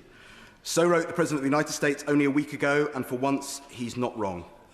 I've lost track of the number of times I've spoken about the Chagos deal in this House, but each time brings a new stick to beat the government with. It's genuinely difficult to see how the government has got to this point, but its kamikaze negotiating tactics have led it to a point where it can no longer even muster the collective energy of its backbenchers to defend it anymore. The dogged determination of the government to capitulate to a 2019 advisory ruling by the International Court of Justice would be commendable were it not so timid. The UN General Assembly adopted resolutions urging the UK to comply with the ICJ's advisory opinion, but crucially, the US voted in support of the UK, clearly not fearing the International Tribunal for the Law of the Sea, of which it is not a member. As I'm sure everybody here already knows, the United States support is significant because of the presence of the Naval Support Facility Diego Garcia, a strategically important location that is effectively a persistent aircraft carrier in the Indian Ocean, critical for force projection in the Southern Hemisphere and across Indo-Pacific. On Monday, the Minister for the Overseas Territories was quick to imply that discussions regarding the deal with the United States were an almost daily occurrence. With that in mind, perhaps the Minister, in his summing up, could outline to the House what discussions the government has had with his US counterparts regarding the limitations placed on operations by compliance with the Pelindaba Treaty. Both the UK and Mauritius are satisfied that our existing international obligations are fully compatible with the agreement. That was what a written question said to me when I asked about this question recently. But what precisely does that therefore exclude going forwards? The African Nuclear Weapon-Free Zone Treaty was signed by Mauritius in 1996 and prohibits a myriad of functions relating to nuclear weapons, including possession or control of nuclear weapons. Whilst there are obviously no ICBMs based at Diego Garcia, the US nuclear triad is designed to provide a second strike capability that includes air-launched warheads. Naval Support Facility Diego Garcia is a strategic waypoint for the US Air Force bomber fleet, the B-1, B-2 and B-52 bombers. Following September the 11th, the US used Diego Garcia for operations in Afghanistan and subsequently during the start of the Iraq War. As recently as last May, the US Air Force had B-2 bombers stationed on the island. This is critical because the B-2 Spirit is the delivery method for the Mod 11 B-6112 thermonuclear gravity bomb, the primary weapon for the ground-penetrating mission. So this capability matters. And whilst it will likely never be used, we cannot afford enemies within the region to know that it will never be on the table. We should bear in mind that the Prime Minister is in China this week. Strategic posture across the Pacific, particularly Taiwan and the second island chain, will surely come up in conversation. Ceding the Chagos Islands to a country within China's orbit is yet another strategic misstep in the Prime Minister's inability to deal with China robustly. On the ongoing question of sovereignty, in note number 25 between the Ambassador of the United States of America to the Secretary of State for Foreign Affairs, written on the 30th of December 1966, point 1 states very clearly, the territory shall remain under United Kingdom sovereignty. This time last year, I asked the government whether the 1966 exchange of notes would require amendment as a result of the change in sovereignty. The 1966 exchange of notes between the UK and US regarding the joint UK-US base on Diego Garcia has been subject to routine amendments and supplementation since signature. Any amendments resulting from the proposed agreement with Mauritius will be factored into this existing process. So could the Minister outline what progress the government has made in that regard? I asked that question on the 5th of February last year, and here we are now, a year later, the treaty on the brink and no update from the government, lest for a slightly churlish appearance at the dispatch box in Monday's UQ. The legislation crucially pulled from the other place for that afternoon. Throughout the passage of this bill, the government has deflected, obfuscated, been dragged to the chamber, given us the runaround on detail, gaslit us, and generally tried to force this deal through. The lack of speakers on the government benches is testament to the fact that Labour MPs simply do not want to put their names to this piece of legislation. All it achieves is weakening our military options in the Southern Hemisphere and exempting 80% of Mauritian workers from income tax. Kudos to Mauritian Prime Minister Navin Ramgoolam, clearly a savvier negotiator than our own dear Prime Minister. There is no doubt that China and Russia have noticed this act of total weakness, said President Trump. Perhaps the Prime Minister could ask Xi Jinping about it before he offers him a state visit. Brings us to the front bench, Shadow Secretary of State, James Carthage. Thank you, Madam Deputy Speaker. And can I begin by offering the condolences of the opposition to the family of Captain Philip Muldowney of the Royal Artillery, who lost his life tragically training with the British Army this week. Now, Madam Deputy Speaker, it is a pleasure to close today's debate on the Chagos Islands and to hold the government to account for the total meltdown of their attempt to surrender sovereignty of the British Indian Ocean Territory without opposition. Well, today they are getting that opposition, and they're getting it from the Conservatives, because it is us who have exposed the total fallacy of the legal argument used to justify this crazy deal. And let's be clear. It is a truly crazy deal, one of the worst ever proposed to this Parliament. As every single one of my colleagues in their excellent speeches have said, this deal involves our hard-pressed taxpayers, struggling as they are with an ever-growing tax burden since Labour came to power, to hand over another £35 billion to lease back land that we already own freehold. Madam Deputy Speaker, it's our land, over which we have sovereignty, the ultimate guarantor of legal security in a dangerous world. When we need that money for our own armed forces, when the billions given to Mauritius will be used to cut taxes for their people, when Labour know the threats we face are growing and we need Diego Garcia more than ever, when their policy treats the Chagosian people with contempt, the public will scratch their heads and ask a simple question: why are they doing this? Now, to be fair to the Minister who's winding up, last September he tried to spell out the reasons, and I'll quote exactly what he said to justify this crazy deal. He said, and I quote, "Had we not signed that treaty, we could have faced further legal rulings against us within weeks. Further legal rulings might have included arbitrary proceedings against the UK under Annex 7 of the UN Convention on the Law of the Sea, known as UNCLOS. He went on to say that such a judgment would ultimately threaten operations on the base because it would, and I quote, impact our ability to protect the electromagnetic spectrum from interference." Now, it's bad enough that the government's case rests entirely on rulings that could happen, rulings that might happen. Worse still, they fail to take into account our clear-cut ability to reject any such hypothetical rulings. So let's consider. We understand the government is afraid of potential legal action by UNCLOS, but Article 298 of UNCLOS states very clearly, when signing, ratifying or acceding to this convention or at any time thereafter, a state may, under 1, declare in writing that it does not accept any one or more of the procedures provided for in Section 2 with respect to one or more of the following categories of disputes, including, as item B, disputes concerning military activities. In terms of operational threats to the base, The government's argument is that hypothetical action by UNCLOS might lead to further hypothetical action by the International Telecommunications Union, thus hypothetically threatening the electromagnetic spectrum on the base at Diego Garcia. Well, Article 48 of the Constitution of the International Telecommunications Union, which is entitled Installations for National Defence Services, states, and I quote under 1, Member States retain their entire freedom with regard to military radio installations. To clarify further, the Telecoms Minister, the Honourable Gentleman for Rhondda and Ogmore, who is always a helpful soul, confirmed in written answer last February to my Right Honourable friend for Rayleigh and Wickford, and I quote, individual countries have the sovereign right to manage and use the radio spectrum within their border the way they wish, subject to not causing interference with other countries. And he goes on to say, the ITU cannot challenge the UK's use of civilian or military spectrum. Slam dunk. Now we have it. We can challenge UNCLOS where military bases are concerned, and the ITU cannot challenge our use of electromagnetic spectrum. So isn't this the truth?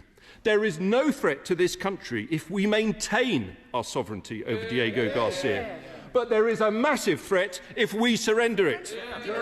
Clear and unambiguous threats to the most sensitive and critical of all our military operational considerations for ourselves and the United States, those that relate to our ability to use nuclear weapons and deter the most serious threats to our nation.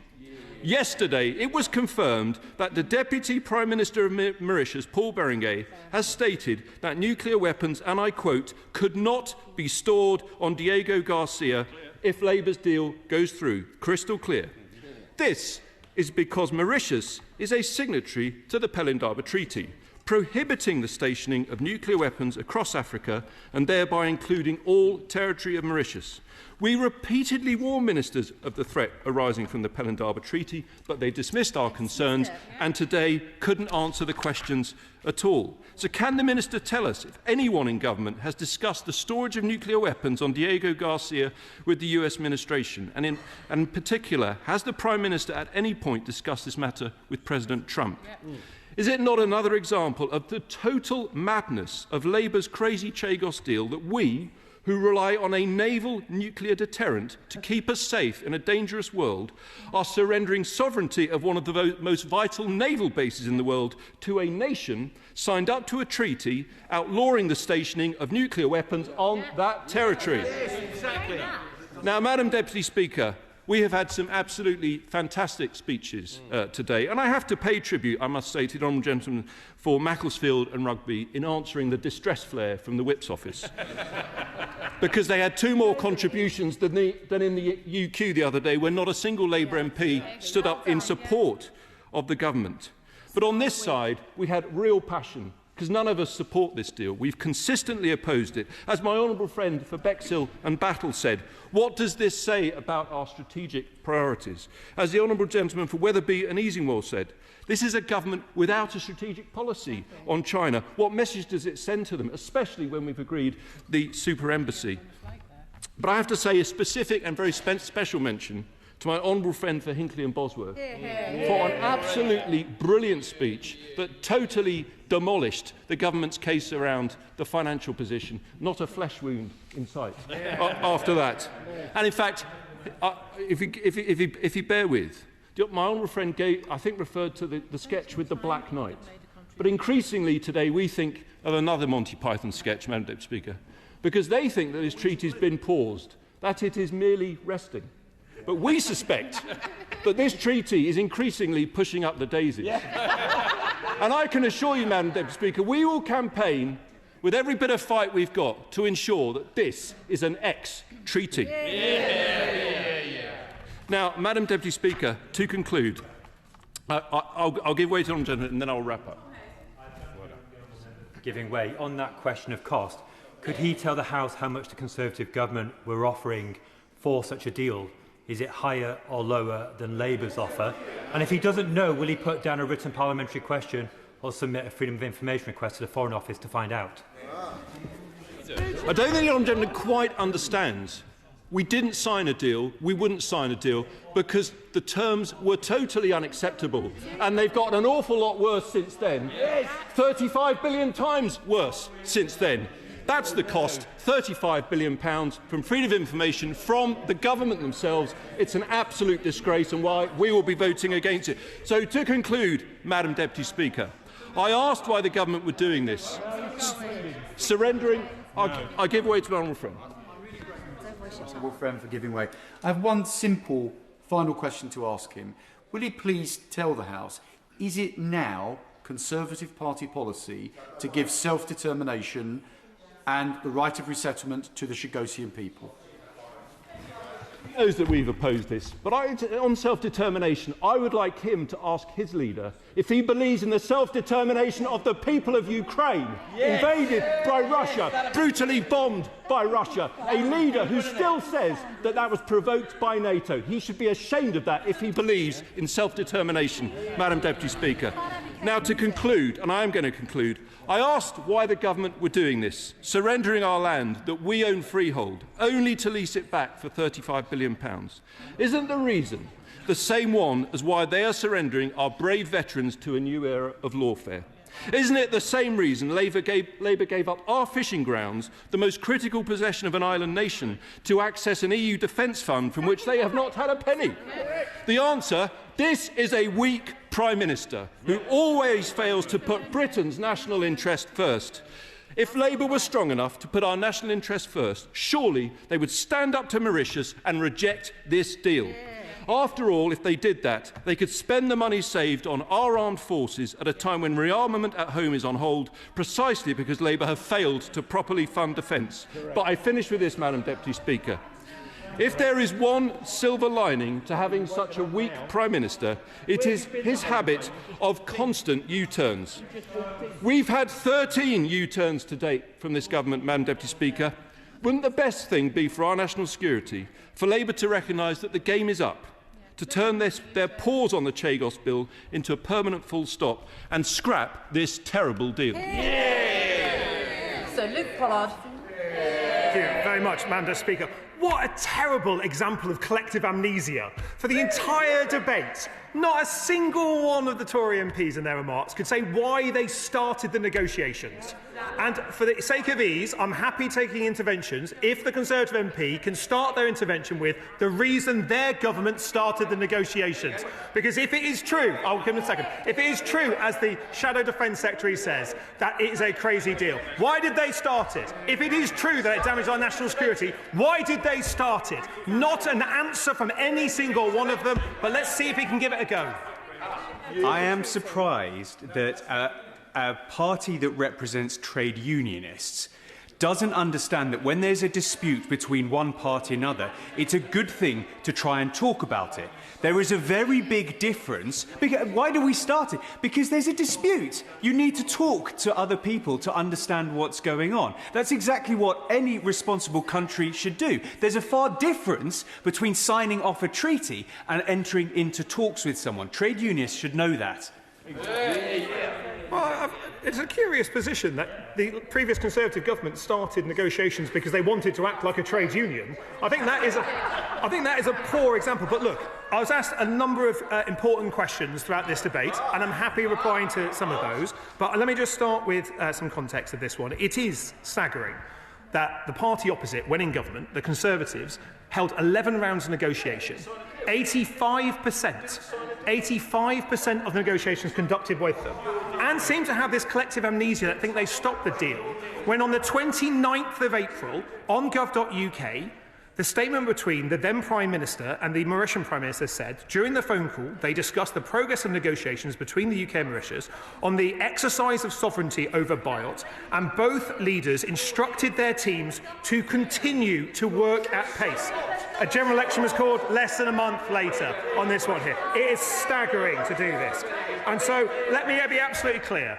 When we came to office, we inherited a set of negotiations. We inherited a set of negotiations that had 11 rounds on this one here, and we reinforced it. We added a 24-mile nautical buffer zone.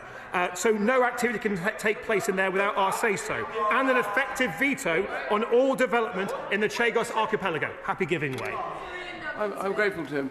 I completely and utterly opposed my government when they even started this, categorically. Oh, I did. I've been in opposition no matter who's in government. Now, the key point here is I have to say to him, though, it's not what you start, it's what you finish. And even though I was opposed to them, when I spoke to Lord Cameron and I said he's got to stop it, he took the decision to stop it and finish it.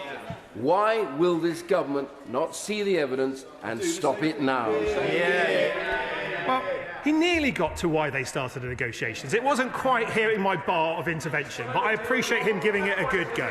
But let me see if he can do better. Could the Minister explain why the previous Labour government entered negotiations in 2009 when the first talks took place with the Mauritian government, which they ultimately ruled out as being criticised for being a unilateral decision around the marine protected area?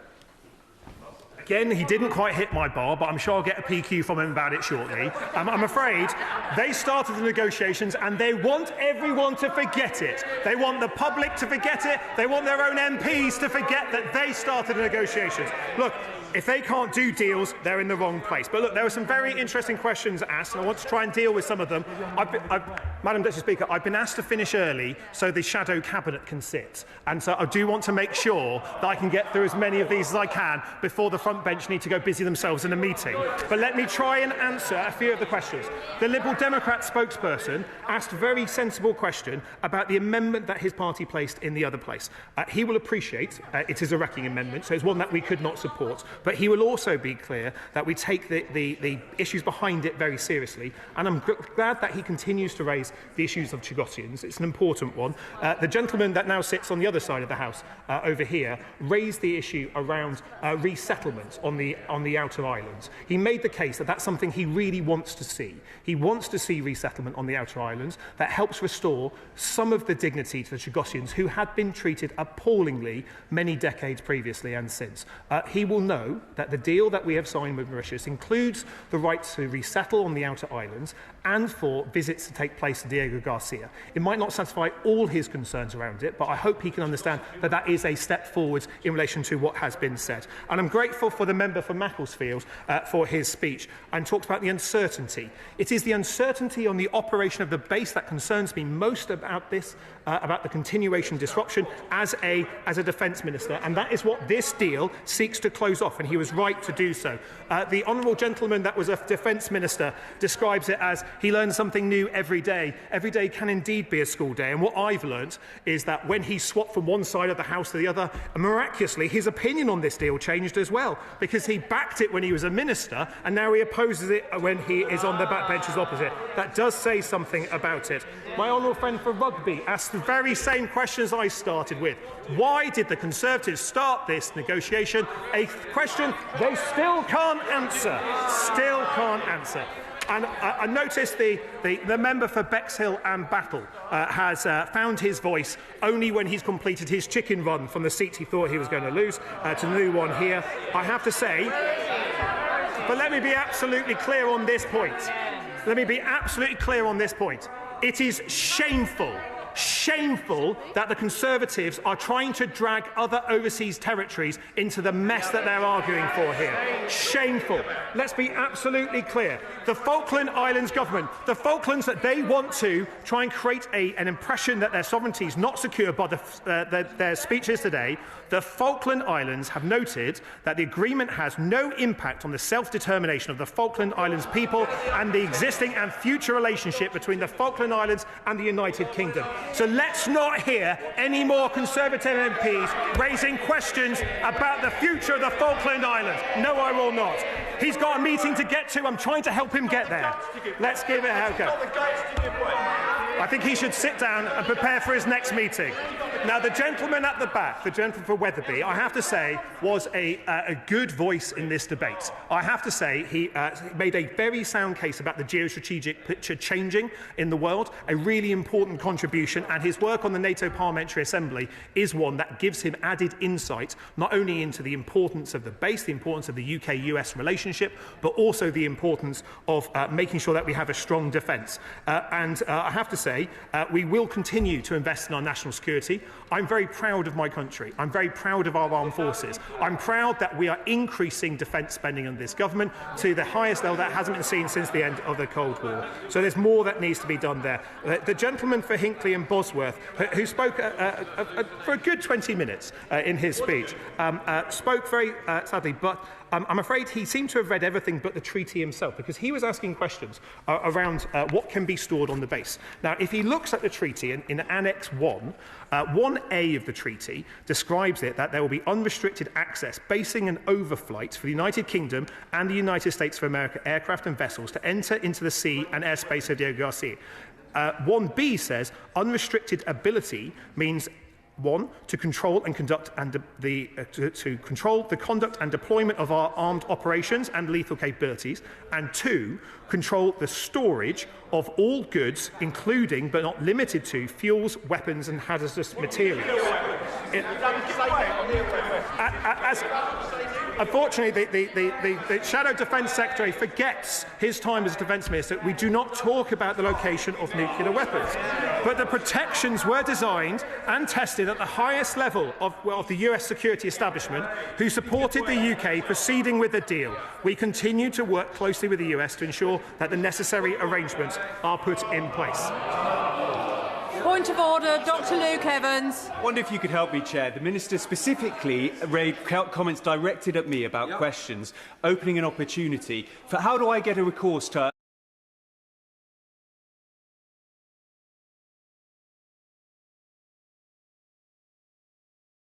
The honourable member will know it is entirely...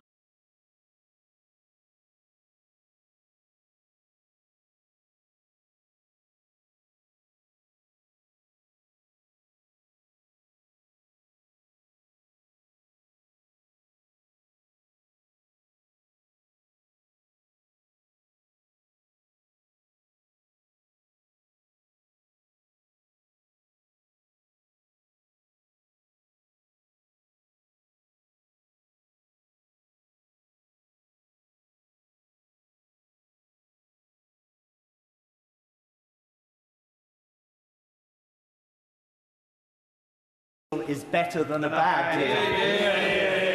Well, to help his front bench get to their shadow cabinet meeting, I won't read out the same points again. However, he invites me to, so I will. Control of the storage of all goods, including but not limited to fuels, weapons, and hazardous materials. I'm going very clear on this, but there's a few other questions that I want to get to that have been asked in this debate that I think it's important to get there. The member for Spelthorne, in his contributions, spoke about value. I like the way he approached that thing. It's a good characteristic style that he has, and I enjoyed that. When he spoke about comparison of value, I think it is always worth noting that roughly-ish, it's about £100 million a year that we would be securing the continued operation for the base for. That compares favourably to the French base that the French rent in Djibouti, which is next to a Chinese naval base. Our base secures a 24-hour nautical exclusion zone around it, full control of the electromagnetic spectrum, something the Shadow Defence Secretary doesn't seem to understand, but is actually quite important. And also... Oh, go on. He could be late for his meeting. It's very kind. Very specific question. That annex does not mention nuclear weapons.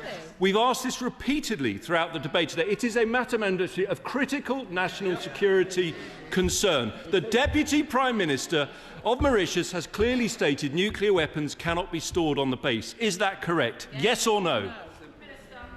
I feel like I have to read out the point for a third time. I mean, no wonder they couldn't conclude the deal at this rate. Look at this. It says in Annex 1, control of the storage of all goods, including but not limited to fuels, weapons and hazardous materials. We do not comment on the location of nuclear weapons. He might remember that when he was a Defence Minister. But look, Madam Deputy Speaker, I hope that in this debate and in the boisterous amnesia that we've heard on the party opposite here, that the voices of the Chagosians can truly be heard, because there were some very good remarks about the Chagosians from our Lib Dem colleague there and from the recently reformed colleague at the back there. It is important that the Chagosians have their greater involvement. That is why we've set up a Chagosian trust fund. And there was a question around, would the Chagosians have a say in the trust fund? And we can confirm that from the 12th of December, Mauritius have confirmed that they're put in place the legislation to enact the Chagosian trust fund. It will be run by Chagosians for Chagosians, and it will include UK-based Chagosians as well. And I hope that goes, again, some way, providing the clarity that the member was seeking for when it came to that particular question. Now, Madam Deputy Speaker, I said that I would finish at 5:02 so the front bench can get to their shadow cabinet meeting. I will finish at 5:02 because I'm a man of my word in that respect. Thank you. The question is as on the order paper. As many as are of that opinion say aye. Aye! Of the contrary, no. No! Division. Clear the lobby.